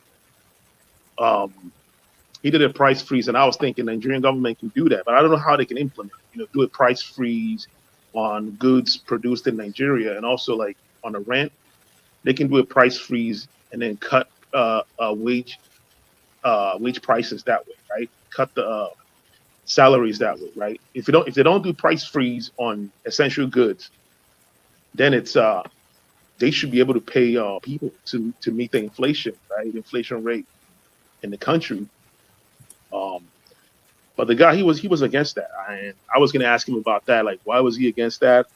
I think, living standard in Nigeria is it's pretty high considering the rate of poverty in the country, right? Like 50,000 naira it's not even enough for someone to survive like in 1 week.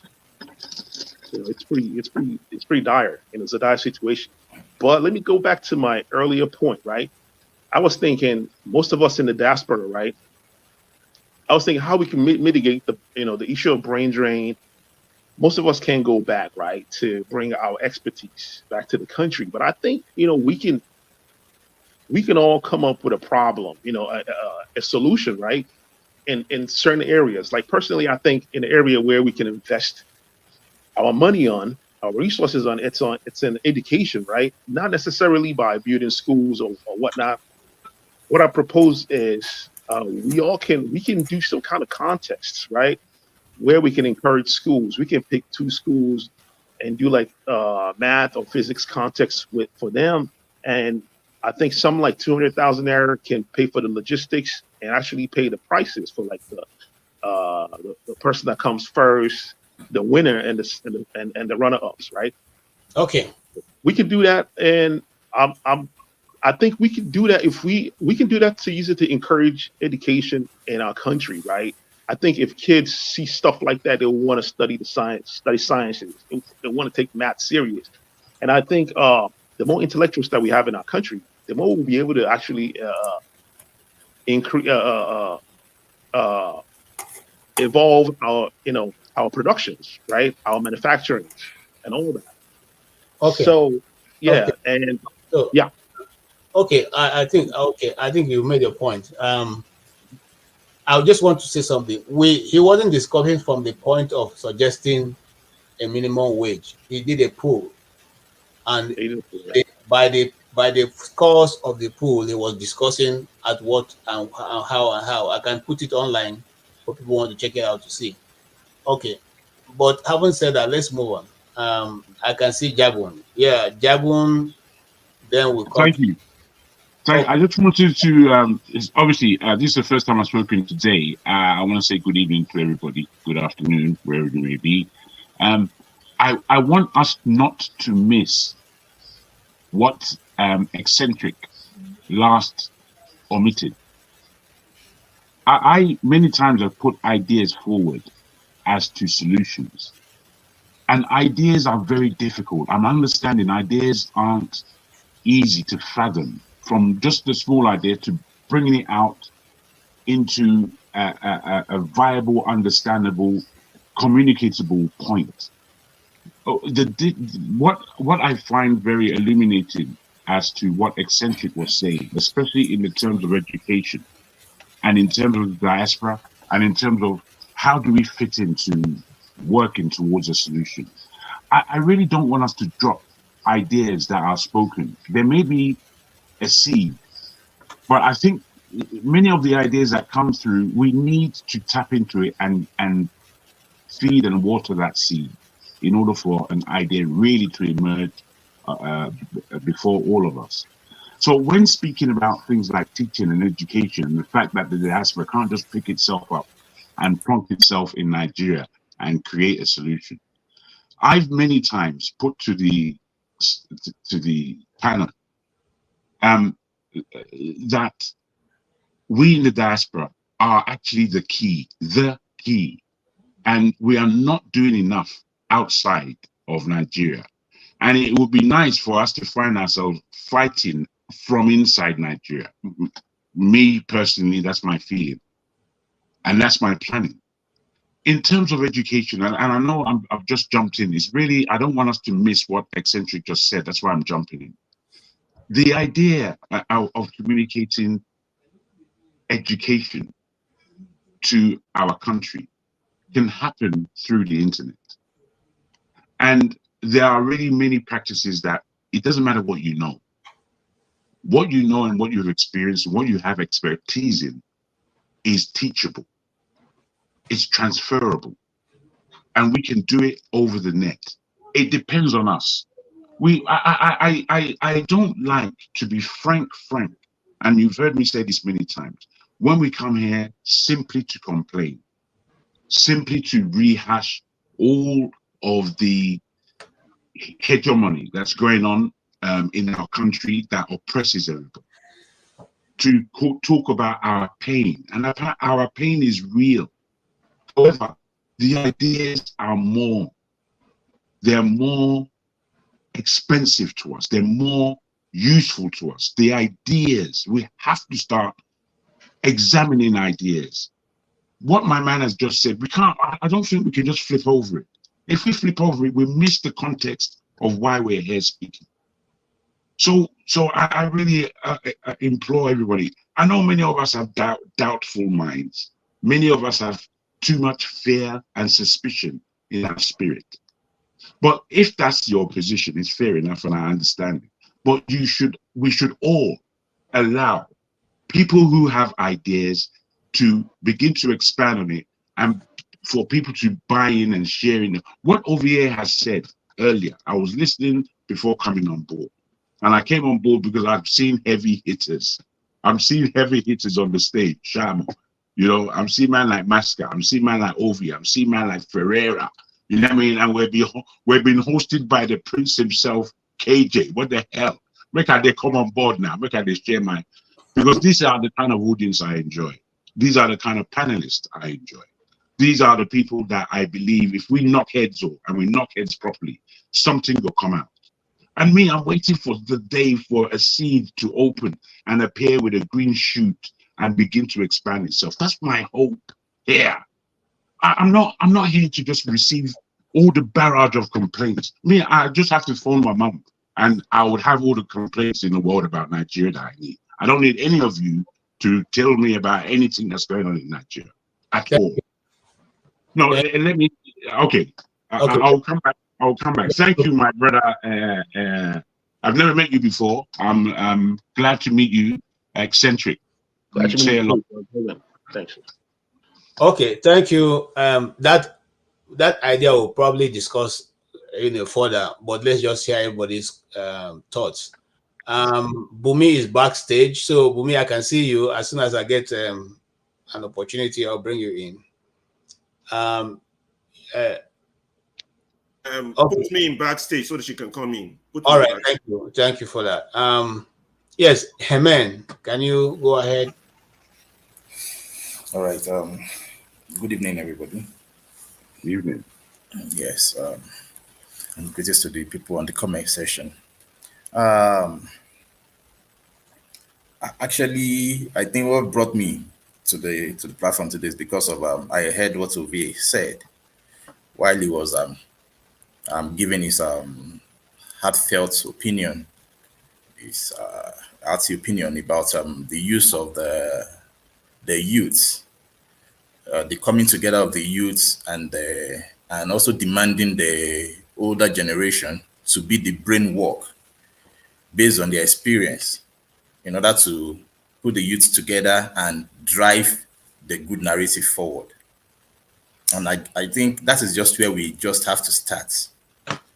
Because the only way, because if we continue to say we want to take over, we want to, how can we change the system? How can we make Nigeria better? The truth is, we just have to develop a new generation of people. And the best generation of people are the people who think now, henceforth, is their future and not their graves. And then these are the set of people that also have the power, the physicality, and also that can be trained, one way or the other. They might have their opinions made, but they are still malleable. They are trainable, they are coachable. These are the set of people that we need to move the nation forward.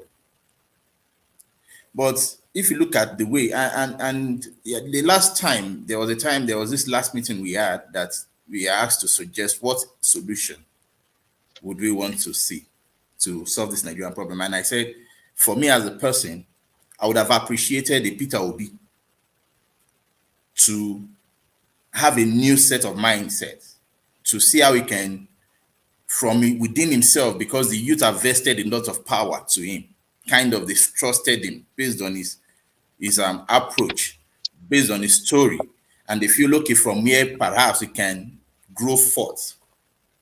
Not from Labour Party. This is not a party issue, but an ideology issue. But that is exactly what I am trying to say. It might not necessarily be a Peter Obi. It could be, but the thing is, I will need somebody. The youth will need somebody that one way they will trust. And who is also someone who understands the power, who have tasted it, and who also have the mind, a futuristic mind. So for me as a person, I agree totally with Ovie. Just that I have an issue with him.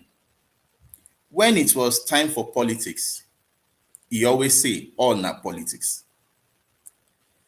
And those period, because as at that time, I became antagonistic to every of his opinion because of those things they always say. Why? Whenever people come with their hearty opinions, and there's somehow, if you feel passionate about this country, there is a way you express it and emotions will take over.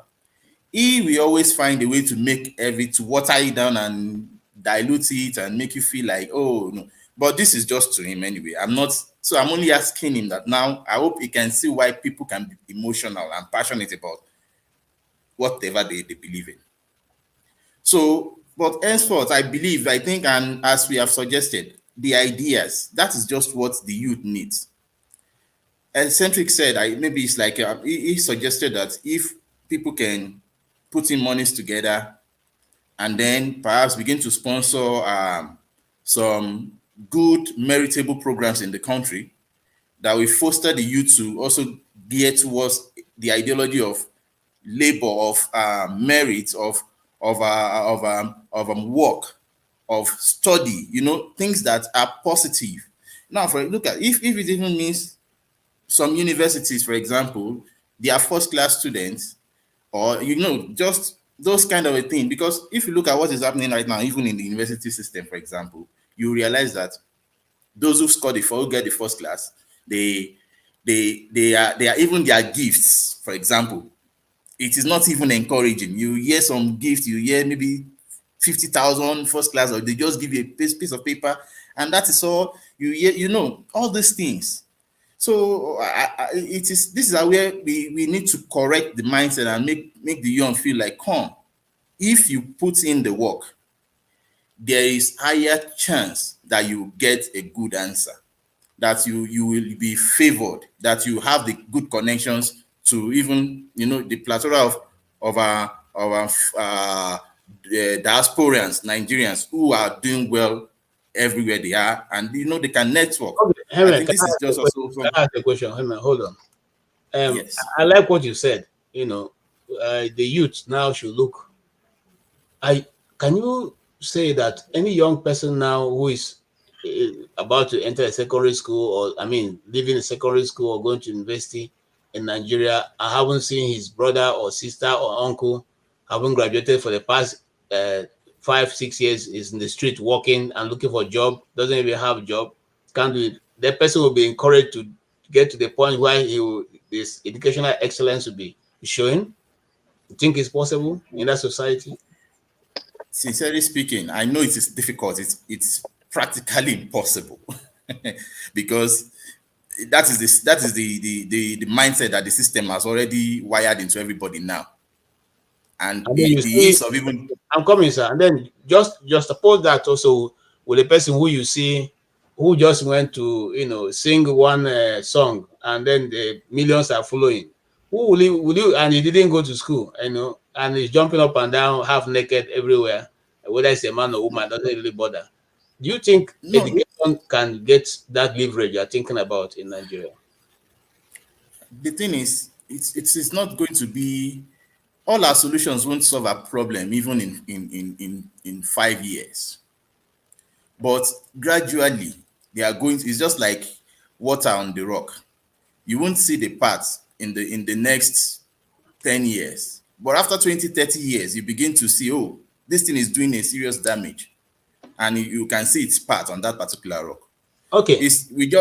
So that is my suggestion. We need to do the right thing. Thank you. Steadfastly. Thank you. Let me say something real quick. So my dad. Hold on. My dad told me, right? My dad told me there was a time some Europeans, right, came to his city in Abat, right, and they gave people money to bring polythene bags, right, all the polythene bags, right, and the garbages anywhere they can find them. So people were bringing those, and they were giving them money. The goal was to kind of sanitize the environment, to remove those, those polythene bags, because they create a problem environmentally. And this was done by Europeans that came into that city. And I think we can do this. We can do something like this, right? We can do something as simple as that, because we know the effects that it's going to have on the environment, right? We can do something like that. That's the idea, and also we can do something like community gardens, right? Encourage people to create community garden in their cities, in their various communities, small communities over there. We have it here, right? These ideas, we can bring it there. We can tell, hey, create community gardens where you can plant your crops, like your tomatoes. They have nice weathers there. They can plant their tomatoes. Anyone can have access to it. Every street in Nigeria, every street in every city should have a community garden where people can plant crops and be able to harvest whenever they want, right? Okay. We can bring these ideas over there. Hold on. And Chim, what's your view? KJ, good afternoon. Sorry, and compliments to everybody in the panel. I came in late, so I wasn't sure exactly where you guys started. So I like to always put that out. So, but following from what I heard from both is that eccentric or something, and then amen.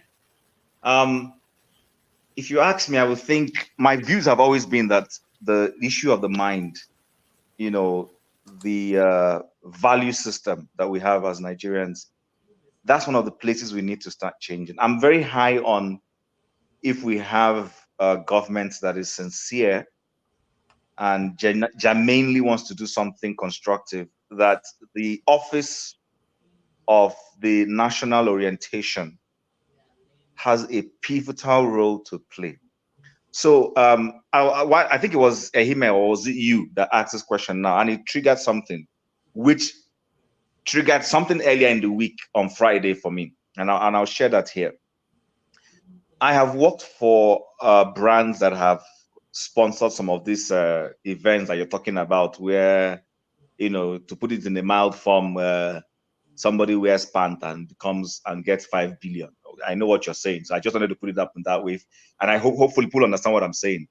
Versus somebody who was the best student in WAEC, or junior engineers and technicians. You know, you win something and you get $200. Sorry, you get less than ₦1 million compensation or encouragement. I get it, but you see, these things, these reward systems are a function of our society. Don't forget this. Now, that brings me to what I said struck me in the week. I was walking somewhere in the week and I was observing something, and my consciousness just said, Chim, what do you see? And I said, people who are not aspirational. I said, exactly. Can you see how they are happy doing this thing that for you as a Nigerian and other Nigerians, you will not want to do? I said, yes. He said, they are so contented doing it. They will do it, they will take their vacation and they will go to Scotland or go to Germany to go and watch Euros. But we back home, we're very aspirational. We are not satisfied cleaning the streets. We're not satisfied being janitors. And there's nothing wrong in it. That's nothing wrong in it. For the person in the society who feels after grade 12, which is basically WAEC, go and find a job, they're satisfied doing the job. I attended lots of grade 12 graduations this past May, June. And I know the things I listened to. You know, in some of those places, we had Nigerian children graduating grade 12, and they were the ones going to the university. You would hear things like, Jack Smith doesn't exactly know what he wants to do yet. Jack Smith is taking a year off.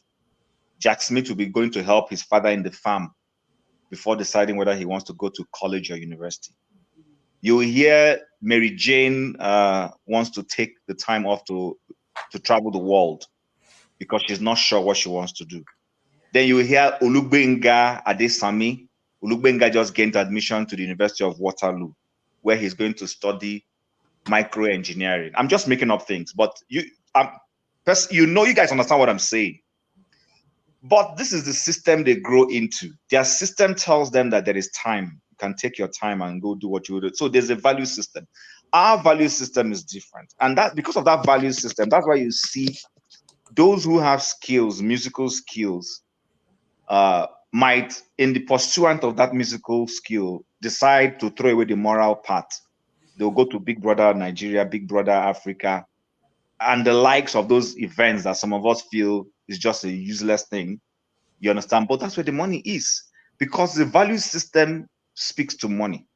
The value system doesn't speak to creativity per se in 100% and encourage people to reflect on what they're going to give back to society. So we need to start looking at how do we change our people's mindset.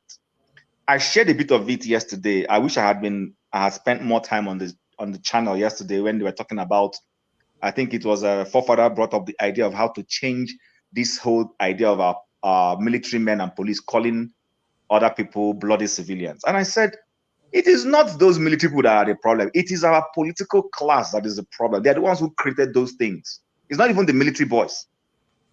And I give an instance. When somebody wants to settle quarrel between his fellow civilian, and he knows he has a brother in the army who can give him soldiers to go and harass someone. So that's where this whole you know who I be thing came from. We're not far away from the values we've inculcated in our system. I've lived in Nairobi. I've lived in Kenya. And so I can appreciate what is going on in their country because I've lived in their society. But you know one thing, the average Kenyan is more politically, civically educated than Nigeria. Nigerians are very illiterate when it comes to civic and political education. Very illiterate. We don't even understand our left from our right. Forget what you see us do. Even our politicians in the house don't understand civic responsibility. But the average Kenyan knows his civic responsibilities.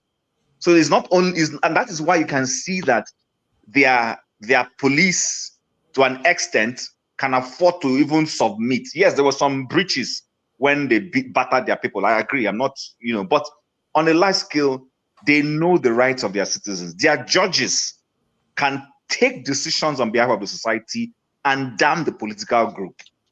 And they will take that decision in the best interest of their country.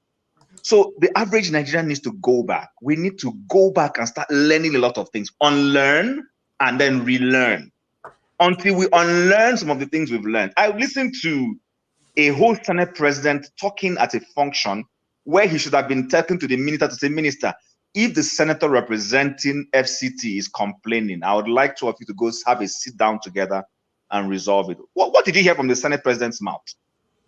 For those of you who are watching, go and listen to the man. And I was asking, is this guy the Senate president of Nigeria or what? So you see, the point is, without rambling all over and over, we need to go and unlearn and relearn.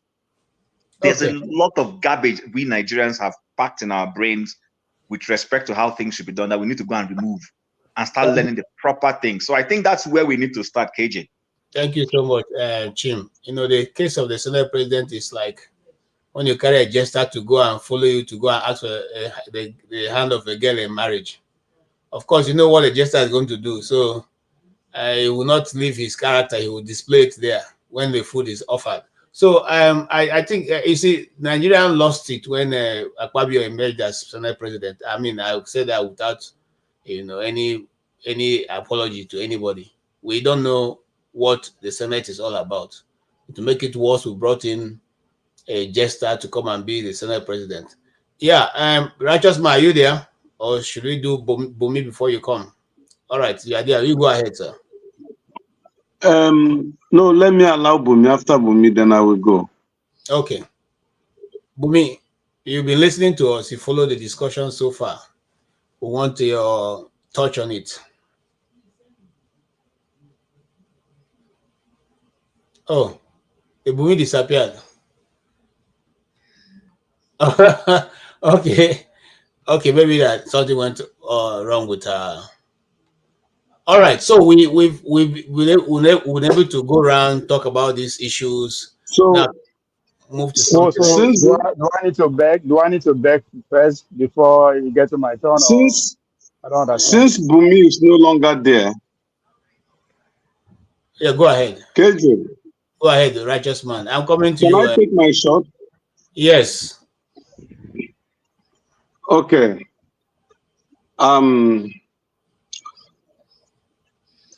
Based on what the doctor said, his analysis, submissions, I think we have a long way to go in Nigeria. A very long way, because when you listen to his analysis, though there are some area that he gave hope, but that hope is a tiny hope. When the larger percentage of the society are not politically aware, then it means there is no hope. If you look at what Chim said now, Chim's submission is that I think he said he lived briefly or somewhere in Kenya, and they are socially and politically aware. But back here, the larger percentage of Nigerian masses are not politically aware. And then Chim made a submission that I agree with. All this why I've been saying it. Our value system differs. And I can tell you, it is creating a fundamental problem in the Nigerian setting. You see this value system. Any society that does not have a value system cannot make progress. Honestly, but if I want to analyze it the way I want to analyze it, it will not look as if I'm a tribal bigot or religious bigot. You see, the value system, I was born, and before we left River State, you know, and then stayed a little while in the East, and then migrated to Lagos. I never knew a public, I never knew there was something called a winch. When I was in the East, I never knew there was something called a winch until I came to Lagos and I began to hear about Yaje, you know. Then I started asking, they now said there's a winch and thereabout. So because while in the East, we were not exposed to those negative aspects of life in calling somebody a winch or a wizard, you know.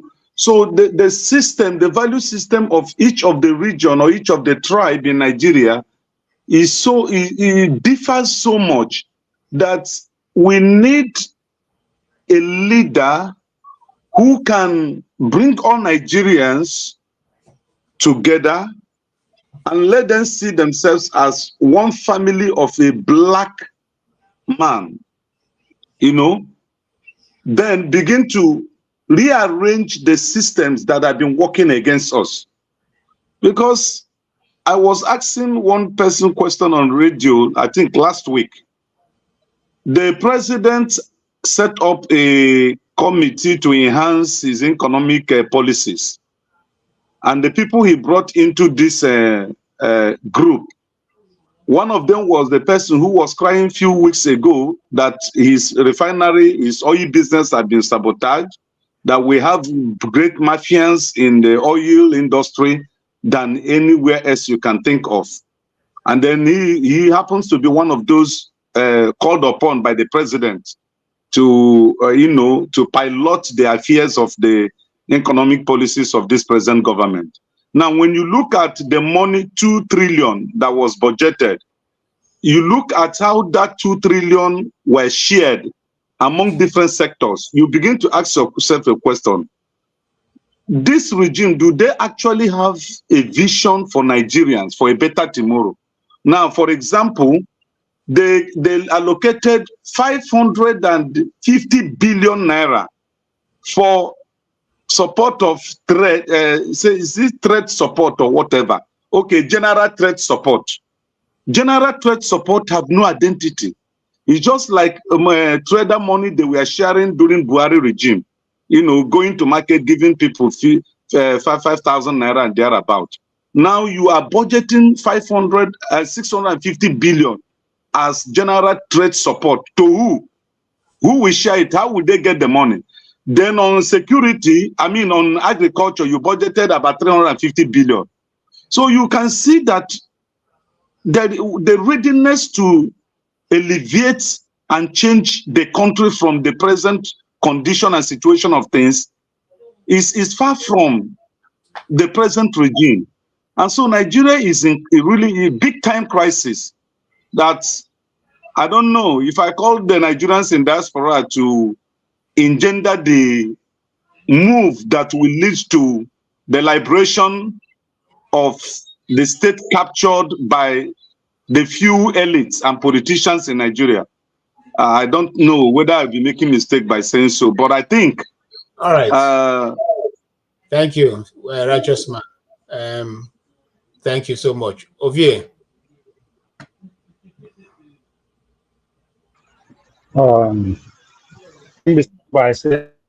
Sorry, Ovie, are you happy for me to go ahead of you, just so I can bounce? There you go. Go ahead. Oh, brilliant. So thank you, Ovie.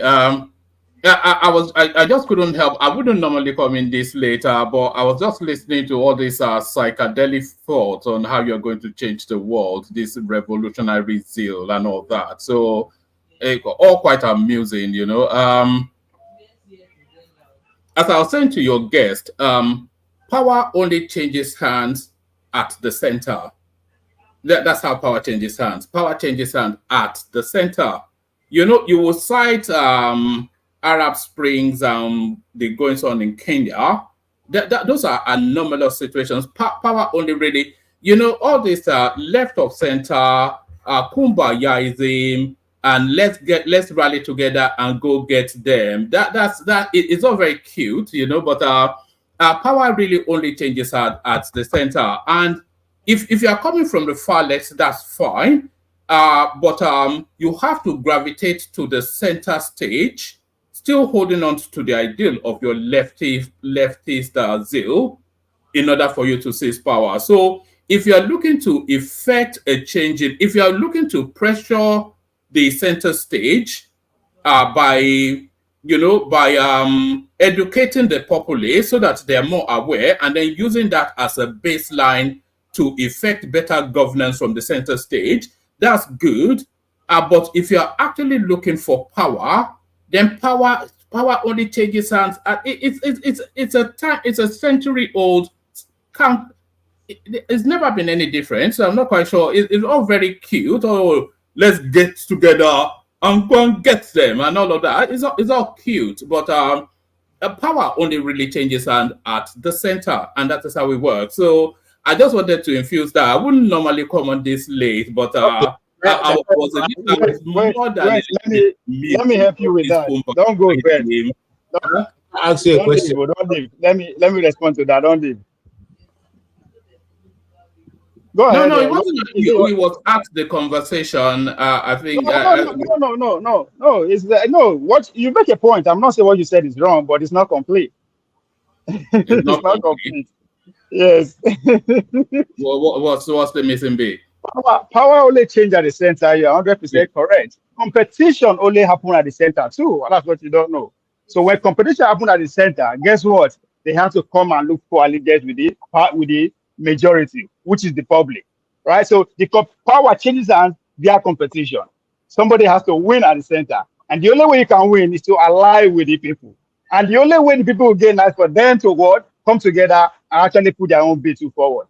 As simple as that. So I agree with you. I don't understand any of that. Power only change at the center. Hold on. I heard what you said. Don't worry about all that. Don't worry about all that. Power has nothing to do with the people. So that's the first thing. So you are not getting my point. That's not what I said. I agree with you. Power only change at the center. Yes. Through competition. So competition only happen at the center. Forget what we do at the ground. Doesn't matter. One man to more. You really believe power has nothing to do with the people for real? No. Explain further. Explain. Everybody knows that. I don't agree with him. Oh my. Okay. When is my turn? I'll tell. You want me to explain to you that power has nothing to do with the people? I would like to hear it. Power has nothing to do with. You are presented choices that are not your choices to make decisions that you have no effect on, and ultimately it's gentlemen in oak-paneled rooms that make the decision on who governs you. In America, in the United Kingdom, in Nigeria, globally.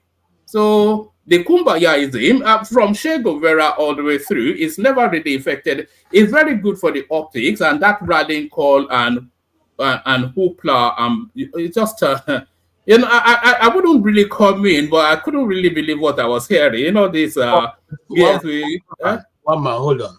The kumbayaism they're talking about was all brought about the military leaving the office in 2019. No. 1999. No. To leave off. I'm coming, sir. Let me talk. No, you're wrong in that assertion. The kumbayaism I'm referring to here is that they were student activists, they were lawyers, they were civil society organizations that converge in different parts of Nigeria and brought enormous pressure on the government to leave. No, you're wrong. I'm wrong. Please correct me. You are. What affected? My battery won't die, I beg. Let me tell you. All right. Let me hand back to you. Thank you for yielding the spot. But you are wrong in that. Maybe in future conversations I'll expand on that. But it has nothing to do with. Let me just say this. What led to 1999 was essentially the fact that the Yorubas were hard done by. And the Yorubas were nucleus to the Nigerian paradigm, And the risk of losing that nucleus was what affected that. It was nothing to do with anybody rolling on the street. It was essentially about the Yoruba state had done by. But let me leave it there. It opens up a wider conversation, which hopefully we'll have in the course of time. Excellent job, KJ, as always. Thank you, V, for using your spot. Thanks, man. My battery is running down, so let me just go. Let me start by where one man actually stopped. I agree with one man. Power only change hands at the center. But what he also doesn't understand is that even can you explain that? I was going to ask him, but he has left. I'm going there. I want to ask you a question that you will help me answer, because since he has left, so you say you agree with his assertion that power changes hand at the center. I'm trying to understand what center we're talking about. What exactly is this center, and how this center is the only place where power changes hands? If you would like to elaborate. Sorry, Chim, I want to add, I want to give baby to your question also. This center we are talking about, is it Nigerian center or is it power general center we are talking about? Let's also understand that. And that fact that it has nothing to do with the people, I'm interested in that. My battery go die, yo. Won't allow me to respond. You guys are asking one question. Yes, where is the center? In every society, from time immemorial, right? It's governed by few group of people. It's run by few group of people. It changes as human beings evolve. You understand? It clearly see with that those that live in America or Western world, now corporation they run people now. There are specific group of interests that run America. So that's what it means. Sorry, Ovik. Mr. KJ, are you okay with a pushback, or we should keep quiet and let him finish? Let me finish. When I finish, let him explain himself. Since he has follow-up. No. Let Ovik speak, because he's about to go. Let Ovik speak. Hold on. One man, I'm happy you're back. Yeah. Thank you very much for coming back. Please, I would like to ask you a question later on. Let Ovie finish. Okay, just hold on. Well, thank you that is here to explain what center means. Yes, let me just go straight to it. Power change at the center. What happened started at the center. Everything started at the center. That's why I said even the vote that we talk about, even the selection also happened at the center. But when we are in a quote-unquote democracy where majority quote-unquote rules, what happened is that when that competition starts at the center, whoever aligns with the majority on the street wins. No. That's what Tinubu. Hold on. No. That's what Tinubu is the president. He won with the majority, whether we like it or not. No, Tinubu won at the center. Hold on. So, apologies, everyone. Ovie, one microsecond. Okay, right. Let me just explain your center. Go ahead. What you're saying is wrong. You said Tinubu won at the center. You said Tinubu won because he had more votes, but no. Tinubu won because he won. Tinubu became the president of Nigeria when he got that APC ticket, that infamous day when everybody aligned behind him. So that was when the center shifted. Tinubu is part of the center. The competition started from the center. What do you mean? What do you mean abstracts? Talk in specifics. No, okay. What do you mean? Power begins at the center. What do you mean by then? All right. Let me explain. So the power paradigm never really shifts. So there are certain set of people that hold the sway of power in Nigeria, everywhere else, universally, and then consequently globally. So did I spoke Yoruba? Sorry, did I spoke Yoruba? Isn't that exactly what I said? No, you are talking about some competition. Maybe I'm not at your functioning to understand. You are taking our time. I said every society, anywhere in this world, is governed by a group of people or interests. That's what I said. That's what you just explained. Right. You speak, and then when you're done, maybe I'll just have a microsecond and then I'll leave. It was only really I was still listening. Before you leave, I want to take you on the people and power sheet. I got my own facts here, and I want to take you on that. Yeah, but let Ovie speak first. Let Ovie speak first. You live in England. You have the command of the Oyibo more than me, but we are saying the same thing. Go ahead. The same thing with the talk. Yeah, so okay. Tinubu is also part of that center. So the competition actually begins at the center. Ovio, your it time. begins at the center. Now, but who ally with the majority wins. Ovio, your time is up. Time is up. It's okay. What do you mean? See, so my time is up. Are you serious? One man, you want to respond to Are you who align serious? with majority? No. I think Ovie still wants to expand. Let Ovie expand a little bit more. Ovie, expand a bit more. Let Ovie expand a bit more. Ovie. Yes, obvious. Let me talk to KJ. KJ, you say my time is up. Can you please explain to me? Because I was supposed to be the second person on the row. I waited. Somebody even pointed out to you on the comment section that it's as if you pissed off and you knew it. So tell me how many minutes I spent, and I will tell you how many minutes everybody spoke. It's okay, Ovie. So what do you mean? Ovie, there's no. I did not even make a point. You guys keep interjecting me, and you said my time is up. Hold Why? on. Hey, your audio is not coming out very well. We're trying to hear you, and you are still shouting, and other people are talking at the same time. We can't even make a sense of what you are saying. So I'm trying to make because you guys are not supposed to interject when I'm speaking. It is my turn. Calm down. Calm down. Calm down.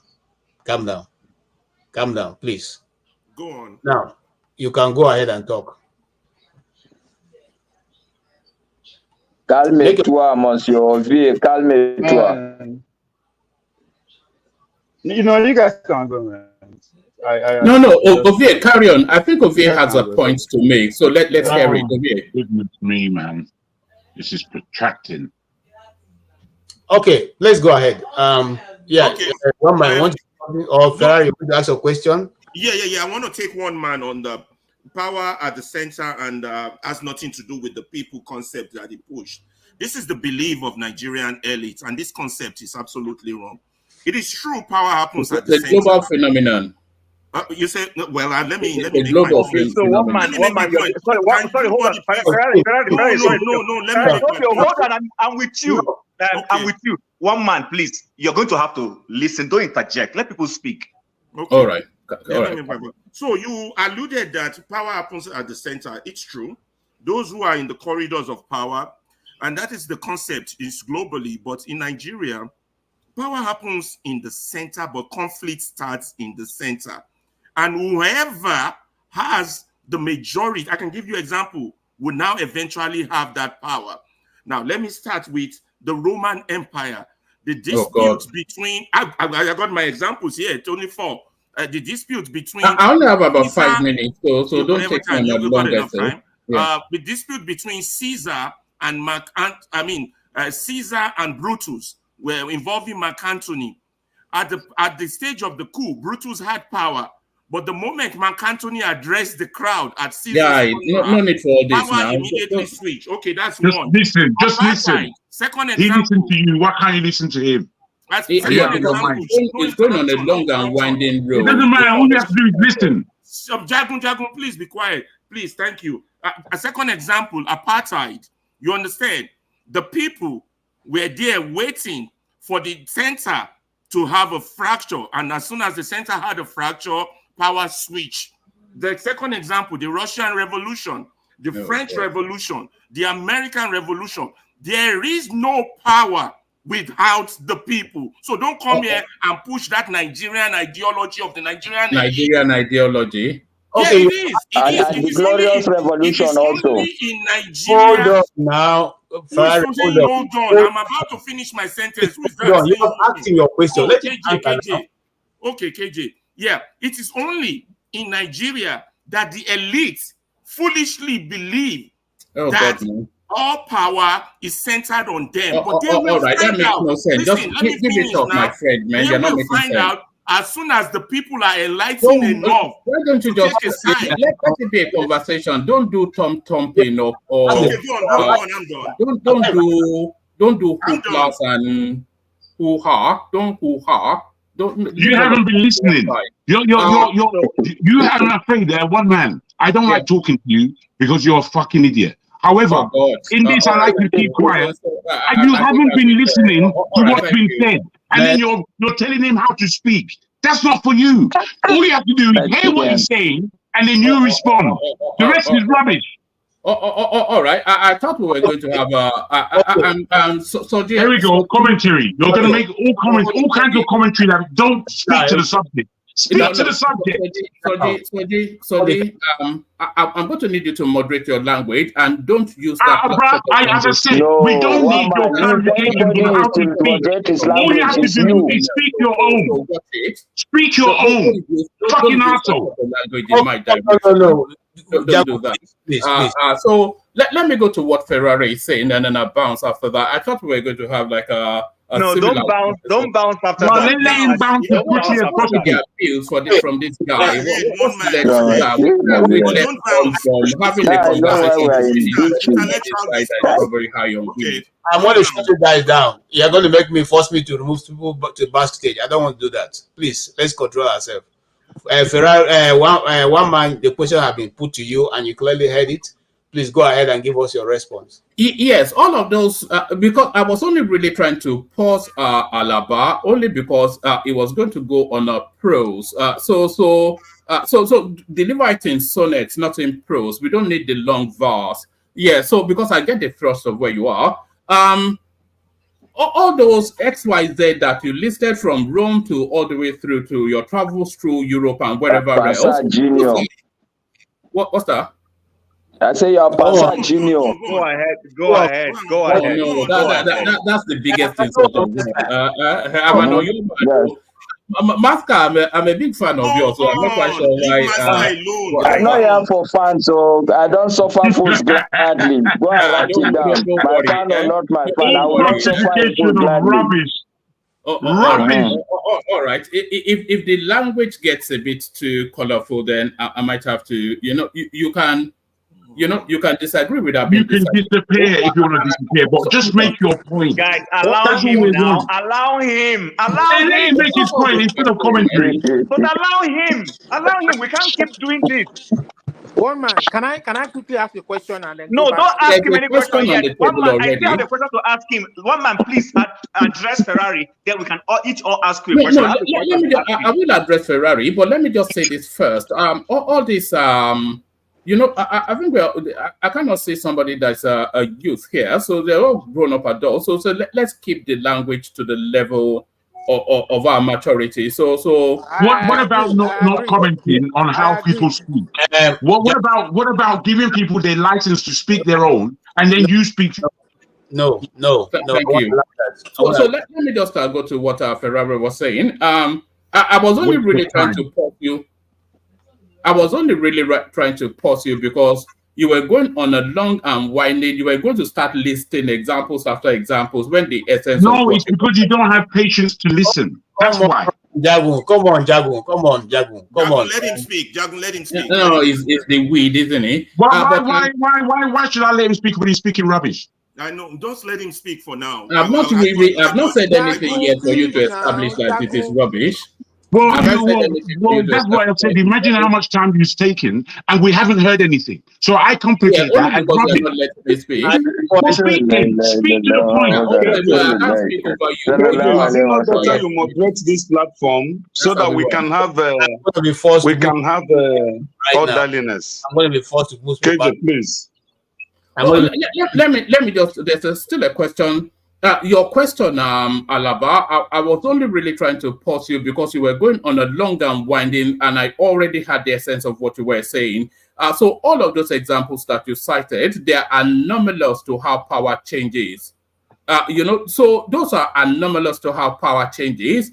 Power, as I said, it changes at the center, and the decision on the control of power is decided by very few people, not the Nigerian example, the global example. So that's how power changes hands. In the real world, that's how power changes hands.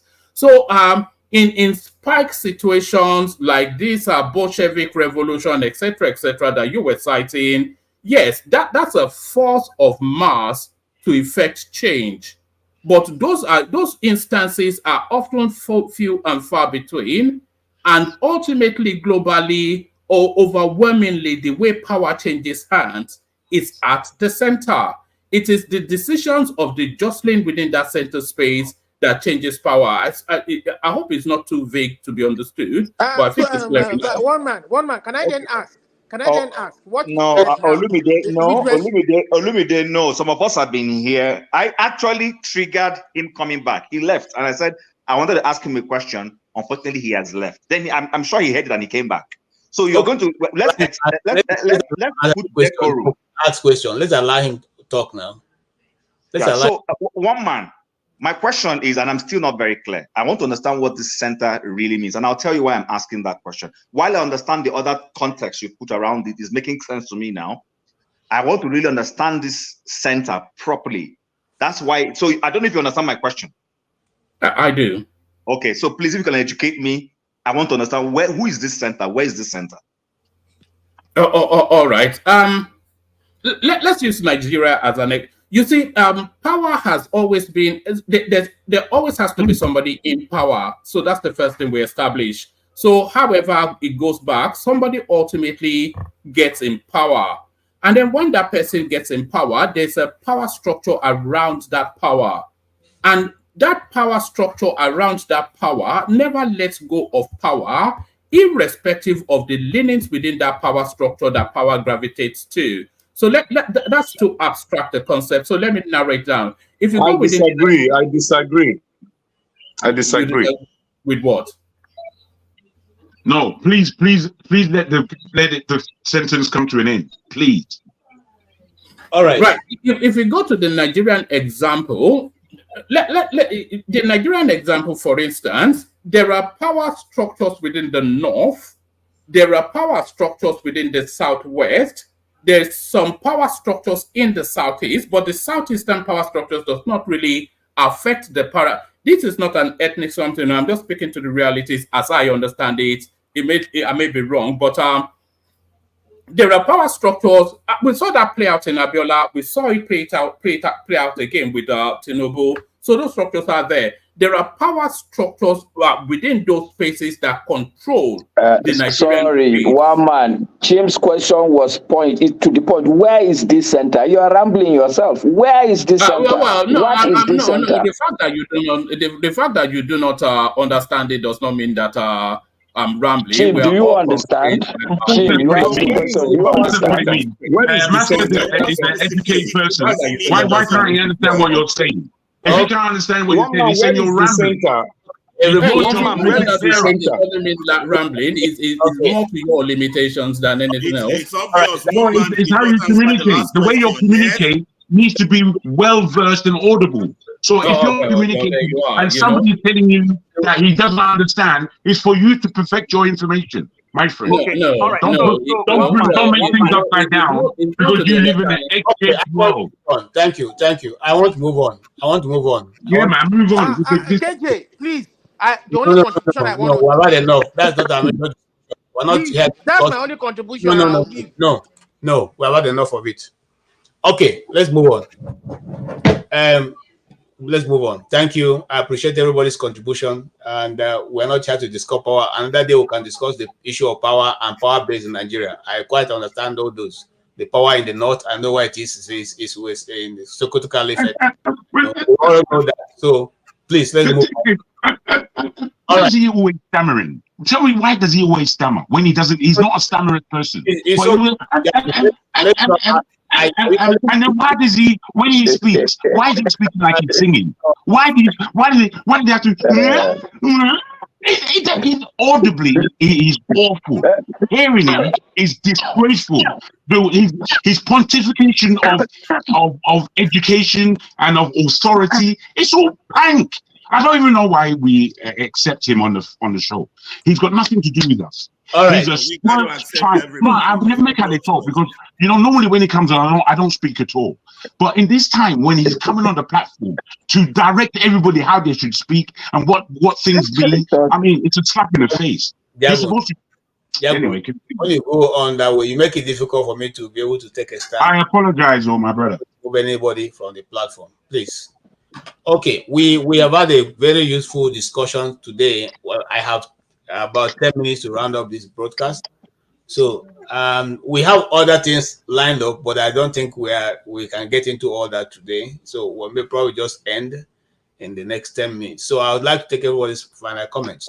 Master, starting from you. Okay, thank you, my brother KJ. And I'm so happy that you have lost your power to take my mic. You know? Yes. I think it's been a wonderful discussion. All I will say is that I'll go back to my point. We need to understand that we need to come together across the divide.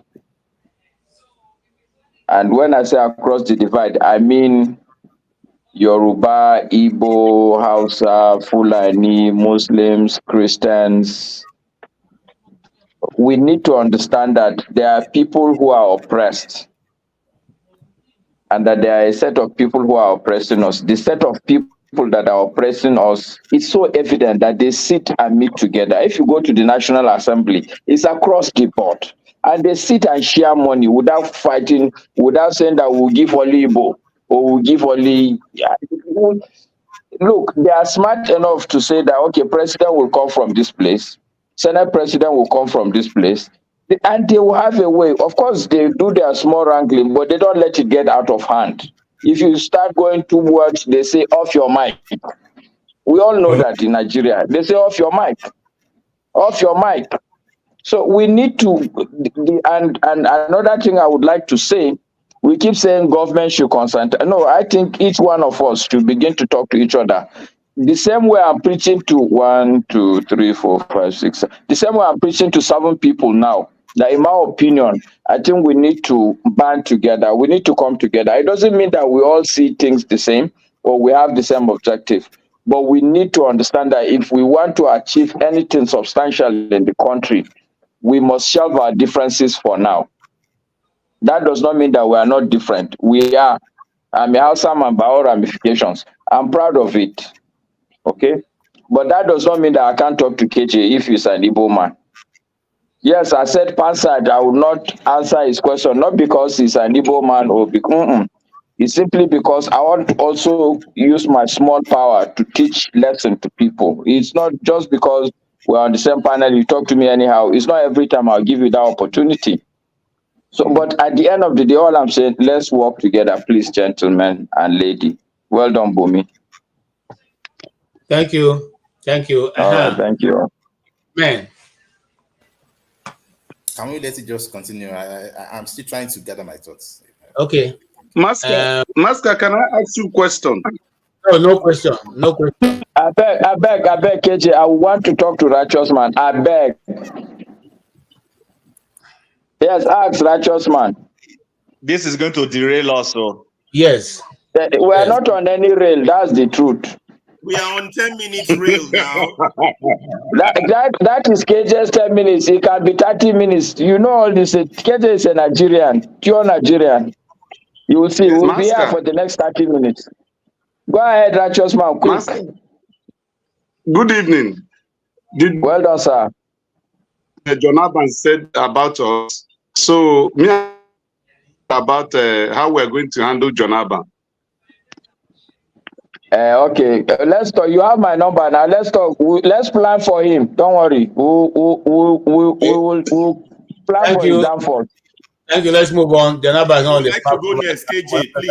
About him. Thank you. Thank you. Righteous KJ, man. I would like to go next, please, because of no. I'm calling. No. I beg. They want this. They won't drag me. No. Righteous man. So, final comment. Yeah, KJ, you will pay for my divorce because. No. It's really a fruitful. It has been a very fruitful Sunday, and the submissions made have been very quite big and very relevant. My prayer is that charity begins at home. Those who are in this platform, they should begin to practice all these solutions they are dishing out. If we come here to talk without a plan to make our talkings to be effective and to, manifest in our own relationship and standard, then it means we're just wasting time. Let's not begin to blame our politicians all the time. Sometimes we have to look inwards, look here. How have we been able to articulate things and have a common goal that we're pursuing? I know it's have your say, but have your say. We must have a direction we're going because we are concerned citizens of this country. So I just pray that all of us will have that mind of building a prosperous nation. Thank you. Thank you very much. Yes, go ahead, Ferrari. No, thank you. Two things. First of all, two things came out of today. The one is the panel, and two, Nigeria. But first of all, before I talk about those two things, I want to thank you very much, KJ. You did a great job today, except for highlighting my comment, but you did a wonderful, great job. And so the two things that came out from today as a summary for me, because I don't like just coming for 3 hours, not learn anything. Number one, this panel, what happened today to you by people removing Panzat without your authority goes to mirror the Nigerian situation on how we abuse power, but we don't see it. And I keep telling people this panel is a total reflection of the Nigerian community. That's number one. That came out today and you yourself felt it, although I'm always the troublemaker, but now we could go backstage and talk to each other as moderators so we can see our flaws. So that, like you said, we want to attract people, not drive them away. That's done on the panel. On Nigeria, you all might want to beat down one man today as much as you want to.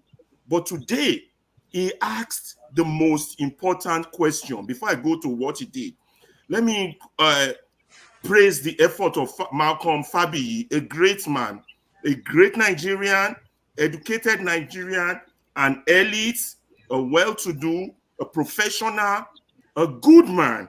Don't get me wrong, for Malcolm. Thank him for coming today. But Malcolm today made me learn a lesson that have been bugging me for years. Why are the Nigerian progressives not making traction? Why? And that I got my answer today. Now, it's not against Malcolm. I got my answer. We're not making traction because, one man tried to argue, power is indeed at the center, whatever that center is. But there has to be fracture at that center, and whoever can move the people would win power. That's when you're going to have a power change.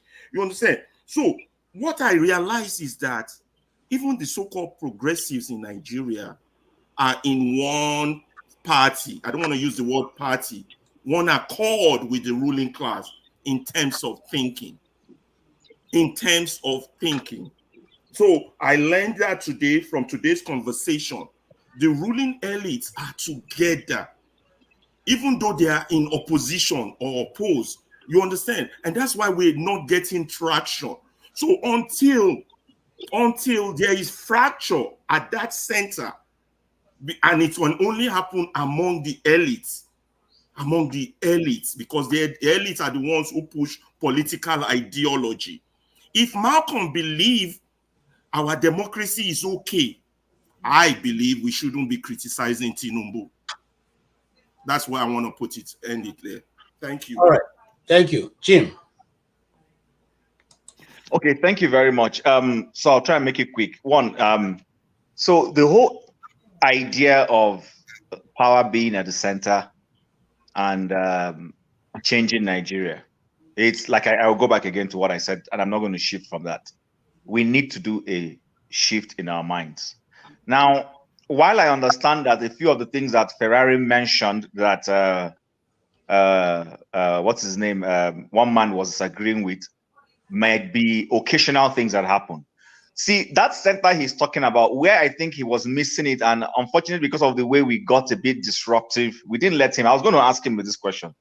Yes, power might be at the center. Look at the Arab nations that are stable. UAE, Saudi Arabia, Qatar, and which one am I missing? You know what is helping those guys maintain power? They know that if they don't keep these people happy, then they will create chaos that pushes them out. The people don't necessarily care where the power structure lies, especially if there is food, they can feed, they can go about their normal lives peacefully, and whatever they need and aspire to, they accomplish it. Once those things are provided, people really don't care where the power structure lies. People will start getting interested in where the power structure lies and want to make a change when the leadership of that power structure is insensitive to them. And those examples that Ferrari mentioned, that's what led to those people, you know, one person will identify it and steer the people to push that power, to help him push that power out, and then he consolidates on the power. But you see, the moment you start taking care of the people, at the American side is even that way too. If we see, you see that the average American who is not necessarily leaning left or right, and we call him independent, they are the power structure.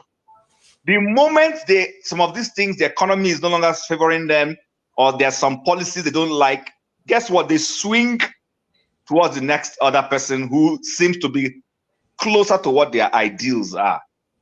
That's what I wanted him to break down for me. Unfortunately, we didn't get him. So the last thing I want to say is this, guys.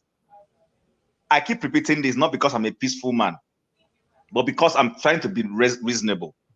We can disagree with people without using a barrage of negative names and all those things for them.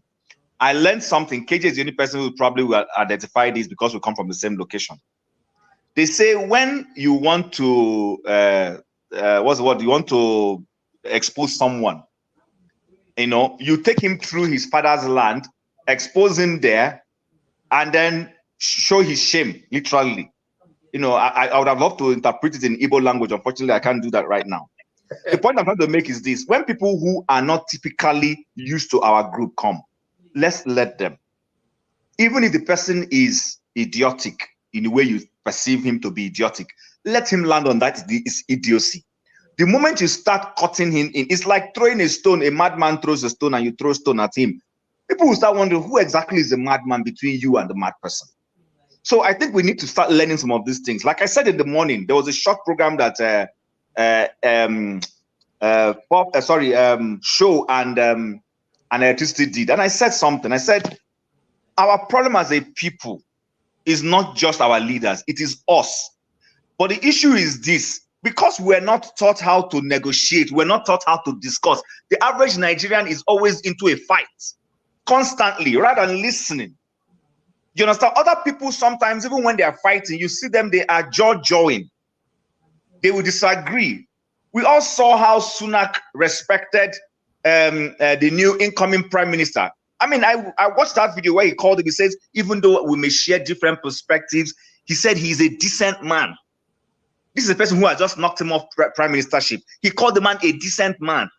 He said, yes, he's fighting for the same thing, maybe in a different way. Let's begin to realize this. When we start realizing this, our politics will get an elevation. Right now, what we're doing here is what is symptomatic, is what we're seeing our politicians do. That's why it's a cutthroat. That's why it's a dagger kill. That's why people send assassins to eliminate their opponents. It's because of some of the things we're doing here. People take certain things too deeply to heart. It's not necessary.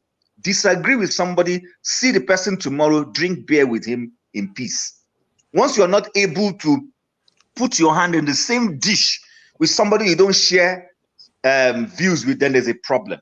There's a big problem there. I want to be able to sit down with somebody I don't share views with, and we drink and we eat. I want to be able to go to the north and see somebody that, oh, maybe he's Muslim, I'm a Christian, and he welcomes me into his house, and I go and eat in his house peacefully. He comes to the south and I reciprocate it. But man, we can still disagree. I can still belong to APC and he belongs to PDP and all those kinds of things. That is where our politics has not grown yet. That's my perception. It's my perception. Our people are not taught the decency of having a conversation. We take everything an extreme. And I end here, which is why an uncle of ours comes here, I don't want to mention anybody's name, and takes things out of context. The day I say what he likes, I'm an Igbo man. The day I say the thing he doesn't like, then I'm an Epulefu. I'm not an Igbo man enough, and all those things. It's because of all this. You know, it's the truth. People don't see beyond, okay, these are his views. They differ from mine. My views will differ. There will be a day our views will coalesce, travel the same streets. I'm not going to always be at a different point from you. That's not the way life works. So I think that's one of the things I want to leave with us. That's one of the things I'm learning every day. Let's learn this give and take. It's necessary. Hold someone's view, say, okay, you know what, I don't agree with you. And I don't agree means I don't agree with you. And that's fair enough. Thank you, Jim. Thank you. King, does he has connection with value system? No. That's nothing. That you're finished. You're talking. You're ended. No more question. Thank you. Now, what? My turn. Yes, I know it's your turn. What Jim said is very correct, and that's what we should take. One of the things we should take home. Learn to disagree, but not be disagreeable. You can disagree, but not being disagreeable. It's two different things. If we learn that, we'll be able to converse to anybody and still not, get overboard. Yeah, Jagun, go ahead. Thank you. That was a long, repetitive to some large extent speech from Chim, and a lot of it I don't disagree with. Having said that, people may get me wrong or get me right. I don't know. I'm a man of much respect. I respect people, and I like people. I like to be afforded the same respect. When somebody comes on our platform and comes on saying that I'm only coming on to laugh at everyone with their suggestions as the kumbaya and all the rest of it, we continue listen. If you remember, the last time that one man was on, when I was on, I didn't speak to him, but I defended that he should be allowed to speak because people were blocking him worse than I was just then, or worse than it was perceived. The reason why I was asking, because he came on, one mocking the whole platform. All these seem to have gone over everybody's head, but you're there, lying down, receiving slaps for free. You continue. That's the first thing. Secondly, he then began to lecture people on how they should speak. I mean, are you accepting this? Is that acceptable to you? Are you not an adult? Does somebody have to teach you how to speak? You see, when people have objections and they voice their objections, and that voiced objection should be made clear, I don't think we should see that as an interruption. These are ways that we protect ourselves and this platform, the integrity of this platform. This platform has many issues and problems. Now, all of us know. The backstage yesterday, many of people weren't there, but there was a queue at the backstage last night, and we stayed here until 8 a.m. UK time. And we went deep. We went deep. The depth that we reached is that people who have angst to grind with one another on this platform, they opened up, said what their issues were, and apologized to each other and came together in a large way. Now, for me, this is a way towards progression of how we communicate. Communication is what we're here for. And for those of us who know how to communicate, many of us don't know how to communicate. We may think we do, but we don't. People may, you see, I do clearly more listening than I do. I speak a lot, don't get me wrong, but I do much more listening than I speak. And in my listening, sometimes I am let down by the way people communicate and miscommunicate. But it's not to say that we pick them up on every angle, but we should be encouraging. And I think we should be rather protective of the intellectual value that this platform has. If you go to other platforms, you're either hearing a monotone, which is one man speaking to everybody, or you're hearing the most controlling environment that you've ever come across, or you're just hearing rubbish being spoken. Now, that's my take on things. I'm only on this platform. I show my face on this platform. I'm as true as I possibly can be on this platform. You see my face, you all know my name, you all know who I am. The way I give of myself, if you met me in the street, I'm the same person that you're seeing here. And that's rare, because the way I operate in my life, there are different positions that I have. And in those positions, I manufacture a new jargon to deal with this particular arena that I'm in. On here, you're getting my full self. And I believe that many people are giving their full selves on this channel. And I believe that needs to be upheld and applauded for those who come on board and be themselves and can be themselves on this platform. I thank you. Thank you so much. Yeah, some minutes ago I saw. Maybe he's coming in for the backstage talk. Is there anybody have not made contribution or final thoughts so far? Everybody have spoken. I All think right. I have not spoken. Oh, all right. Please go ahead, sir. Thanks for the submission, everybody. And I think there's no more better way to end the show than these submissions. As I said, respect is the first step to civility. If you can't respect my opinion, even though you think it is stupid, and if you think it's stupid, I think I deserve that respect to my opinion. And that should also mean it should show in your attitude or you're receiving it. So, and on this platform, we have different opinion, which is normal. That is one of the reasons why we are where we are in Nigeria as well. It's one of the reasons why I call for a kind of regional system, in my own opinion. But it's just basically to let everybody understand that we all have our differences and it should be respected. Until we respect that differences, we can't come together as a person. We can't come together as one. Until we understand the Yoruba man respects the Hausa man respects the Igbo man respects the Yoruba. Everybody must respect one another. The way they do their things is different from the way you do your own things. But that doesn't mean yours is better than theirs. Empirically, it might be better off, yes. But let them do it the way they are doing it. And if you're going to make a suggestion, or you correct suggestively, not you come as if you are the authority to that.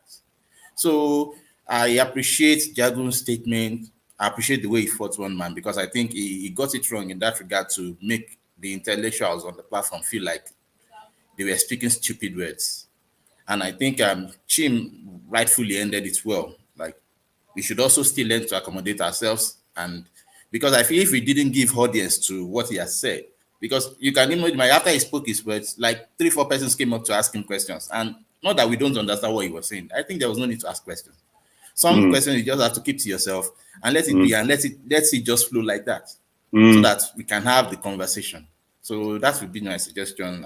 And thank you to everybody for the wise words that you've submitted today. Hopefully we get it as one nation, Nigeria. Thank you. Thank you so much, everybody. Yes, my final conclusion will be, you see, the more the merrier. If just one person was there, those who term themselves to have all knowledge and understanding, and you are the only one on the platform, you will not enjoy it too. So allow those people you think don't know so much to also hang on, so that you can have an audience to speak to. Your vast knowledge, your encyclopedia that you're carrying and going around can be benefit to other people. But if you always come and you think, you're the only one who can be heard, it becomes a problem.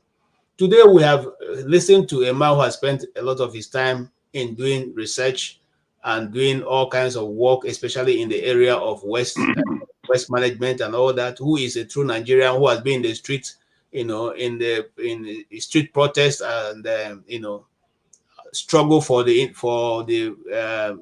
politics in Nigeria and all that. And today he came and shared his experience.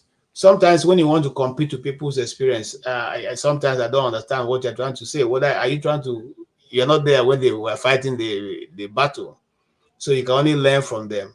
I hate it when people come with superior knowledge. Nobody has superior knowledge except God. So listen to everybody. And I, for one of the things that really, really I wonder about is there's this certain individual, when he comes, he has the right to ask people, and the people willingly give up their positions for him. I don't know why. I'm not in this game, so I don't know why. He comes. When you come, you don't want to wait for other people. Okay, you don't wait. You just want to come in, speak, and go out. Nobody comes to sell crayfish here. All of us are panelists. We all have views that we have come to canvas. So let's behave and know that the other person is as important as we also are. And don't come, it doesn't give you any better room or understanding or make you even better using insultive words on people. It doesn't make you to become better than you, that we see you. Rather, it even reduces your personality, irrespective of what position you occupy. I thank Dr. Rudolph, who has given us the opportunity for the platform, and we'll keep trying to see how all of us can be accommodated and everybody can. Don't close. Forefathers is around the corner, so you might not let him know you're about leaving so that he can step in.